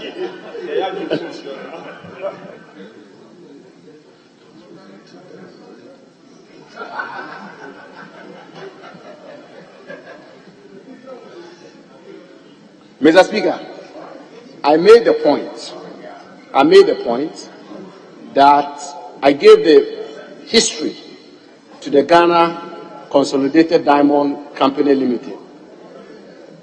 Mr. Questioner, I gave a background to the Ghana Consolidated Diamond Limited. And I made the point that SIGA, the State Interest Governance Authority, has taken over the operations of the Ghana Consolidated Diamond Limited. And I said that the private investor or the private entity who was granted the license or granted the offer has taken SIGA to court. And the matter is in court. That's what I said. That's my answer. I'm not sure you're listening though. So they've taken SIGA to court. So, Mr. Speaker, if I was to give timelines, it is to suggest that, with the greatest of respect, I'm the judge, and I can, for instance, determine when the case will be determined in court. So it is practically not possible to give timelines. If I gave you timelines, you should not take that timeline for what it is worth. I can't give timelines because the matter is in court.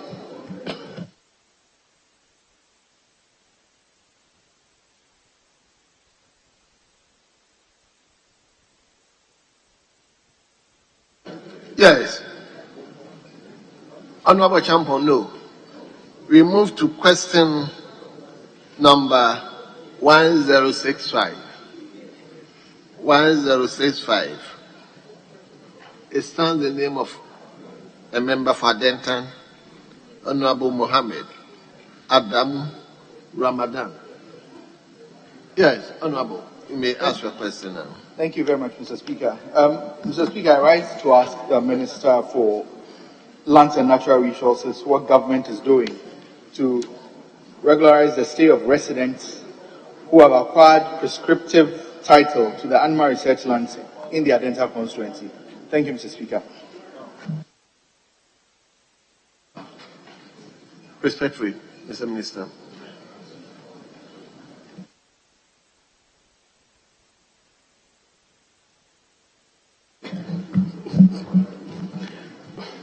Mr. Speaker, the land in question, measuring approximately 1,335.96 acres, was acquired in 1976 by the State Lands Accra Kantamanso site for Animal Research Institute instruments. 1976, EI 38. As the name of the instrument indicates, the land was acquired for the Animal Research Institute, an institute under the Center for Scientific and Industrial Research, CSIR. Mr. Speaker, portions of the land are currently occupied by the Animal Research Institute. However, over the years, people have encroached on several portions of the land. Currently, approximately 80% of the land has been encroached upon, leaving only about 20% for the Institute.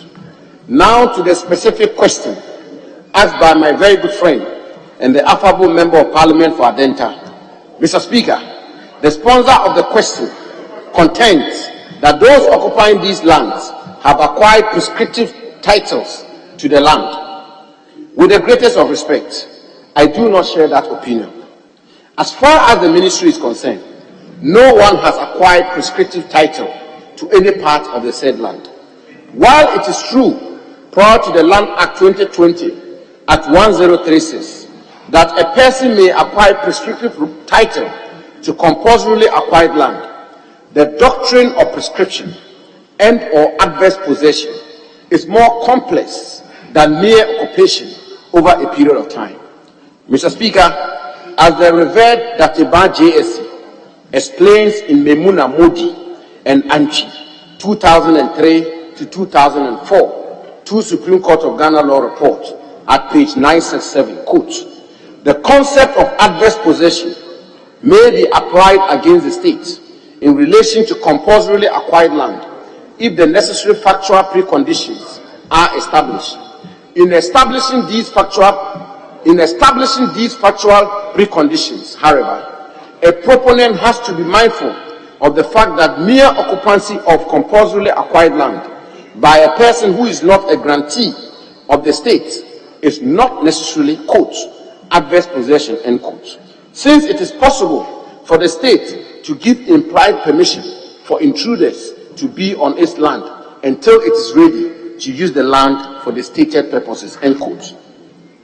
Based on the doctrine of implied license, His Lordship concluded, and I quote, compulsorily acquired land is constantly being encroached upon by private persons, and the practice is well known. The public authorities responsible for the lands in question often do not take legal steps necessary to evict the encroachers. In 12 years of such encroachment were to be regarded as maturing into prescriptive title, state lands will be under threat. Happily, the way in which Section 10 of the Limitations Decree 1972 operates does not bring such state lands within its ambit. The public authorities' failure to take action against intruders may be regarded and should in the public interest be interpreted as making the intruders implied or tacit licensees.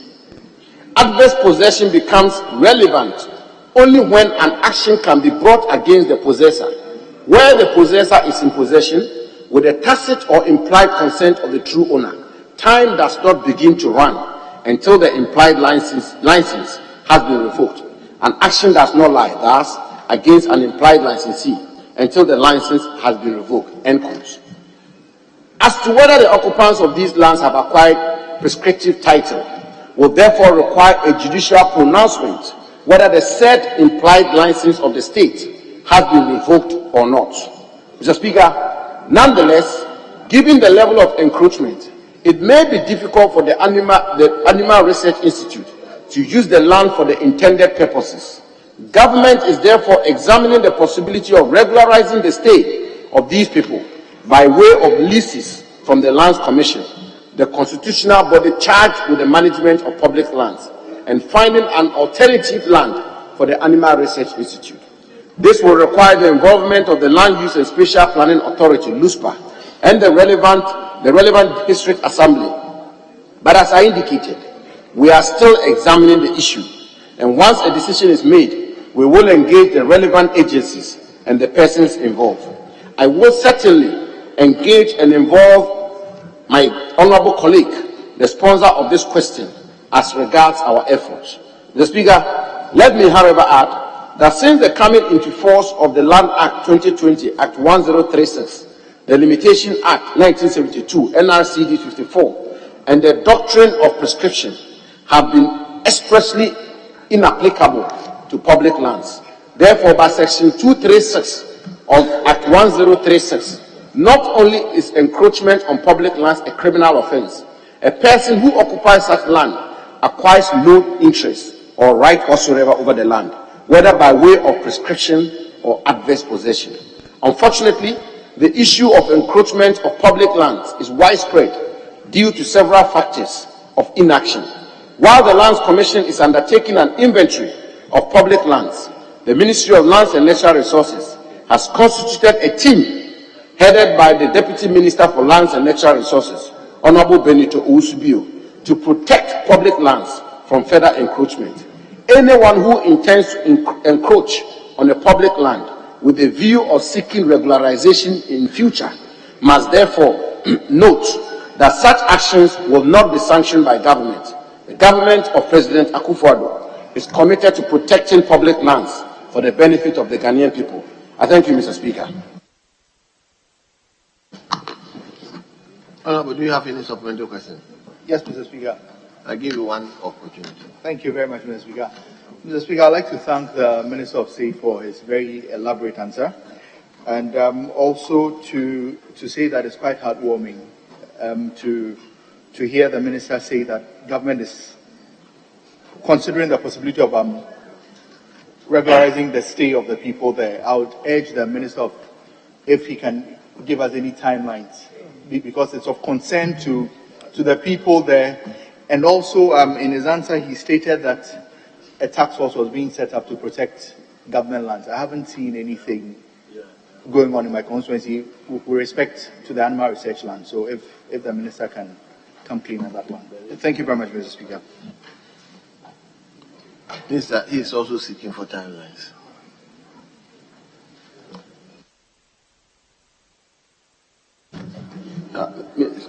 Mr. Speaker, the answer I gave, I think, is quite self-explanatory, and the gravamen of the response I've given is that nothing is definitive yet. In fact, what I've said is that the encroachers have no legal title as we speak. They don't, because the doctrine of prescriptive title or adverse possession, as I've sought to explain, is defeated by case law and Act 1036. So you cannot acquire prescriptive title or adverse possession just by mere possession of public land. The Lands Act, the new Lands Act, is expressly outlawed that. So I'm sorry, I'm afraid to say this. Your constituents will not have any title whatsoever to those lands. But what I have said is that we are considering the option, given the level of encroachment, because the encroachment is widespread. They are not now going to go over to have a bulldozer pull down buildings, and it also has other consequences. So we are examining the possibility of regularizing their stay, if you want, and having the Lands Commission grant them leases. So that is the question about timelines. Again, I can't give timelines because I'll have to work with you, for instance, and it will depend on how we both work together. And those timelines, it's your timeline and my timeline, and how we work as quickly as we can to be able to come to grips with this matter. The second part of the team, the question, which is the team I say we put together to protect public lands. And you say you don't see the protection of public lands in your constituency. But here you are, fighting for encroachers on public lands.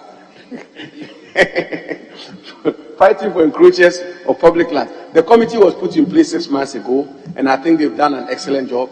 The protection of public lands against encroachment is a very complex one, and they continue to work. But in the case of Adenta, we will need your help so that the encroachment will stop. Thank you. Thank you, Mr. Speaker. Mr. Speaker, just to assure the Minister that I'm ready to move as fast as he is also willing to move to solve the issue for the people of Anma Research. Thank you, Mr. Speaker.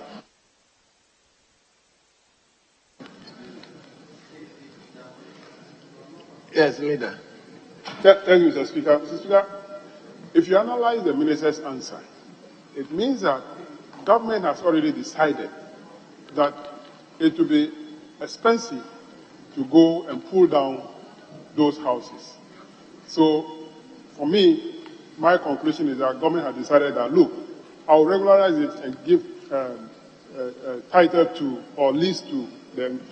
How long will that process take so that the people will be assured that government will lease the land to them?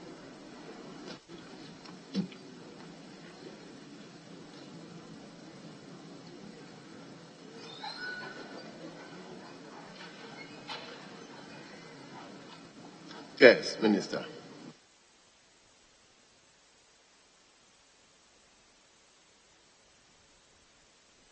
Mr. Speaker, my chief consultant, who is the deputy minister here, when it comes to land, he says we should give ourselves a room of a maximum of 6 months, because the process is quite elaborate, because they have to apply, Lands Commission will have to assess, and so on and so forth. So let's work within 6 months, and I believe that we'll be able to resolve this. Thank you.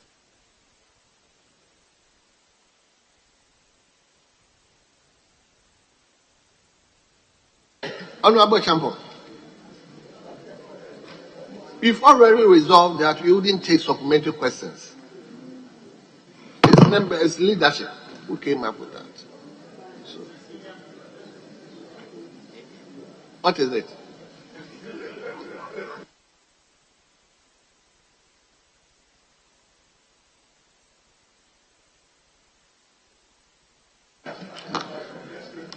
Yes, let's move to question number 1066. 1066.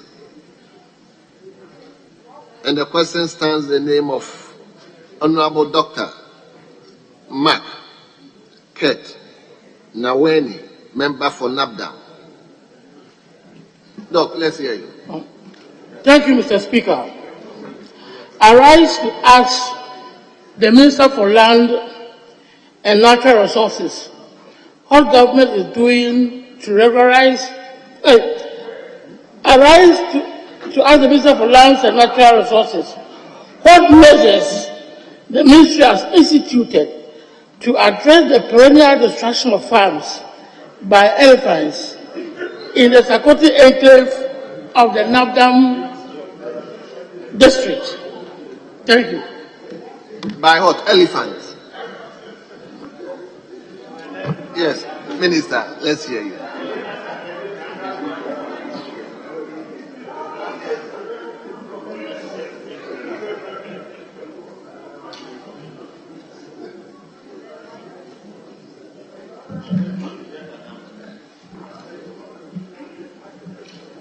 I'll cut it. Mr. Speaker, the Eastern Wildlife Corridor spans across 8 districts in the Upper East and Northeast regions, namely Nabdam, Talansi, Boku West, Binduru, Bongo, Garu, Timpane, and East Mampusi. The corridor has 6 forest reserves forming natural habitats, contiguous with the Kabore Tambi National Park in neighboring Burkina Faso. The corridor has become an important transfrontier territory where herds of African savanna elephant, Lozodonta africana, move from Burkina Faso to Ghana and vice versa. The back and forth movement of the elephants on the landscape often pose a challenge to farmers whose crops are sometimes raided by these elephants. To mitigate the impact of the elephants' movement on the farms, the Wildlife Division of the Forestry Commission has established a post at Nangodi in the Nabdam district with field rangers to assist farmers protect their crops from the elephants. These field rangers keep wake on farms during peak elephant raiding periods to prevent elephants from causing distractions to farms. When these elephants are coming into the farms, the field rangers track and head them back into nearby forest reserves to prevent them from destroying the farms. Mr. Speaker, field rangers also constantly undertake field patrols to monitor the movement of elephants in the corridor in order to determine their migratory pattern in the district so as to inform farmers of elephant movement. Again, the Wildlife Division has instituted a training program where they train volunteers in the various communities to pick information on movement and activities of elephants and inform the field rangers for quick response. The field rangers have been encouraging farmers to come together and form cooperative garden groups to assist the rangers in the protection of farms. Mr. Speaker, significantly in the Nabdam district, farmers have undergone training by the Wildlife Division of the Forestry Commission in basic anti-crop raiding techniques for protecting crops from elephants' raid. The most recent training took place at Sakoti, the place specifically mentioned by the sponsor of the question in September 2021, where some 250 farmers were trained in anti-crop raiding techniques such as 1. Dung and chili pepper fence, 2. Dung and chili pepper molds, 3. Blasting with gunpowder, 4. Banging on noise-making device, and 5. Visual and pictorial strings techniques. I am reliably informed that the sponsor of the question, the Honorable Member for Nabdam, funded this training and participated actively in it, and he should be highly commended, Mr. Speaker. The Forestry Commission will continue to implement these measures to ensure that the hard work of farmers in these areas are not destroyed. The Commission will intensify its awareness creation and training to ensure a harmonious human-elephant coexistence. The Commission is also working to ward off farmers who encroach on the forest reserves to cultivate their farms. Such farms are more at risk of being destroyed by the elephants. The Commission has also started taking periodic census of elephants in the Eastern Wildlife Corridor to inform policies and planning. Mr. Speaker, in addition to the above, the Ministry of Lands and Natural Resources, through the Ghana Landscape Restoration and Small-Scale Mining Projects, GLRSSMP,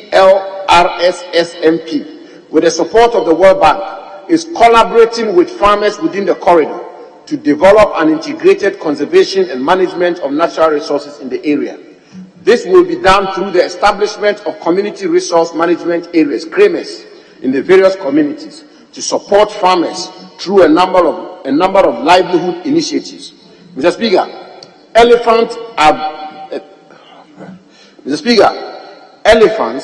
are an integral part to the natural ecosystem of the Eastern Wildlife Corridor and very important wildlife resources. Rather than the destruction of farms, I have charged the Forestry Commission to work with the various district assemblies within the corridor to see to how we can take advantage of these elephants to build an ecosystem within the area. I thank you, Mr. Speaker, for your attention. Doc, I'll give you one supplementary question. Yeah. Thank you, Mr. Speaker. Mr. Minister, if you go to paragraph 3 of your answer, it is written that these field rangers keep wake on farms during peak elephant raiding periods to prevent elephants from causing destruction to farms. How many of such field rangers are there in Nabdam? Yes, Honorable Minister.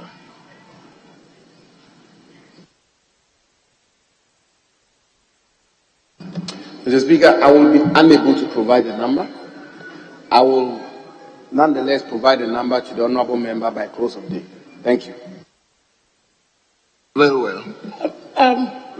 We move to... Mr. Speaker, I just, we have to You see, I've done a lot of work on what the question I'm asking. Yes, you can see that I've done a lot of work. I mean, at the regional levels, I've held workshops, etc. And I put it to you that you only have one staff. You only have one staff in NAPDAM. There are no field, this particular part of the answer is non-existent. There are no field rangers. Yes. There are no field rangers. I met all of them. So Mr. Speaker, when ministers appear before Parliament, the duty we discharge here is a very sacred one. It's a very important one. And we are expected to provide accurate information to Parliament. And indeed, if you were to provide deliberately mislead Parliament, could even be a grounds of your removal from office. I take the comment by my honourable colleague very seriously, Mr. Speaker, and I challenge him. I totally and palpably reject his conclusions. These are reports from official records from the Forestry Commission, and I rely entirely on the information I've given to this House.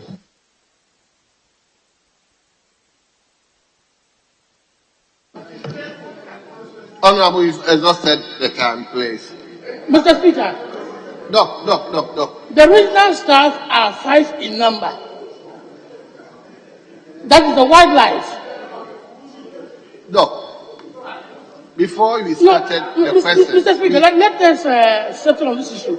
Because if we have these field rangers on the floor, on the ground, there would not be the need for this question. This is what actually I've come to request for. The community are ready to even give accommodation to assist such field rangers to be in the community and assist them contain the situation with the elephants. So, honourable member, what do you want the minister to do? He has given... What I want him to do is that he should set up the field rangers, as stated here. But I'm saying that as I'm speaking now, it's non-existent. I've done a workshop, all the regional and district staff came. And this is what we requested for. Yes, we requested for this particular arrangement. Honourable member. So you should take notice of it, that it's non-existent, and if you put it in place for us, I'll be very, very grateful. You finish? Well, sit down. Sit down quietly. Doc, sit down. Doc, I minister, are you managed to say something else? Okay.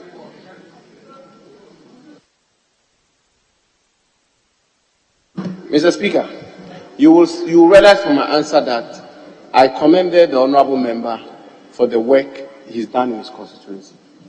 And the work he has done, I've come before the dispatch box and I've enumerated all of it. Let me plead with my senior colleague that we should be careful not to also impugn the integrity of state officials or state agencies. What I can say is that I will liaise with you, and whatever information you have, we will examine it and take it from there. Thank you. Thank you very much, Minister. I think that is good. So we move to the last question for Honourable Minister for Lands, which stands the name, is it Wisdom Kujo again? Priscilla Hunivali.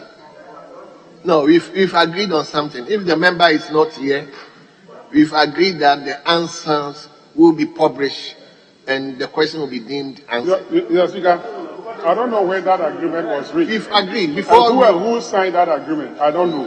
Both sides. It's even No, it's not a serious question. Honourable Leader, we've already jumped over some questions. It's Ahmed who even proposed that. So we can't ask somebody to ask the question. No. We've already jumped over other questions. No, Mr. Speaker, I agree with you on this one. I agree with you on this one. But it is important. No, I'm saying that I agree with Mr. Speaker on this. I'm ready to cede on that. But the point is, I was just trying to draw the minister's attention to something. And it's because it involves human life. Oh, I'm coming. I don't see that. It's about this question. That is ask of order. Time. And my colleague knows his question time. Honorable member for Bongo, whatever you have, please have private discussion. No, it's important that this thing is captured. You see, when my colleague, because I'm one of the districts, the corridor, Bongo district falls under that corridor. Anytime you even have the elephants stray even to the human settlements, to get an official from, Forestry Commission, it's always difficult. So before you realize, last 2 years, 2 people were killed, including a kid, by elephants in my constituency, because we do not have them at post. So it is important that you know that it is possible that the people may have told you that, look, they have X number of people at this place. The reality on the ground is that we do not have those officials. And so when any time elephants come around, the truth of the matter is that we can't find them because they are trained to know how to guide these animals. We can't find them. And well this is property and life. Edward, well so it's noted. important that Edward, well noted. So, Honorable Minister for Lands and Forestry, Lands and Natural Resources.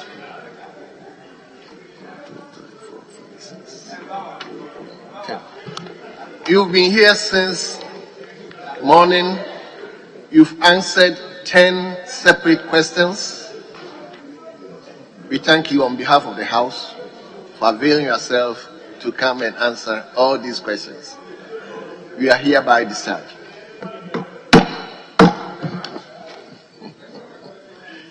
So let me invite Honorable Minister for Tourism and Creative Arts.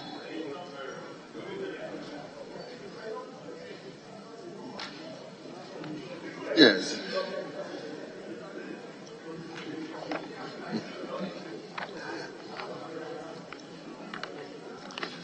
Let me invite Honorable Member for Narugu Gambaga, Honorable Sedu Isifu,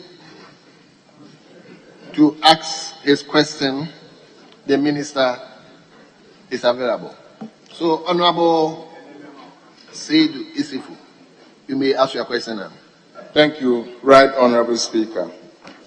Right Honorable Speaker, I rise to ask the Minister for Tourism, Arts and Culture whether the ministry has any plans of developing the following potential tourist sites in the East Mamprese municipality to boost domestic tourism. 1. The Gambaga Escarpment. 2. The Atavia Tua. 3. The Nigeringa Wall. And finally, the Achinga Fishing Settlement. Thank you, Mr. Speaker. Thank you very much, Honorable Sedu. Yes, Honorable Minister, you may respectfully answer the question.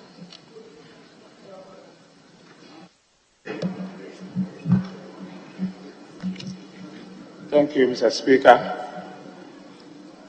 The Northeast region and the East Mamprese municipality in particular is characterized by both historical and natural attractions, which have been earmarked for heritage, adventure, and ecotourism development. Mr. Speaker, the Gambaga Escarpment has been identified as a suitable location for adventure sports like paragliding, zipline, and abseiling. The escarpment affords captivating scenic views of the surrounding landscape, and as landscaping, cascading waterfalls, and the nearby Kwame Nkrumah Presidential Lodge, which will be rehabilitated to complement the tourist offerings of the encampment. Currently, Mr. Speaker, under the Ghana Tourism Development Project, a comprehensive assessment of the entire tourism resources in the Northern Enclave, including the Gambaga escarpment, is being conducted by a amalgamated group, a consultant planners and development consultants, to formulate the tourism resources into a comprehensive master plan to guide development of the sites. Similarly, Nigeringa Wall is captured under the Slave Trade Sites Route Project, a subcomponent of Ghana Tourism Development Project.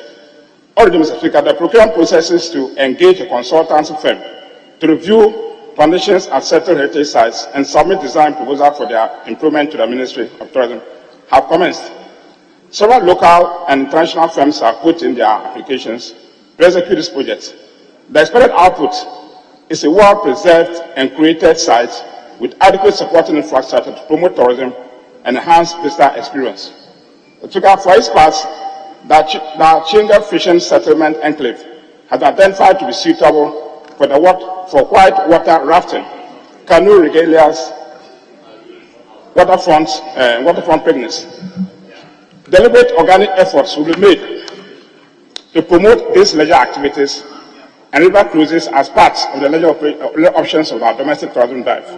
Aid Ghana, share Ghana. Thank you, Mr. Speaker. Thank you very much. Honorable Seidu, I may give you one opportunity to ask a supplementary question. Thank you, Right Honorable Speaker. I thank the Minister for his elaborate response. But I want to find out when the amalgamated group started this assessment and when is he expecting them to finish? Can the Minister provide me with specific timelines to this effect? Thank you. Minister, can you provide us some timelines?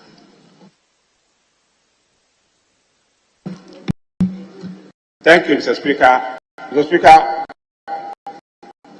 we hope to conclude all this by end of this year and start development early next year. Thank you, Mr. Speaker. Very well. We jump to question. No, this is constituency specific, and please bear with me. Mr. Speaker, please, I share borders with him. I have an interest in. And one of the authorities. Let's hear you. You talk. Thank you, Right Honorable Speaker. I want to find out from the Minister, the Dambaga escarpment actually starts from Dambaga and ends in Nakwanduri.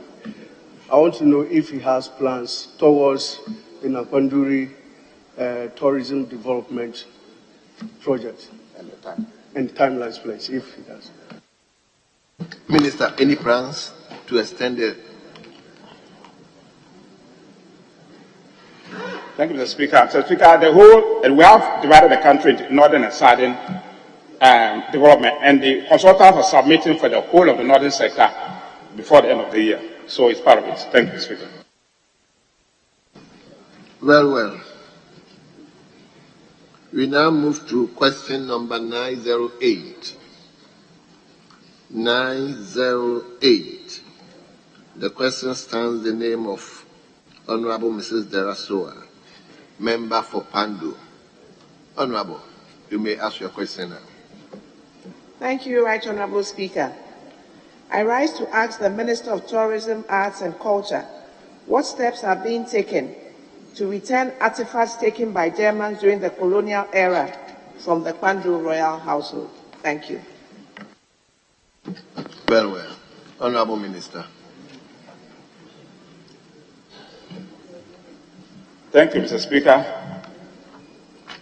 Mr. Speaker, on 15th July 2015, Ghana ratified 7 United Nations Educational, Scientific and Cultural UNESCO conventions for the protection of the country's material cultural heritage. This was done by this honorable parliament. The ratification of the convention is a requirement for legal protection and strengthens the preservation and conservation of the cultural property. The 7 conventions which were ratified by the Parliament of Ghana are as follows. 1. Convention for the safeguarding of intangible cultural heritage. 2. Convention on the protection and promotion of the diversity of cultural expressions. 3. Convention on the protection of cultural property in the event of armed conflict. 4. Convention on the means of prevention of illicit imports, exports, and transfer of ownership of cultural property. 5. Convention on the protection of underwater cultural heritage. 6. Convention for the protection of phonograms against unauthorized duplication of their phonograms. And 7. Universal Convention on stolen or illegal exported cultural objects. The Speaker, the 7th of the convention deals with the restitution or return of material cultural heritage to their place of origin. The conventions have conversations have started between Ghana and the European countries, which once upon a time colonized this country and looted some of our unique material cultural heritage. Some of these European countries are Dutch and the Germans, the Dutch and the Germans. Some success have been made in this direction. For instance, Mr. Speaker, the return of severe head of King Bedu Bols II of a hunter in the western region of Ghana, who was killed in 1837 by the Dutch, was returned in July 2009 after 172 years. Indeed, Mr. Speaker, it is legally and morally right for material cultural heritage which have been stolen or looted from Ghana to return to their original place. These objects range from royal regalia, religious objects, human parts, as well as skeletal materials, which together are part of the colonial heritage of the people who created them. It must be noted that proper storage and museum facilities should be in place before this stolen or looted material cultural heritage to ensure their continuous preservation and conservation for posterity. On the issues of royal cultural heritage belonging to the people of Kwando in the Volta region of Ghana, which were looted by the Germans, we started conversation will soon begin for the return of this material heritage. A Ghanaian scholar who discovered the material cultural heritage in Germany sent the Minister of Tourism and Culture with a description and quantity of the objects in the German universities where these cultural artifacts have been found. The Volta Regional Museum at Ho has been renovated by the Ghana Museums and Monuments Board to prepare the space to receive this highly valued material, cultural heritage, when they finally arrive in the country. Now that the museum has been relocated at Ho to receive the material of this, a formal request will be initiated with the government of Germany for the return of those looted royal materials, cultural heritage of Kwando to Ghana, using the UNESCO Universal Convention on the restoration of cultural heritage to their place of origin. Thank you, Mr. Speaker. Honorable Della, I'll give you one more chance to ask supplementary question. Right, Honorable Speaker, this topic is very, very important to the people of Kwando. So I'm pleased to have my 3 supplementary questions answered by the Minister. Please, Mr. Speaker. Honorable Della, we can't give you 3. You ask. Mr. Speaker, let me commend the Minister for the work being done to return the artifacts to the people of Kwando. The Minister in his answer said a museum is being prepared in Ho to display the artifacts there. But these are spiritual artifacts, some of them are. And Kwando is an enclave for spiritual tourism. Right, Honorable Speaker, I want the Minister to ask the Minister if he will consider supporting us in the museum we are putting up there, so that the non-spiritual artifacts will be placed in the museum there to encourage and increase tourism to the area. And then also I wanted to find out the number of years these things have been with the Germans. The people of Kwando have been performing rites daily for over 100 years. And the whole place is in a spiritual mess because of the absence of these artifacts. Who will pay the people of Kwando for the period that they've been doing sacrifices because of the absence of these artifacts? Mr. Speaker, should I ask the last one? Yeah, the same question. Mr. Speaker, I'd like the Minister to tell us the emotional torment that we have gone through as a result of the absence of these artifacts. Is the government prepared to compensate the people of Kwando for this emotional trauma we have been through?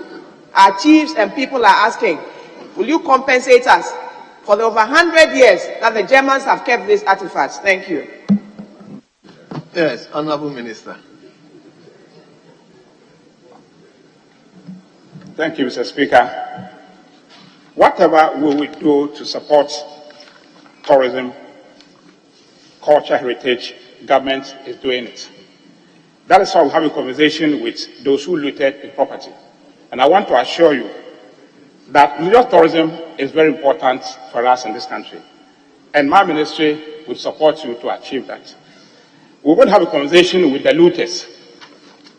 And once, whatever it is, I'll have a conversation with you to see how we can do as much as possible to support the people of Pando, bring this artifact back. Thanks, Mr. Speaker. We move to question number 1198. 1198. Honorable Member for Awutu Senya West, Honorable Gizela Tete Abuti. Honorable, may ask your question. Thank you very much, Mr. Speaker. I rise to ask the Minister for Tourism, Arts and Culture what plans the ministry has to develop tourist attractions in Awutu Senya West, the Central Region. Thank you. Yes, Honorable Minister. Thank you, Mr. Speaker. Mr. Speaker, the Ghana Tourism Authority has met with Honorable Member Mrs. Gizeli Tete Agboti, and together have conducted an assessment of the tourism potentials of Awutu Senya West. The GTA has identified 4 principal attractions which can be developed and packaged to transform Awutu Senya West into a veritable tourism enclave. These attractions include, Mr. Speaker, Fort Good Hope, Senya Breku, 2 Awutu Mpafo Ecotourism Site, 3 Kojo Art Gallery, and 4 Masqueraders Festival. Stakeholder engagement with traditional authorities and other community actors have been programmed in the coming week to outline the ministry's vision for the area. This will be done in close collaboration with the Municipal Assembly, the Member of Parliament, the Central Regional Development Community, and the Ghana Museums and Monument Board to ensure a coherent and coordinated program of development of these tourist attractions in the area. Thank you, Mr. Speaker.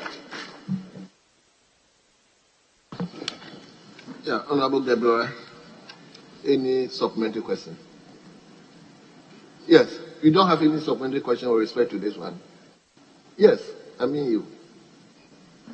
Mr. Speaker, I was thinking that the next question is also mine, so I'll just put myself. I know very well. Okay. I thought the first question, you're okay with it? Well, they are actually interlinked, but. Okay, then ask the second question. Thank you, Mr. Speaker. Mr. Speaker, just to make a comment that this question was filed in the first sitting, and so there's been a bit of a delay, but I was able to meet up with the minister during the recess. Excuse me. So some of his answers seem a bit delayed, but that's the reason why. Yes. Now I will again ask the Minister for Tourism, Arts and Culture what efforts the ministry is making towards improvement in road networks to tourism enclaves in Senya Breku and Gomwa Fete off the Trans-West Africa Highway, because these are the first closest tourism enclaves to the Greater Accra region, moving westwards. Thank you. Yes, Honorable Minister. Road network.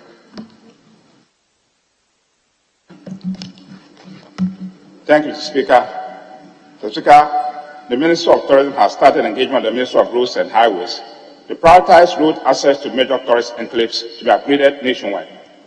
Last mile routes to tourist sites in Senya Breku and Gomwa Fete have been duly included in this list. We are aware also that the Ghana Highway Authority has begun an exercise to address heavy traffic congestion from Bujumbura to Akoli Junction, which will ease its comfort tourists go through en route to the western tourist attractions in the area. Thank you, Mr. Speaker. Yes, Honorable. Thank you, Mr. Speaker. So, Honorable Minister, there are 2 separate issues about the roads. One is about the main traffic on the Trans-West Africa Highway, which, as you indicated, is from Akuti Junction through Budibram, Kaswa. And that is another separate aspect altogether. That discourages people from spending so many hours, commuters, and generally the general public, spending so many hours in traffic. The second issue is from Akuti Junction itself to the tourism enclave of Senya Breku and Gomwa Fete. That is about a 15-kilometer road. And even if the traffic eases on the highway, and the quality of the road network from Akuti Junction to the enclave is bad, the highway can be clear, but nobody will be encouraged to go to the enclave itself. So I would like to know what assurance the minister can give because that part of the road, they are all interlinked, and you must have good access roads to the tourist market so that the economic enhancements and the activities of the area are maximized. Thank you. Yes, Honorable Minister. Thank you, Mr. Speaker. I've engaged the Honorable Member of Parliament. We have what we call tourism routes, what we call the last mile. Let me assure you that we're working on it. Whilst highways handles the major one, we'll handle the tourism routes. So we'll do that for you, as we discussed. Thank you, Speaker. Well. We will take the last question from Honorable Member for Sisala West. Is he here? Is Sisala West here? Sisala West. If he's not here,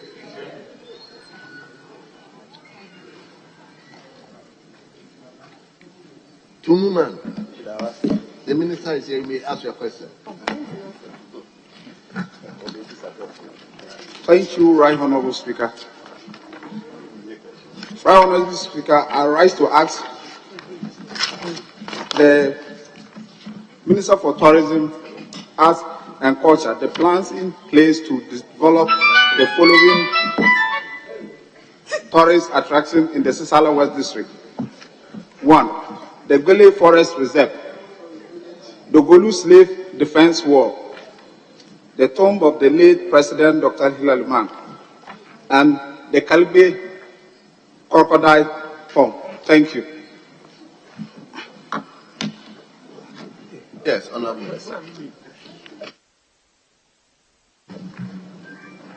Thank you, Mr. Speaker.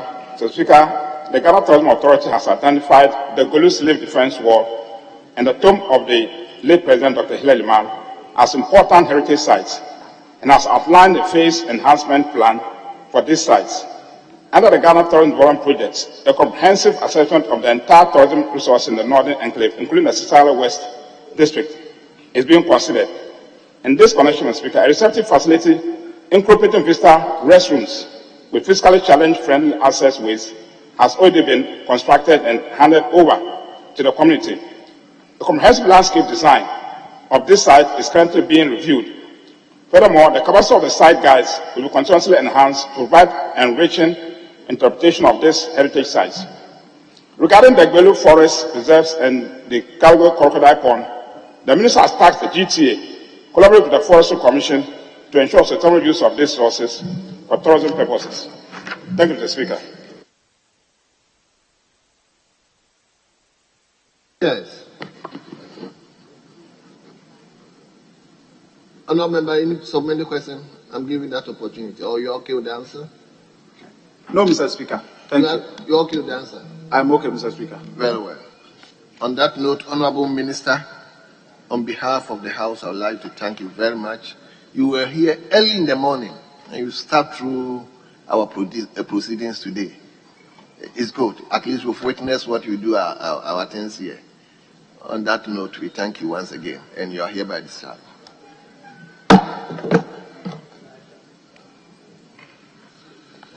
Yes, leadership. Any indication? Mr. Speaker, since time is beyond 2 o'clock, we are in your hands. Yes, leader. On that note, let me thank all of you for your cooperation. The time is far behind 2, and therefore there's no need of putting any motion. So I'll go ahead to adjourn the House to tomorrow, 10 o'clock in the forenoon. Tomorrow, 10 o'clock in the forenoon. The House stands adjourned.